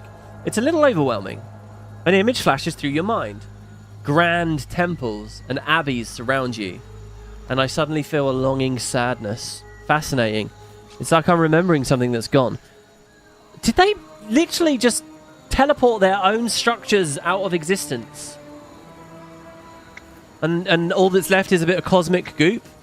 What I really want, before all is said and done with Isgarin, whether he's going to ultimately become an enemy or whatever, I don't know. And, you know, we'll go our separate ways. What I really want to do is I really want to be able to empathize with him. I really want to be able to enjoy and believe in what he's lost and why he's such a cold turkey and why he's so basically miserable and unfriendly. I really want to get into that. And it's going to be difficult because at Arenanet, it's going to be a bit like the Bram thing, you know. They're doing quite well with Isgarin right now in all the ways they did well with Bram. They're making him really unlikable. And people they're just primitive about it. And they're just saying, oh, I hate him forever. The Bram story was actually good and it did resolve in a good way in the end. But you have to be open to turning your thoughts around on these characters. You have to be open to changing your mind. And I think some people aren't. So we'll see. It's a delicate balance. All right, what's next? Well, what's next is I want to read that. A serviceable reproduction of a seer spell rune found etched into the ground. For the rune to have persisted for so long, it must have been a very powerful spell. Still seen no references to the Scepter of Aura, the Staff of the Mists. The Scepter of Aura is Legavo, the Staff of the Mists is Molmud.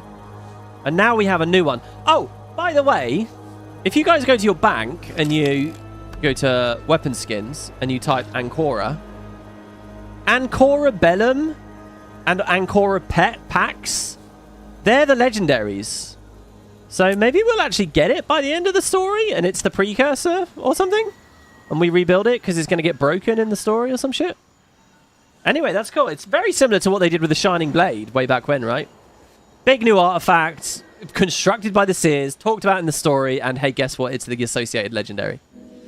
It's funny. I bet if Arenanet could rewind the clock, if they had hindsight, they would not have added the Fiery Dragon Sword as a Hall of Monuments reward. I bet they would have held it off and done it as a legendary, because it perfectly fits, right? And in fact, you would have had Twilight and Sunrise with Eternity. You would have had the Fiery, the Icy, with the Vampiric Dragon Sword. Something like that. Probably. Possibly. Would have been a cool way to go about it, wouldn't it? Man, I can't get over how good some of these early areas look. God damn. I don't know how thankful to the Shadows update I need to be on that or what, but I am thankful. Okay, so we don't have any of the last four. So as soon as he starts talking about a weathered stone tablet, we're going to start marking. Ah, no, yeah, okay. And they should all be on this map, so the squad markers won't go away. So I know it feels like it's been a long journey here, guys, but it will probably be done pretty quick, right? Unless there's more jumping puzzles that we're going to stumble on. 3 hours and we didn't have an instance? That's true. I resent that idea that the only worthwhile shit in the game is instances, by the way. I think that's horse shit. I think the instances are obviously highlights, but they're not always highlights. And I think we should judge the stuff outside of instances fairly. And the fact is, I've been having fun outside of the instances right now, so fuck it. It's all good. It's all valid as far as I'm concerned. Alright, weathered stone tablet. That was the first one, wasn't it? That's near a mastery point. A crumbling scroll in the temple. There's still POIs and shit we don't have. The vial of whispering water. I was right! It was in the Mystic Forgy looking well thing. We would have got that one if I just took the time to go hunt. And a murmuring spell rune. Okay, thank you, Isgarin. Oh, you love that? You also spend so much time in between the instances? Yeah, like, it's just... I'm a bit, neurotic about that, I guess. Specifically because Heart of Thorns had a lot of really great story, but because it was in the meta events, people, like, judged the fuck out of it. And it really... That always upset me. It's like, well, look, on the one hand, you're bitching about mastery gates, asking you to get XP.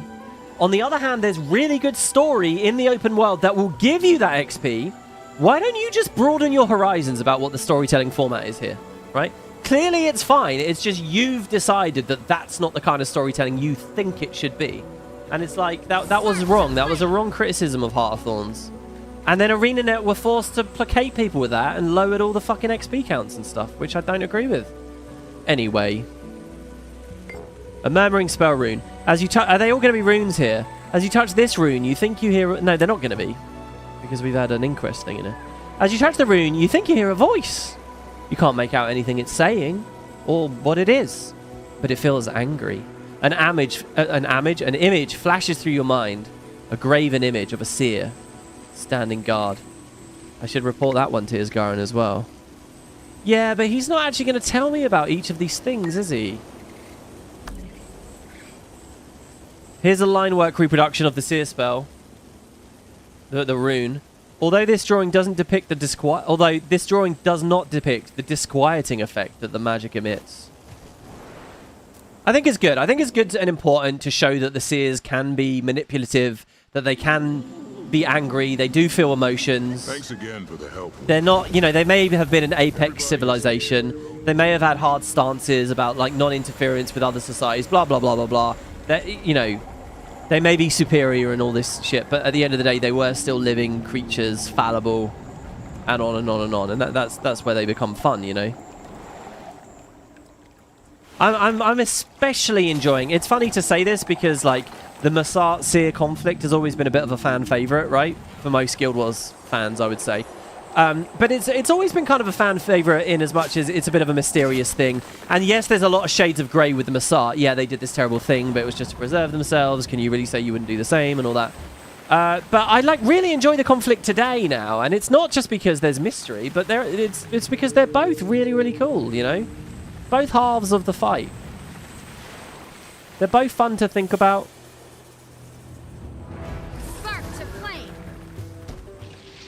Well, we had some major combat music there. For these, by the way, I haven't actually talked about this. There's basically pocket raptors on this map. Cybernetic... No, they're not cybernetic pocket raptors. What the hell are they? They're just creepy little... Look at these things. Aren't they cool? They're like new, gross little enemies. I don't remember seeing them anywhere. They look almost a little bit like a cryptis, but we know they're not. They're archomorphs. Really cool. I would not mind if Arenanet added a an event where there's a giant archomorph, you know, like a big scaled up one. We did go back to Relic of Rivers. I can't remember when exactly, but we did. Okay, so the scrying font.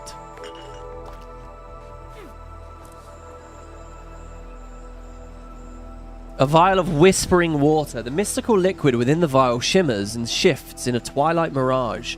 Seers undoubtedly visited this restorative font to replenish depleted reserves of magic. Okay. So then we have the one in the temple. And this one here by that river. I'll go get that, I guess, first. Scrying font, scrying pool, hints about the Eye of the North. Maybe. Maybe. I could buy it. I don't know if that's what they're exactly doing. This is a mastery point on this thing. Do you know what? Can I just say, by the way, anyone watching this, like off in the future, who's just done my Janthir Wilds playthrough and this one back to back, tell me how you compare the two series. My state of mind, the appearance of Debbie versus no Debbie, shit like that. I'd be very curious. Okay, and so yeah, there's a weathered stone tablet or an obstacon. It does look like one, right? Broken tablet.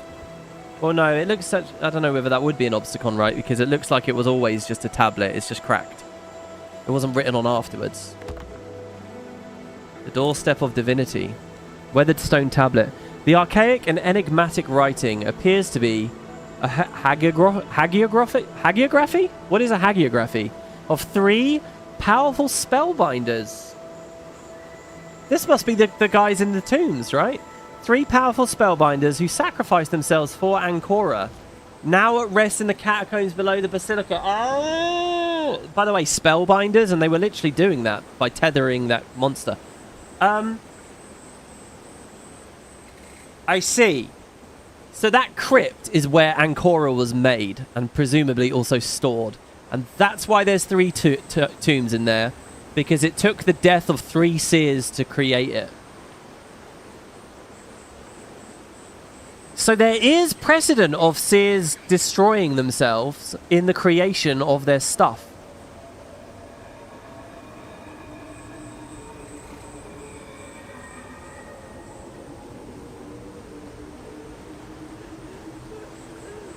I wonder if there's a weird thing about the disappearance of their cities, which is like, the things that the seers make are a part of themselves. So if you kill the seer, the thing vanishes. Do you know what I mean by that? So like, imagine that like a city exists because it was enchanted and constructed by a seer. Like it's a summoned city, right? Effectively. I'm trying not to get too Amarotty here. And then when the Masart win the war, when the Masart kill the seers, their effects on the world disappear, right? So that's why all their shit vanished as they died. And Ancora continues to exist because these seers have sacrificed themselves into it. So that they will exist in perpetuity as long as the thing is there. Does that make sense? I think that's all really fun. I love all of that. But again, it's like not main story. I'm actually a little upset that I have to read this tooltip to learn about those fucking tombs. That should have been voice acted stuff in the instance, right? Or at least picked up in the instance. This is quite buried. Yeah, so you could think of them as bishops venerated as saints or some such. Exactly. Everything I just mentioned about when the seer dies, their shit disappears, is making me wonder if that really is the story. And that's why someone was asking me if there's lore about enchantments in the game earlier. And gear. Anyway, Crumbling Scroll is our last objective. An archival stack of seer wisdom slowly succumb to the elements and the encroaching forest. And so maybe we're supposed to expect to go to the archives in here or something. I don't know. It should be in the main lobby. Whoopsie. Not Sky Scale. Similar to the Masart in the Eyes of Janthir? Maybe, right? Was it explicit that when the Masart die, their eyes die? We thought that was the case when Lazarus died before POF, but actually he just sent it away, right? Wasn't that the reality? It's a pretty common thing in fantasy settings that, you know, if something's summoned, when the summoner dies, it goes away. Oh, we've actually nearly done Starlit Taurus now. This is called the Shattered Spire. We've never been here. There's a spread shot up there. That's kind of cool. That actually reminds me a lot of the Great Northern Wall. You know, where it's broken, where the brand intersects it. There are waypoints going all the way up. I think that's because that's where that adventure was. An Artesian Ley Spring. Artesian Ley Spring?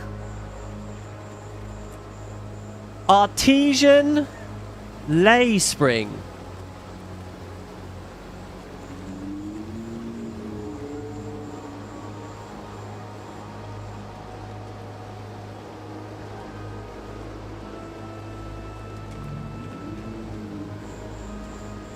There you go. A little something for the people who are not second monitoring it.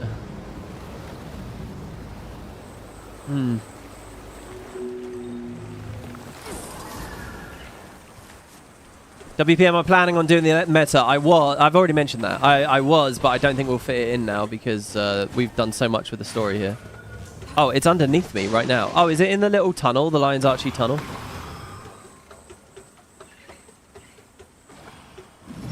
Wasn't there something yesterday about Massart studying under Seer architects? There was, actually. Yeah, there was. Now, and I love that, by the way. I kind of want to re-listen to that. I really loved that. It basically demonstrated that in the early days, after the first Massart showed up, the sinful Massart, potentially, out of Nyos, the Seers were already established here on Tyria, and the Seers helped them out. Helped them build their towns and integrate into the world and everything. They collaborated. It was only later that the Seers decided not to help the Massart, and the war happened. It was only later that the Massart would have gone to them and said, hey, can you ascend us? Can you help us escape this prison? And Sidonia and co said no. And the question is, why did they say no? Because they discovered they didn't like them? Or what? Were they justified in saying no? That's the beauty. We don't have the answer to that question. And for as long as we don't have the answer to that question, the war will be captivating to me. In fact, holy fuck, the actual artifact we're looking for right now is exactly next to what I'm talking about. So we can do both. Look, it's the orb, and the scroll is next to it. Coalesced Sentinel. Very squishy. Why are these things so squishy? It almost seems... The combat balance seems all over the place. Some stuff is like way too squishy. Some stuff is like fucking jellyfish are swarming me. Okay, let's do the...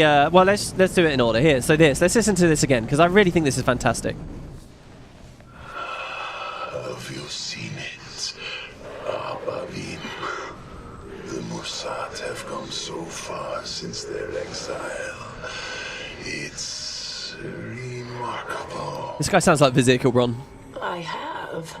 Do you not find some of their choices derivative? The architects studied under our finest in Stellus Quor. Perhaps. I prefer to see it as an homage.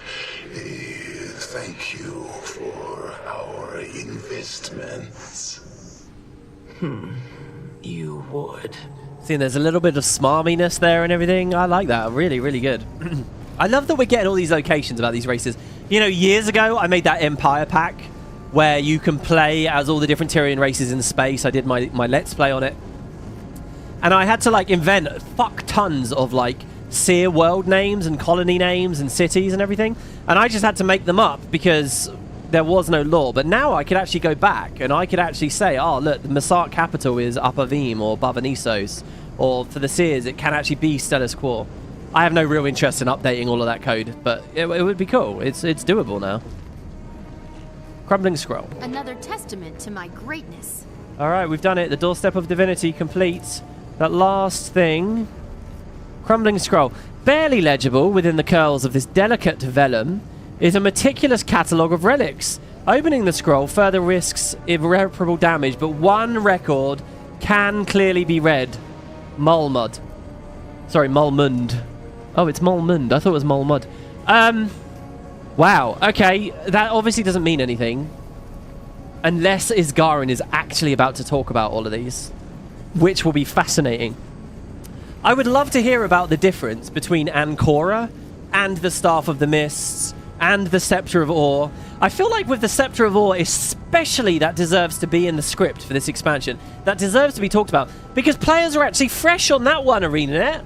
They do remember that. They don't remember who leads the Inquest and all that shit, but they do remember the Scepter of Ore. You made a big deal out of it. Not 3 months ago we were dealing with that, all right? So that, 100%, if we get some kind of comparative statement from Isgarin between what Ancora is like, whether they're brothers, or whether Ancora is older and slightly more powerful, whether they were made in a similar way, whether they were made for very different reasons, just any kind of, you know, discussion about the difference between them would be fantastic. And then, yeah, for the Giga Nerds, you can do this, the Staff of the Mist as well. It's funny thing, if we didn't destroy that in GW1, Vlox would be going for it. Alright, hello Isgarin. What have we got? They're turning this place into an antiquary's haven. Ooh, antiquary. Culture might be plundered and turned to profit. The Seneschal is slowing them down at least. We should thank it for holding them off this long. Such a crude fate. Stuck protecting this place until Sidoney's shackles fall. He only sought self-preservation.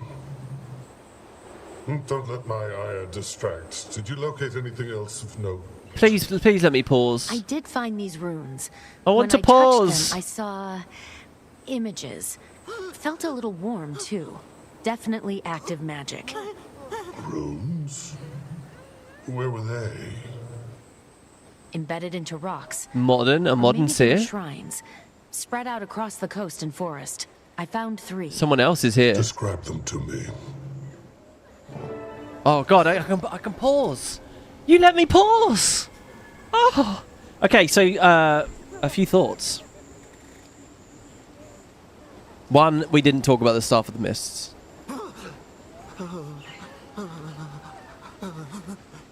Isgarin doesn't really like Sidoni much. He's exiled because of Sidoni. He's exiled because he uplifted Waiting Sorrow, and Sidoni exiled him. And so when Isgarin says there, he only sought self-preservation,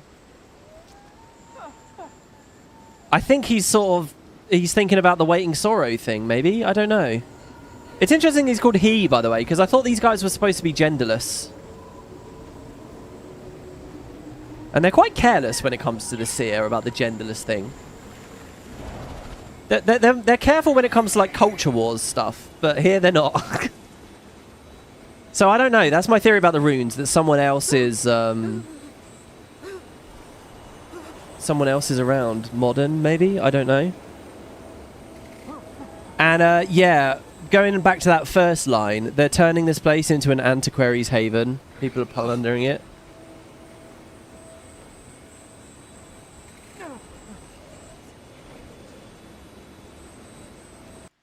Why? Why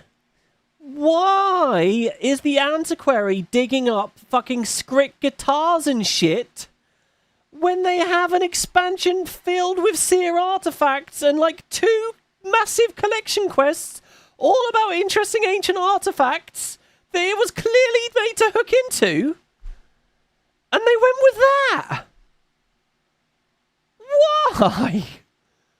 Unbelievable.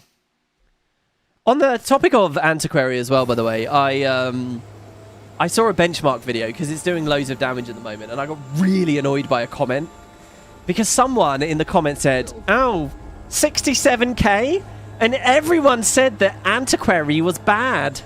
Oh my god, bro, that is not what they were talking about. The fucking balance tuning of the amount of condition damage the antiquary does has nothing to do with people's problems with the antiquary. It was a thematic animation standpoint. Oh my god, to be so blind to think the only criticism was whether it would bench high that no one had any idea about anyway is obscene. Oh, okay, actually it gave me an aneurysm. I had to really try to not respond to the YouTube comment because what's the point in getting into arguments on YouTube comments? Oh my god. Okay, sorry. Alright, let's ask Isgarin. Here we go. Describe these runes you encountered, Wayfinder. What did you feel when you approached them? Okay, well, one was in a flooded coastal cave. It held a subdued but immense power. Scudo, the shield. Every trap, weapon, and threat that reacts to our presence is powered by that rune. Even the fog that surrounds this island. You know, this is a little awkward. Couldn't he have followed us around and given us these insights as we collected the runes? I don't want to remember that room. I want to be in the room. And they have NPCs follow you in the open world, right? That appear like a Basenji or whatever to everyone else. I always thought that was cool in Season 4. They've moved on from that, it seems. Another was high on a... So each rune was scribed by one of the 3 makers of Ancora, then, actually, I guess. Another was high on a ledge to the north. Its magic was overwhelming. That would be Falta. It refers to those who have not been granted permission to enter these grounds. Oh, no, sorry. These aren't the names of seers. They're the names of the runes. So the rune is called Scudo. And then the next rune is called Falter. This is fun. This is fun. See, look, we could be an antiquary, guys, casting Scudo. Or casting Falter, or whatever. I don't know, maybe that sounds a bit shit, actually. One was in a hidden grotto to the east of here. I thought I heard a voice when I touched it. Santuro, the sacred place. It is in reference not only to the island, but to the sacred ritual grounds. While the threats we faced have been immense, they will only get worse the farther we travel inland. Okay, so it's a given that we're going inland, right? Evolute says that was a rage bait. I mean, maybe it was. I was successfully baited, for sure. These are binding runes. Each represents a different facet of a very immense spell. These images that you saw, did they evoke anything? They did, actually, yeah. Reminded me of that plaza. I was there earlier, trying to find you. The plaza? Yes, of course. If I can locate the hook, perhaps I can channel a seeking spell. Meaning? She's so fucked up. To the plaza. We were already there, right? Are you going to follow me? She's so exasperated. Meaning? Oh, I'm going to have a little criticism here. Debbie. Hello. My name is Debbie. Debbie Downer. And today I'm here to talk about the fact that the human female voice actress is very flat. Thank you. Yeah, that's about it. But basically, as I'm playing on my troubadour, like, she's nowhere near as good as the female Asura or the male Asura. The Asura voice actors are just incredible.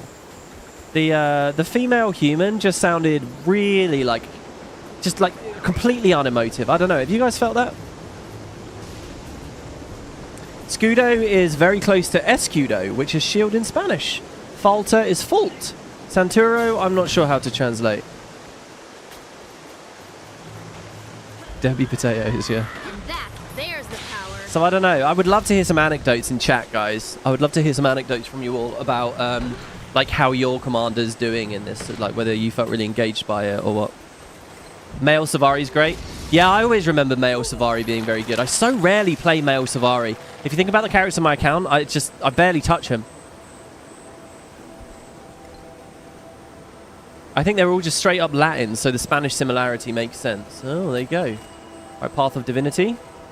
Wait, is this it? Actually, don't answer that question. But I am just going to say, this could be it.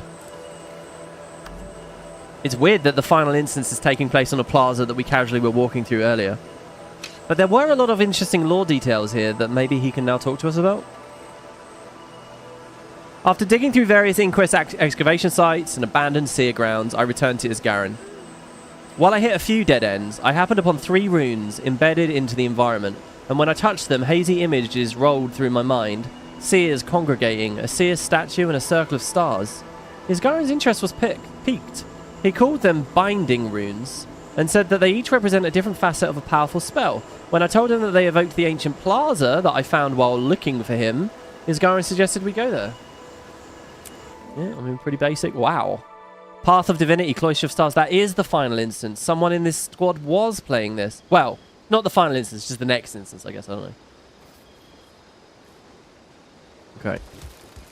So, what are we doing here?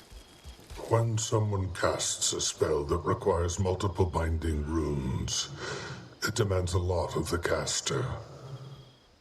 That essence clings to the air. If I can grab hold of the point where the spell was originally cast, we may be able to witness when the runes were conjured. Let me concentrate. It'll make more sense if I can show you. Okay. I hear it. Come, we find her. Accompany him to the spell rune conjuration site. Man, if you guys hadn't told me that this was the end of the game, I would not have even remotely been feeling like we're at the end. I mean, it does feel like a big boss might just pop up here. So the final boss, the final conflict of this is just going to be kind of out of left field, right? Like last year, it made sense it was the two Titans. The year before, it made sense it was going to be Ceres. They're saving the big Vlox fight for post. Oh, there they are. Whoa. It's you? Oh. You are ignorant.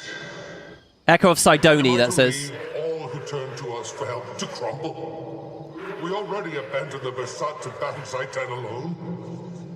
The Coden voice was not going to die. She was simply not ready to wield the power that stood before her. So you gifted her ours. What logic guided you toward that? This is great. We're actually seeing it. So good. I saved her soul from Coda's claws. Oh, it's a tangible thing. You mutilated our power to your will. You turned the right of divinity into a parlor trick. You betrayed us, Iskarin, and this is but the peak of your ever-building sedition. Time and time again, you chose yourself. Especially now, as the Massad seek our blood. I cannot allow your negligence to flourish as war rages against us. Sidoni, listen to reason.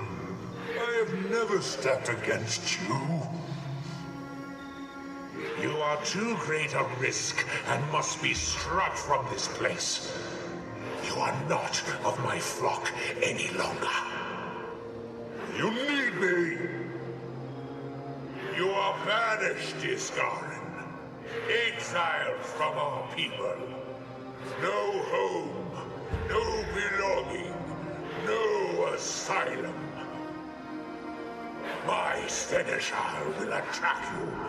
Your mind will fail you.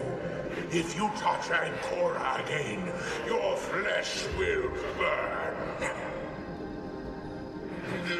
How's he ascended everyone else then? I wish this was a cutscene. This is like this should be a cutscene. Leave.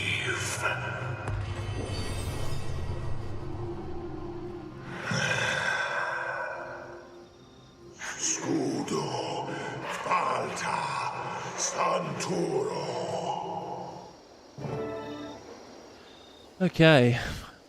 I kind of don't like that it's just him on his own. Sort of like I sort of, it felt like it was more grand when it was like Sidoni's decision because so many of his people had agreed, and I guess that's still true. I mean, this scene doesn't say that that's not true, but it feels a bit. But what I think, by the way, I really, really love that despite all of this, when Sidoni is killed, Isgarin assassinated Yagon. Just like he couldn't let that lie. Fucking Sidoni was horrible to him here. Sidoni exiled him. And yet Isgarin still avenged the man. Isgarin still infiltrated Barvanisos and still killed Yagon. As revenge. For a people that turned their backs on him. This is good. This is definitely what I was talking about. You know, I want to actually see and get into this thing. Like, but does it excuse his behavior and cutting us out? No. The guy's a prick. But he's a well-intending one, right? Which is fun. So okay, so doesn't that mean a seneschal is about to attack us right now? The forest seneschal? I knew you were exiled, but he cursed you? And he left all this to punish and mock me. Am I so theatrical to you now, Wayfinder? From the fog that surrounds this place to every trap left behind, it is a stronghold. Oh, wow. Built to keep me out. It's not even about protecting it from the Massad. It simply proved effective at keeping everyone else away too. Until now. That's a cool twist. That's so melodramatic. I love that. Why you tolerated a 2-week stay on Saida's ship. If I could fix any of this myself, I would have long ago. Wait, he's moving. We must abandon this place before war reaches our shores. It is time. Perhaps the tree. The tree? Ooh. Fading, the final flickers of his essence drift southward. Is that where the artifact is? Can you follow it? I should be able. Then let's go. Oh, okay. Also, yeah, let's underscore the fact that they're treating Coda as legit there, by the way. But so Waiting Sorrow got the big dick. She got the whole ritual because he actually used Ancora. Then he lost access to Ancora. So when he uplifted Zoja or Lear, like these guys got the little one, right? Because he didn't have the staff. Or maybe even Waiting Sorrow only had a lesser one too.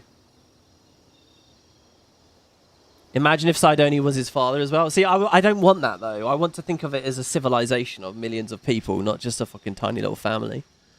It's the whole Skywalker thing. They don't all need to be related to each other. Yeah, it's just Sidoni made it personal as well. Yeah, it's both. It's both. Yeah, and there's Mabon. Well, was Mabon before this? Or no, Waiting Sorrow was the first. Mabon was later. Mabon was after the war was over and everything, right? Or, well, there were still hostilities. I wonder if that means Waiting Sorrow also knows certain truths that the others don't. Yeah, exactly. It makes... If Waiting Sorrow got a higher tier of it than anyone else... Waiting Sorrow goes blue and gets juiced up when she gets in combat, which I don't think the other wizards do. That's interesting. I always just interpret it as, you know, they want to make her look fancy. In the same way that Lear can split, right? You know, they all have their little bits and pieces. I never thought of Waiting Sorrow as like an upper level or whatever. Oh, Mabon was the first. I see. It's weird then that he's being punished for Waiting Sorrow. Did they... Wait, what was... Yeah, they were talking about Waiting Sorrow there. Why is Sidoni so angry about WS? Surely Sidoni would have been far more angry about Mabon. Mabon's their sworn enemy during the time of war. And at the very least, he would have referenced it. You've turned it into a parlor trick, and it's not the first time. You did it to that Massart too. I mean, come on, that line fits so well.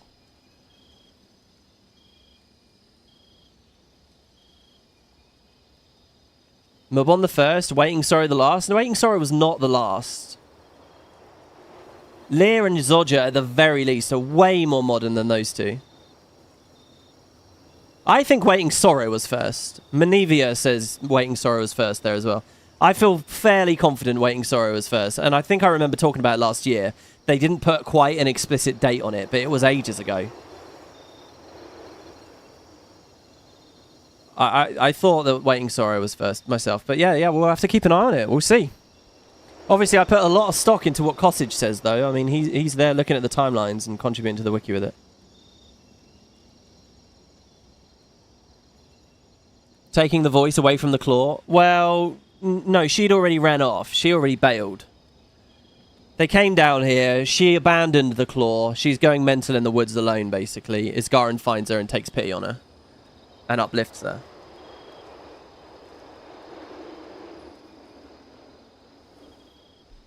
Yeah, I liked all of that. I just, there's something about...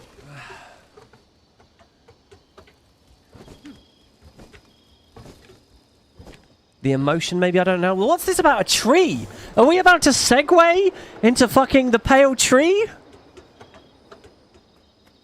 Oh, look, it's Malik. Malik's just... wait a minute. Hello, Commander. It's been a while. Yeah, I found the other tree. Where you been?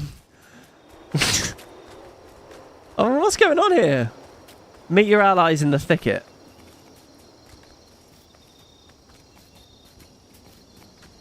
Oh, the instance is done. Oh, shit. There's no achievements. Oh, man. Yeah, and I wish there was a cutscene.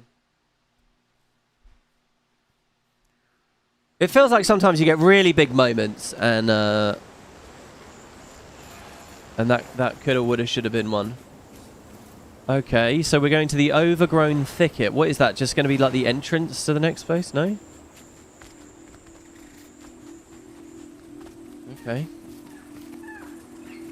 Pale Tree is the new Zoja, don't joke. If this does go into the Pale Tree eventually, again, I will question why the hell Ritlock was picked, like over Kaith, for example. Starlit Bayo. How's our map comp going on this map? We're 86% on this map too. Awesome.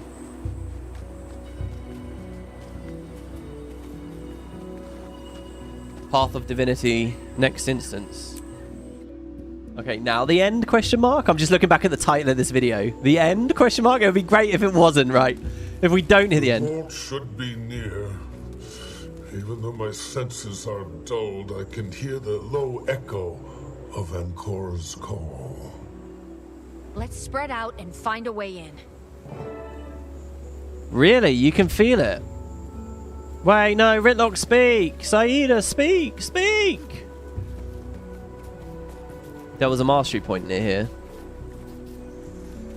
I like this. He just runs over. This is like, he's just faking being busy. Oh, happy little dear. They all are. Oh, I'll tell you what. It's probably a scanny scan moment, isn't it? Come on, my wave hawk. Oh, is that actually doing something? No. Is it under this? Because that looks like a vine wall that I might be able to walk through. Oh my god. Oh my god. How did I get that so quick? I didn't just skip some clues or dialogue for that, did I? That's mind-blowing. I never went there in the open world. Hello, everyone. Come. Holy shit. I only sort of knew to go to that because... Strange Side's spell. I didn't know the way, and yet there it is, nestled in my memory. How prosaic. Nasty magic. That's what you do to other people, Isgarin. Indeed. Now, my people were as theatrical as they were pragmatic. By the looks of it, the door is sealed by a tiered balancing charm. Oh, look, I feel like they're speaking to me there. We'll need to manually activate each tier to disengage the lock.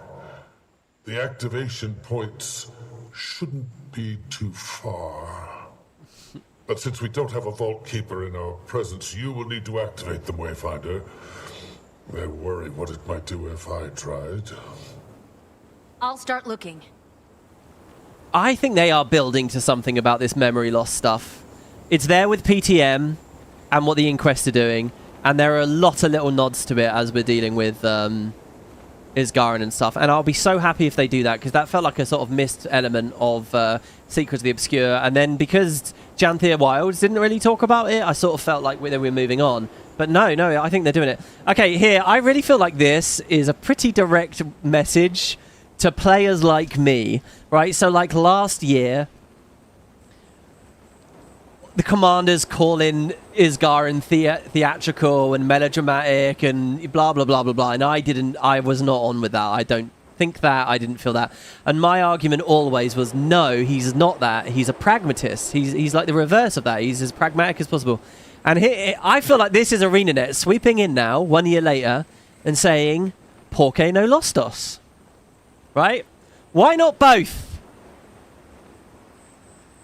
My people were as theatrical as they're pragmatic. It can be both, WP. It can be both. And maybe they have a point. That's how I feel with that.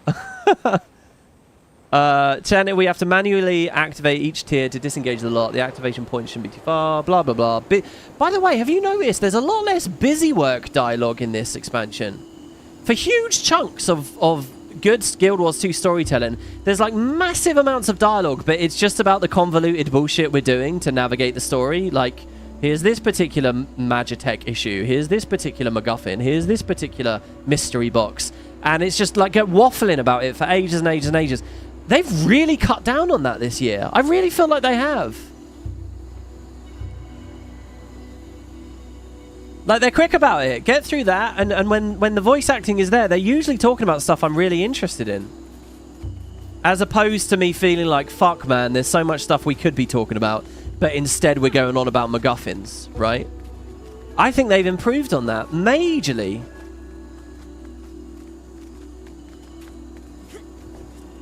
Okay, so I'm Find a way to unlock the door. Another. So we just found a needle in a haystack, and now we want to find another one. Well, it's not really a needle or a haystack, is it? Wait, sorry. Do I just go in and interact? He just doesn't want to try it himself.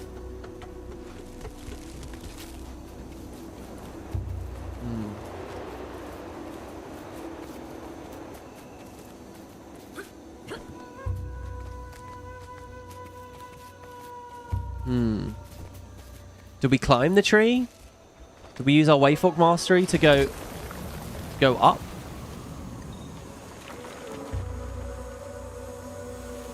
This doesn't seem right. I don't think so. I don't think we go up. I'm gonna use my eyes.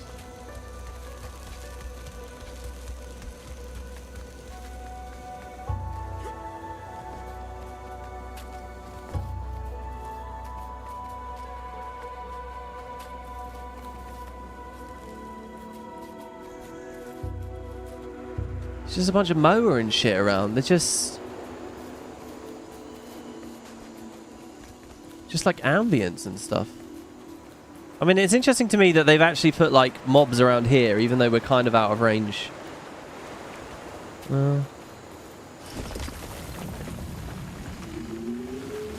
Whoa, they're hostile to each other? Wow, they're fighting that weak one, the little one. Oh, it's not even trying to fight back.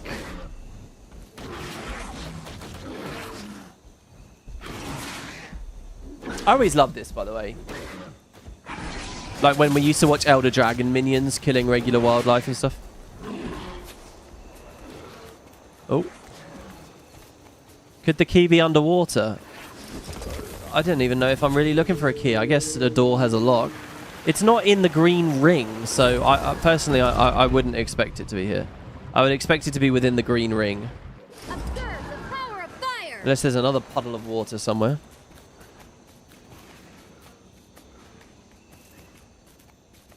Any advice for me? He does have the bubble. No.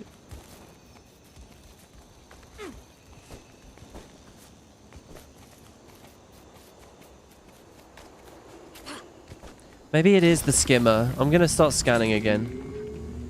It's at least revealing all the ambience in the area. I don't know. Perhaps all this magic shit here. Oh, this is interactive. Yeah.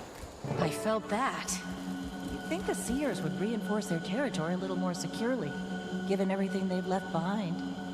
These defenses were always meant to be a temporary safeguard. Yeah, Saida, it's been thousands of years no one's found it. I think they did a good job. Should the Bursat fall, but he before they.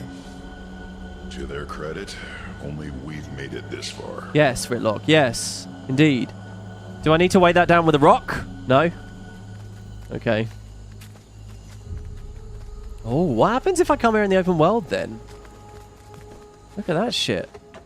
Oh, we're looking for multiple pressure pads. Okay. There's one there.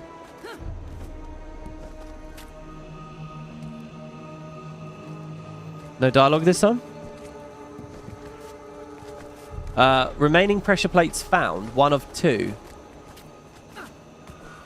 Do I have to touch them both in a quick... Oh no, here you go. And then here's the last one. That's a weird way to order it, because there's 3 pressure pads, but 2 remaining. But I mean, why not bundle them all into the same objective? X of 3. Okay, that's it. Careful. Who knows what's waiting for us in there? Or do you, Iskarin? I do not. But I echo your caution, Tribune. Follow me. And try not to touch anything unless I instruct you to. Feeling like he could die here. He's had his little moment for a bit of sympathy. Impressive. Big moment. Reminds me big of win for Arenanet. Vlox or something. Thousands of years of secrets buried away in the sand. Twist ending. When you've been in one ancient tomb, you've seen them all. Have you, Ritlock? Oh god, or something might happen to Ritlock here as well. You hanging in there? This place is drenched in Sidenes' spite. I can sense his grimace through the veil. Ooh. Sure wanted to keep you out, huh? I broke rules and was punished for it. I'm not undeserving by my people's standard, that is. I shouldn't interact with anything. You must search on my behalf. Please, use a delicate hand. Oh, I'm really excited. This is like being in Abaddon's reliquary at the end of Season 3, you know. A peculiar orb. Wait, can I just press F on anyone for now? No. Oh my god, there's a lot in there. Okay. Right, well, we'll just see this one first. That's funny. That looks like fucking Ratassoon. No impulse control. Oh! I touched something immediately!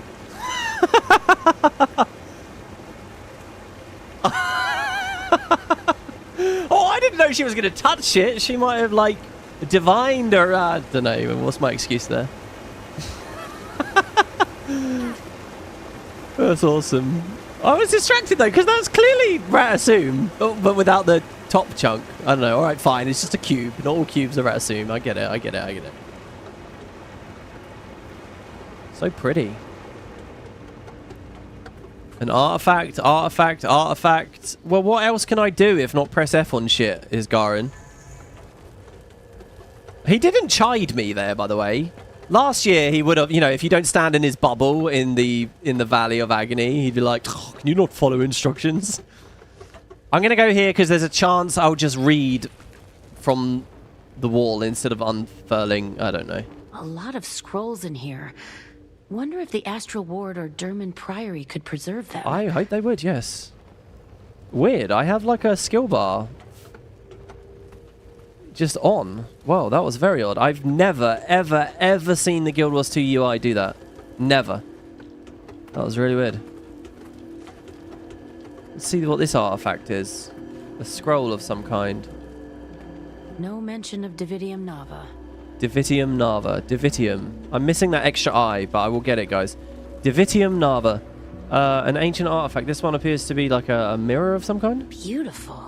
It did it again.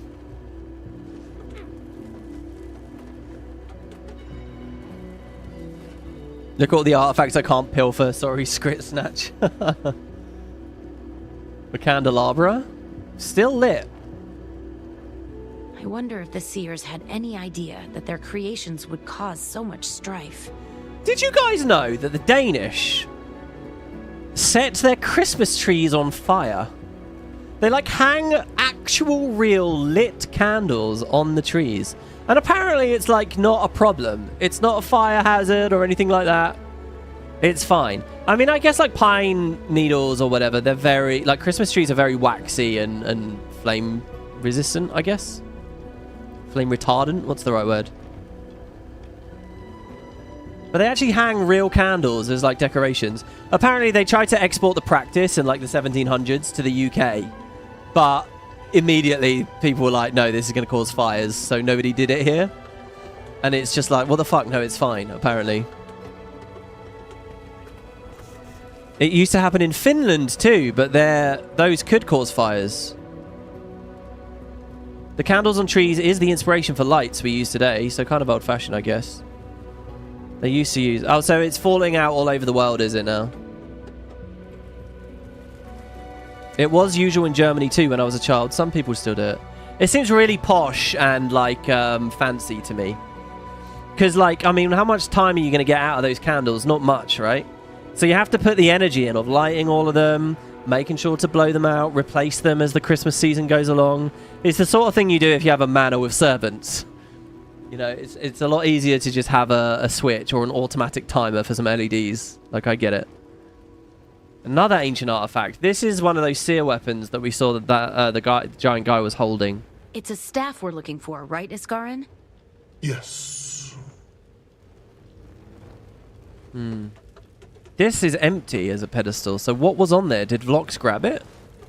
What is this? A focus? Don't touch it, Wayfinder. Not unless you want all your vital fluids to evaporate in an instant. Dude, can I just say how good this system is where Liss's head turns based on where the camera is?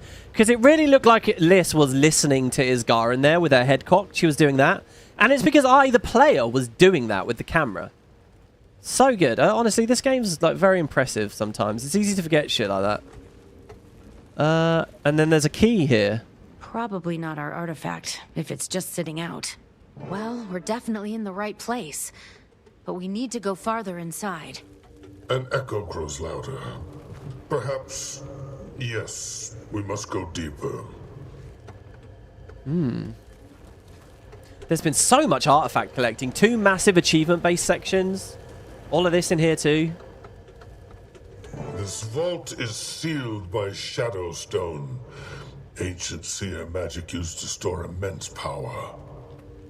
Like Bloodstone, yeah? Oh, good. Ritlock. One inspired the other, so to say.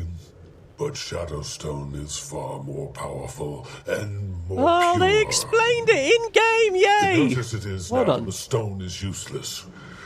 But my heritage serves our purpose. I can form the magic that the stone feeds on.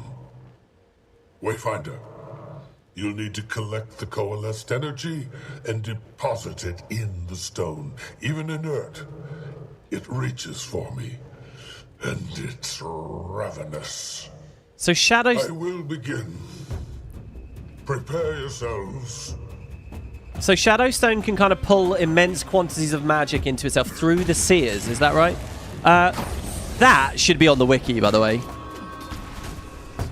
Isgarin, ancient seer magic used to store immense power, and Ritlock saying, like Bloodstone, and Isgarin saying one inspired the other, but Shadowstone is more powerful and more pure. That right there, that about sums it up. That's what should be on the wiki. That's, like, perfect. Bloodstone isn't quite so powerful because it's meant to be... It's just hiding magic from the dragons, right? A lot of it, but... So I guess that's the difference. Okay, so here's some magic for you. Oh, we put it in the Shadowstone. And what? So Shadowstone is canonically like this yellow shit now, is it? Yellow, glowy, weirdy sort of looking stuff? Was it like that in the current events patch, I wonder? Never felt better. I'm a little disappointed. I basically just played the whole expansion a little in the dark about Shadowstone, but that's a quibble, I think. Because it's not the whole expansion. We have 3 more patches to go. Well, 2 patches. I don't know. We'll see how they do, right? We're only halfway, really.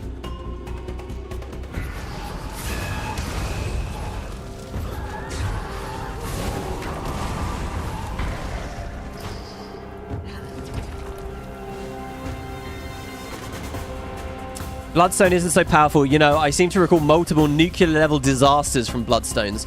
You know what? That's a good point. It does sort of raise the stakes a bit, doesn't it? Was there a nuke here once? Imagine a Shadowstone. I get the sense that Shadowstones are small. They never built one massive one, but maybe. I mean, that doesn't appear to be where this story is going.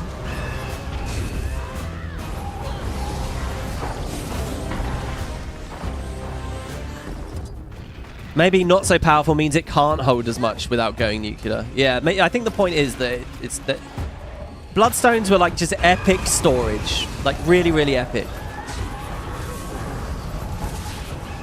Alright, here's your comparison, okay? Shadowstone is your NVMe super fast solid state drive. Bloodstone is like a fucking 100 terabyte hard drive, right? Or like a tape drive. All right, that's the difference. Different use cases.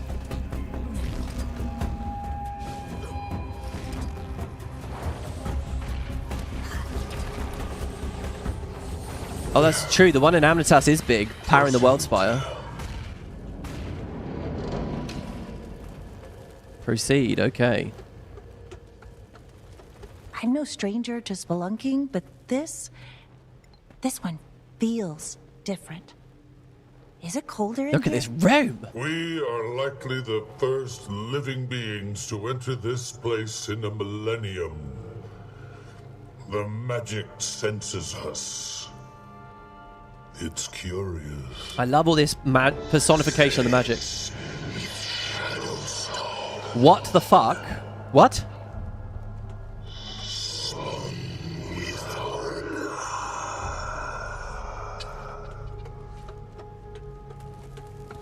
Hello? Ancora can speak. Oh my god, is it the three? Is it what I said earlier? They sacrificed themselves to be Ancora. So Ancora... Does Ancora speak like the hero... The backpack? Like when you craft it as your own legendary. Holy shit. New seer characters, guys. If it's sentient... Is Isgara not meant to be coming? Is he meant to be hiding back there? Okay, now you guys be careful. This is it, isn't it?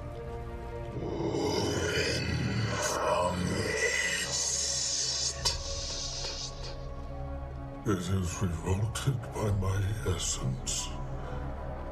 Wayfinder. It's revolted by him, wow. So it's mine. You don't get to do this, I get to do this. Okay.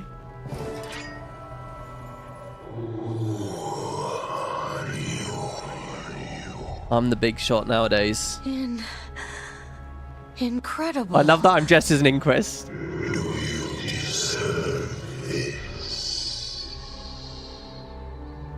Does anyone else hear that? Oh yeah, I do. Got a hell of a lot louder when you picked it up, too. I am not a fan. Those who crafted Ancora sacrificed a piece of their essence to it. You are hearing all of them. All at once. The three things orbiting it, each one of them. Way too powerful to be tucked away on some island. Sidney thought its destruction would mark our demise. Otherwise, it would have been destroyed long ago. This is... Do you wish to ascend? Whoa, do I? Do I get some choices here? Oh, Inquest gate creep. What was that? Gate Don't crashing. know, but let's get eyes on whatever it was. Are we fucking leaving? Do you know what? This is a bit like Marjorie's greatsword in a way, isn't it? But with 3 souls, not 1. I don't know if that lowers the how impressive it is, but it's kind of like that, right? Holy shit. Uh-oh, Vlok's coming to take my shit. You can't have it, Vloks. I feel like this must break in this story step, and that's why we rebuild it as a legendary. Sorry, I'll stop with the tedious predictions. Let's go. Oh my god, it's making me walk slow. I just toggled that on for myself, by the way. Ow! Oh, well, that was easy enough. You don't see the necessity of my path yet. But you will, Commander. You're results-oriented. Always have been. That's fine. You'll come around. Oh, no, that's like cutscene-itis. Seb, keep them occupied. I missed... I'll handle it. Get out of here. Take your time.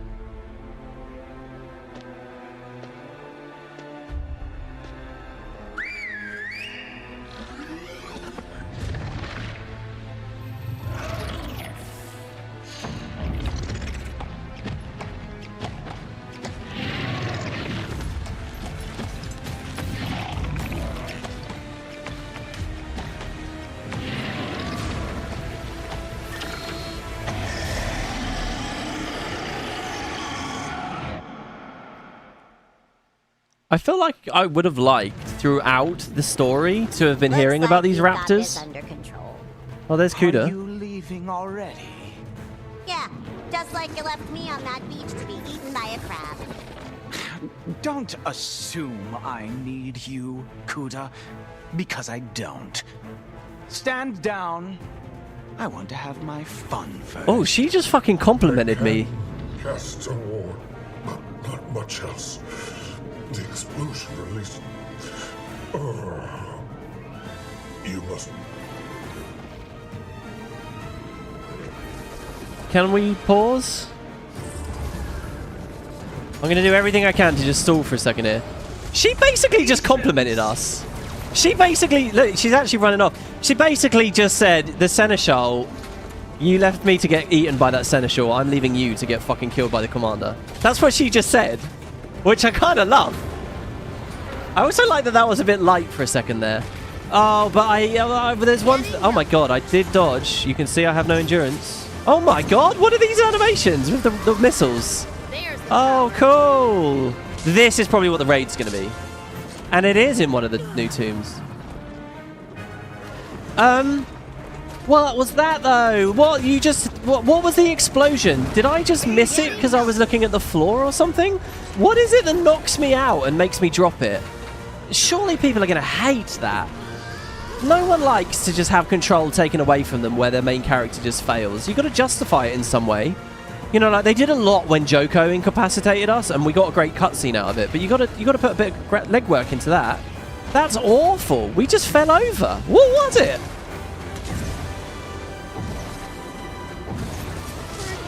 Well, I'm dead now. I don't actually know what I'm doing mechanically. But okay, let's see. So they are 0 for 2, by the way. Well, maybe they're not 0 for 2, but so far Seb is just a bad guy ultimately. I'm going to summon my own golem.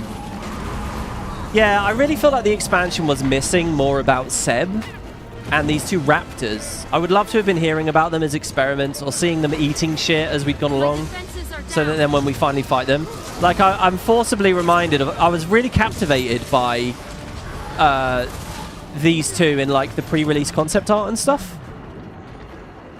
But they've just kind of popped up here at the end. And I assume we're just going to kill them here at the end. So I think that was a bit of a missed trick. Maybe I've missed it though. Obviously I haven't seen everything in the game. Maybe there was a chance for us to get more background on them. Okay, I'm starting to fight properly now. Everything is going to change.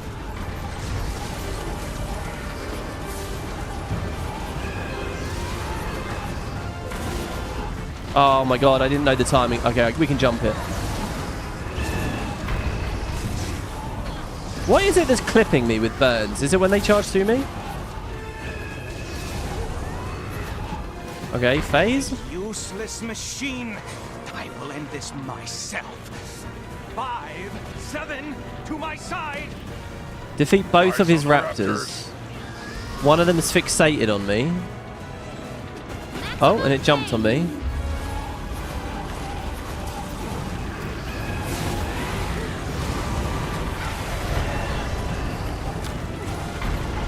This is quite an engaging fight. I'll have to give it to them for that.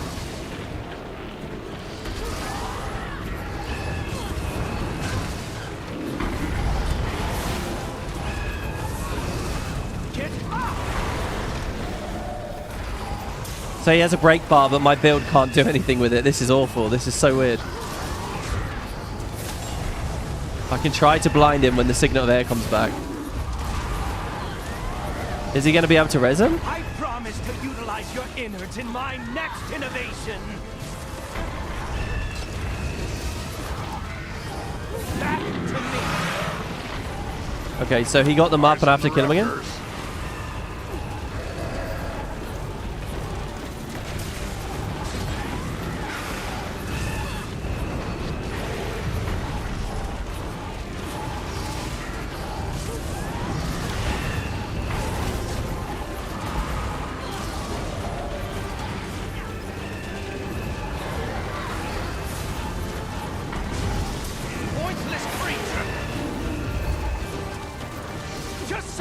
Music's going very well. Trying to not burn him too fast and interrupt all the dialogue. Finish them. Not me. Mindless fools. Oh, they're eating him. That's cool. Job, you two. What do we do with them? Put them out of their misery. Oh. No. We should free them. Seb's dead, so I don't know if they pose any danger now. And this is their home. Well, rip Seb. I feel like all told there wasn't enough about him. Alright, mind control device. Release the raptors from their mind control. So why did they just stop and ally with me at the end, though? Override Seb's mind control protocol and release creations 5 and 7 from his thrall. You can go. Go. Oh, this is cool. They love me. They're going to stay. Oh, no, they're not. I was going to say, okay, that's actually fine then, because they'll be companions as we go forwards, and I was well up for that. Maybe they will pop up again soon. Maybe they'll save us next time we get cutscene-itis and are randomly thrown on the floor. Well, should listen to Kuda. Are you okay, Isgarin? Isgarin? Blink for me, please. My well-being is the least of our worries now. Well, the annoying one is dead. We won a battle. Yeah, but Vlox has the staff. Let's get Isgarin out of here first. Then we can figure out what to do. I feel like a little hint at the start of this instance as well that like an inquest had, like there was an inquest listening device or something, just to create that tension so that the whole thing, because there's 2 beats there that don't work. 1, the inquest is suddenly here, and 2, oh, and they fucking knocked it out of my hand straight away. Well, at least one half of that could be resolved and create a bit of, you know, a bit of tension as we go along by just nodding to the fact that they might be on our tail when we came down. Okay. They should have given them as a mount skin here. Maybe. I mean, they might do that later. I don't know. That's unfortunate, WP. You killed him too fast. If you take your time when he's at 5%, you can just wait and listen how he screams as he's slowly getting eaten alive by 5 and 7. Ah.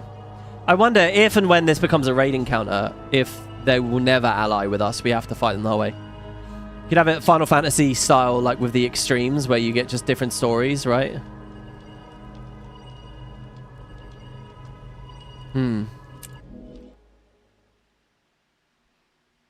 They tracked your comms device that Vlox gave to you. I think that's a cool rationalization. That doesn't appear as a detail, though, in our faces, though, to create that tension. So I'm now in the open world. So what happens under the tree? Was anyone saying tee-hee when I was here earlier in the series? Like, WP, you're at the end. You don't even know it. You're at the end. Did they put a rock over the doorway this time? I don't even see where the doorway is anymore. There is a you can climb the tree, though, because there's a mastery up there.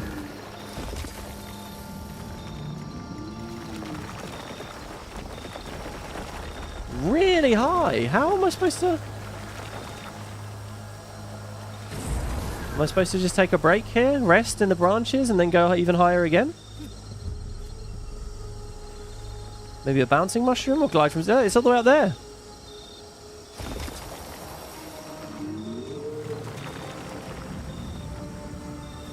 Well, we actually did that fairly cleanly and elegantly, I will say. Visions of Eternity Mastery Point. Oh yes, I earned this. Right, so we're going to learn Efficient Magic. We have optimized the amount... Oh, we're still only 99% on that. What? How am I earning so little XP? We need like 3k. Let me go kill something. Aren't we finishing like multiple story instances? I bet this fang... I bet 1 deer is all I need. Ready? Here we go.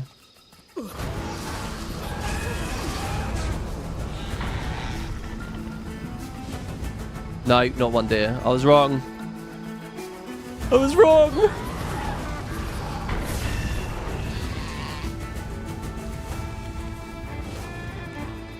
Wait, what? So I'm at 1523.8 and I need 1524.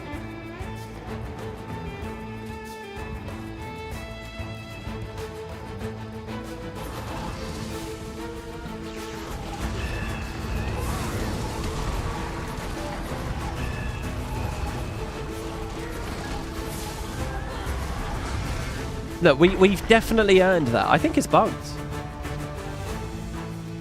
No, maybe not. No, there we go. We're done. All right, here you go. Chests require fewer key charges to open. There you have it. And now we're working on Obscured Riches.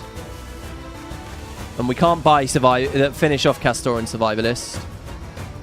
But we are nearly there. What is this boss? So all the shit they're working on with the void and stuff, none of that has really been a thing. Is there a player here? Oh, he died. Well, please come back, because I suck, and I'm going to die. This is not a good build for champion soloing.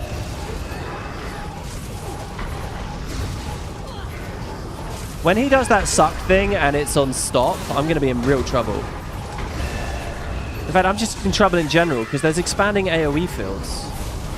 How am I supposed to DPS someone while moving away from the fields, while standing still? Ready to move again. Sort of messed up the timing on my heal there, not good.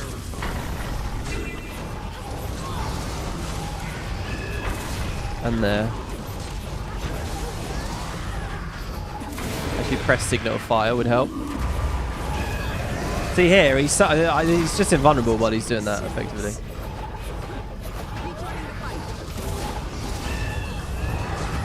Oh god, I'm playing this so badly. Okay, whoa, we'll move again?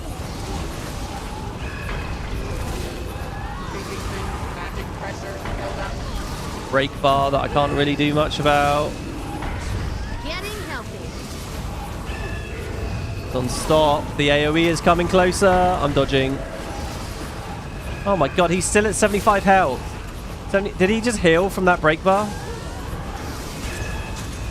5 minutes remaining. Okay, we're on go.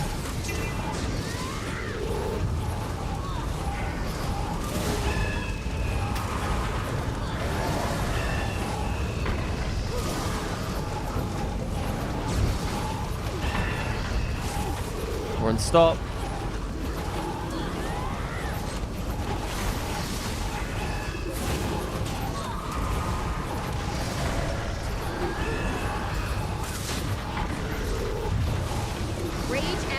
Do two of them back to back.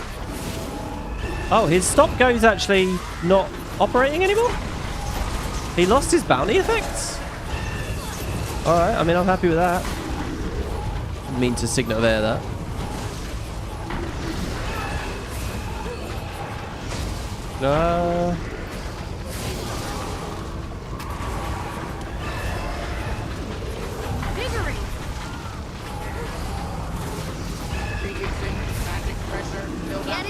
Okay, hopefully we break that this time. Maybe my golem has some CC. I don't think it does. Oh, it might actually. Wow, there you go. The teammates did it. Good job, everybody.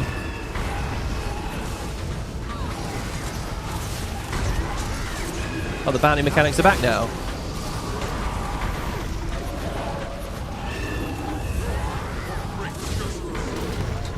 Whoa, that was a lot of phoenixes. A lot of phoenixes. Oh, we never found this. The text on this tablet's heavily damaged. Only a small segment's legible. 3 handfuls of ground, flour in, 12 pineapples. It's unclear if the list was a recipe or a storage manifest. Okay, rendezvous back with your allies at the Dark Leviathan. And recap what the hell just happened. If you break the bar, unstable magic abilities get disabled. At least that's what I read on Wiki yesterday. I didn't realise that. Was that always the case, even back in POF with the bounties? After breaking a bar, the bounty mechanic goes away? I guess that's to allow you to stand and DPS during that little phase.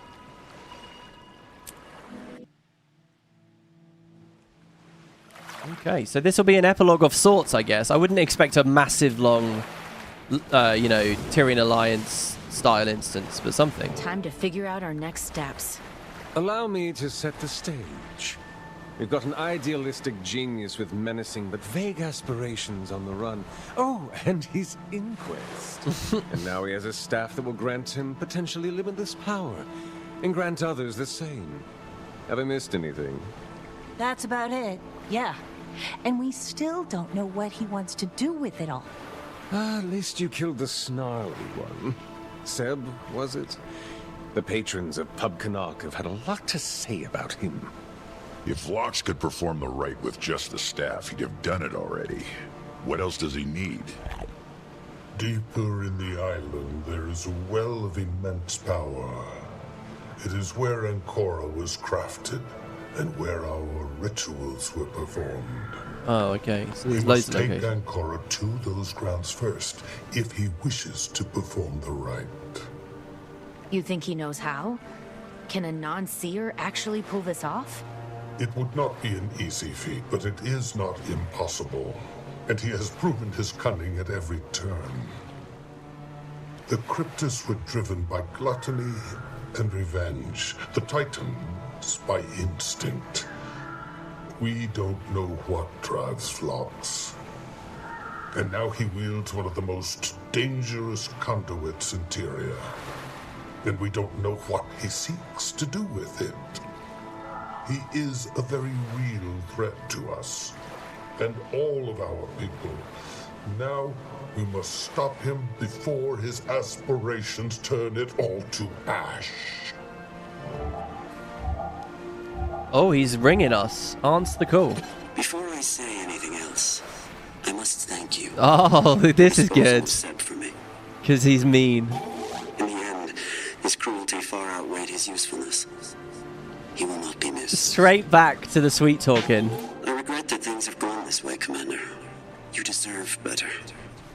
But circumstances have dictated my choices for me.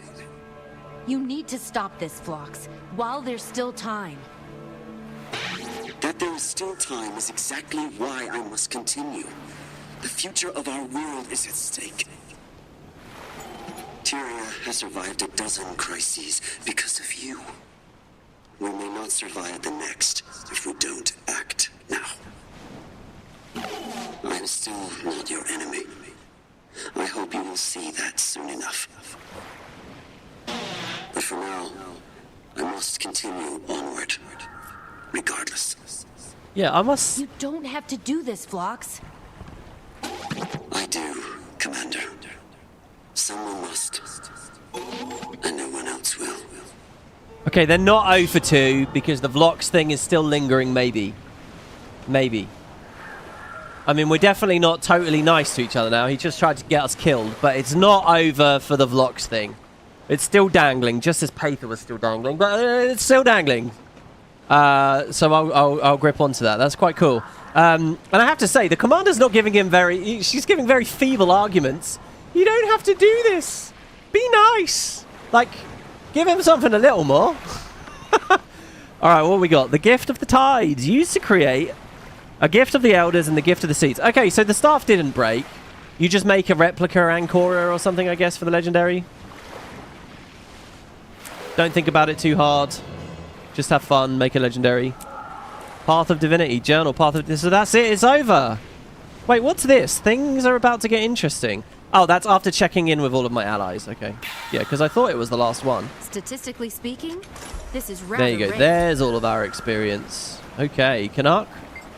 Commander, care to talk some sense into our dear pirate queen? Don't sign me up to mediate. Are you ready to admit I was right about Vlox? Oh. Not at all. Yeah. Have you forgotten your first meeting with the commander? You tried to turn them into Joko for a bounty. Yeah, and we fought you, Canuck, too. It was. You didn't even believe you were saving the world by doing so. Yes! It was a mistake, and one I've more than atoned for. Exactly. Which is precisely why it is too early to pass definitive judgment on Director Vlox. Yes! Ah, you're an ass. Yes! I humbly accept your concession, my dear.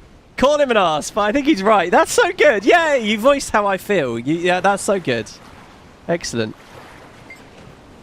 And they talked about quite an acute moment from Season 4 there, by the way. A very acute... I like shit like that, too. The only improvement there would have been to talk about the fact that, you know, he tried to kill us as well. There was that instance on South Sun, right, where he was a boss fight. I think, unfortunately, that was one of the things cut out of the Living World Season 1 replay, so... Okay, Asgaran, what do you think? Oh, you're looking out in the same way that Lady McLadyface, what was her name, was doing. Wayfinder, what are you thinking? I once thought that I knew the solution to each of the world's problems. You don't? It's impossible to know. Even better response. That's so good. I like it. The tendency. Yeah, that's very good. I got a bad feeling. So, Ritlock, nothing happened, bro. Nothing happened. You're just here. You're just sort of chilling. I mean, I like the company. I would have, honestly, I like Ritlock for the most part, and I like the OG cast and all that. I do. But if I could trade him for Pokey this expansion, I probably would have. Got a bad feeling. Oh, I don't know whether I believe what I just said. Certainly got a lot more questions than answers. No matter how noble the vision, no one should have this kind of power. No kidding. I'm not telling you anything you don't already know. What do you think he wants to do with it anyway? He said that he wanted to return Tyria's destiny to the hands of her people. Still not sure what that entails. Yeah, it's just not lining up for me yet. Especially since a part of the Arcane Council was on board. Even if Flax financed this, Vlox isn't a big fan of the Council. Whatever he sold them on was a false bill of goods. Dude, Ritlock is into the fucking Asura politics. If we can get a decent signal to the mainland. I'll take care of that. Wanted to see if I could touch base with Kree anyway. And what about the mainland, by the way? Are we going to save these people? Are we going to open waypoints and let them through the portal back out? Or what? Like, what's going... It's interesting. This is exactly where that portal gets summoned, by the way. All right, nice. Good. And what I will also credit this for is this doesn't feel like a big ending in what eventually will just be the middle of a story.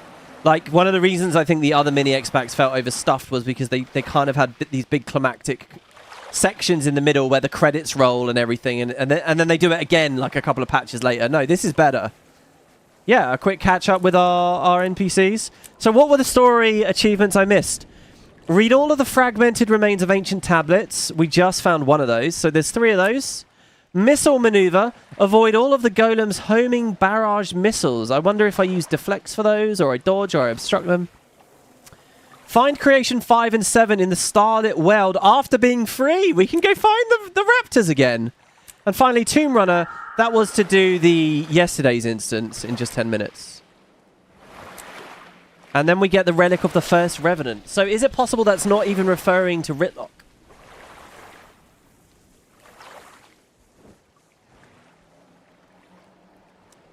Is it possible that we say any wielder of Ancora is kind of like a revenant? I mean, they're communing with the deceased. No, I don't really think that counts. I don't know why they've called that. It has a revenant icon on it and everything.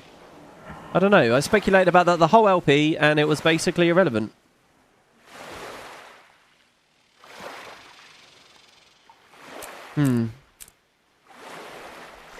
100%. Wait, what's going on in chat? 100% there should be a price on Gorik's head? What, because of the Scarab Plague stuff?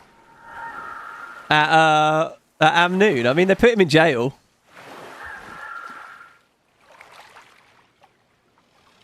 Raza calls him the first Revenant if you invoke him near Ritlock.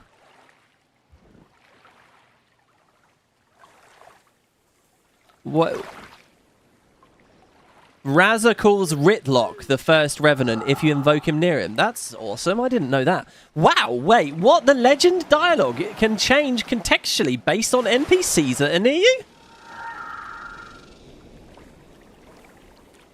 Gorik should have been here. He's ex-Inquest. His insight should be invaluable. Also, the whole ordeal with PTM, he definitely should know a lot about his other golems. I agree. I think Gorik fits so well into this expansion. Who knows? Maybe the next story patch he will be in it. They might bring him in, but unfortunately, he sort of got shafted because he'll only get the back half of the story instead of the first half of the story. If you go on a Rev right now and go to where you are, she emotes in chat. Raza, one of the first Revenants taught by Glint. He was an earnest student, although his demeanor wouldn't reveal that as truth. You wish you liked Conduit enough to hear that? All right, guys, there's so much to talk about. Please, give me your thoughts. There you go. That's the end of the story. It's midnight. I have to go, all right? Join me next time. The series will continue. We can round up map comp really quick, see some of the collection adventures that we haven't done. There is actually meaningful content for us to play, stuff that I haven't seen. Seems like there's a few more lore journals and things as well. and we can, just round it up and actually take stock of what we've got. So join me on the next one, but that is the end of the story, and I'm sure we've all got a lot to show on. Thank you very, very much for watching. I hope you enjoyed this extra length one, 4.5 hours, and I will see you very, very soon, guys. Take care. Thanks for keeping me company. And, yeah, I'll see you next time. Take care.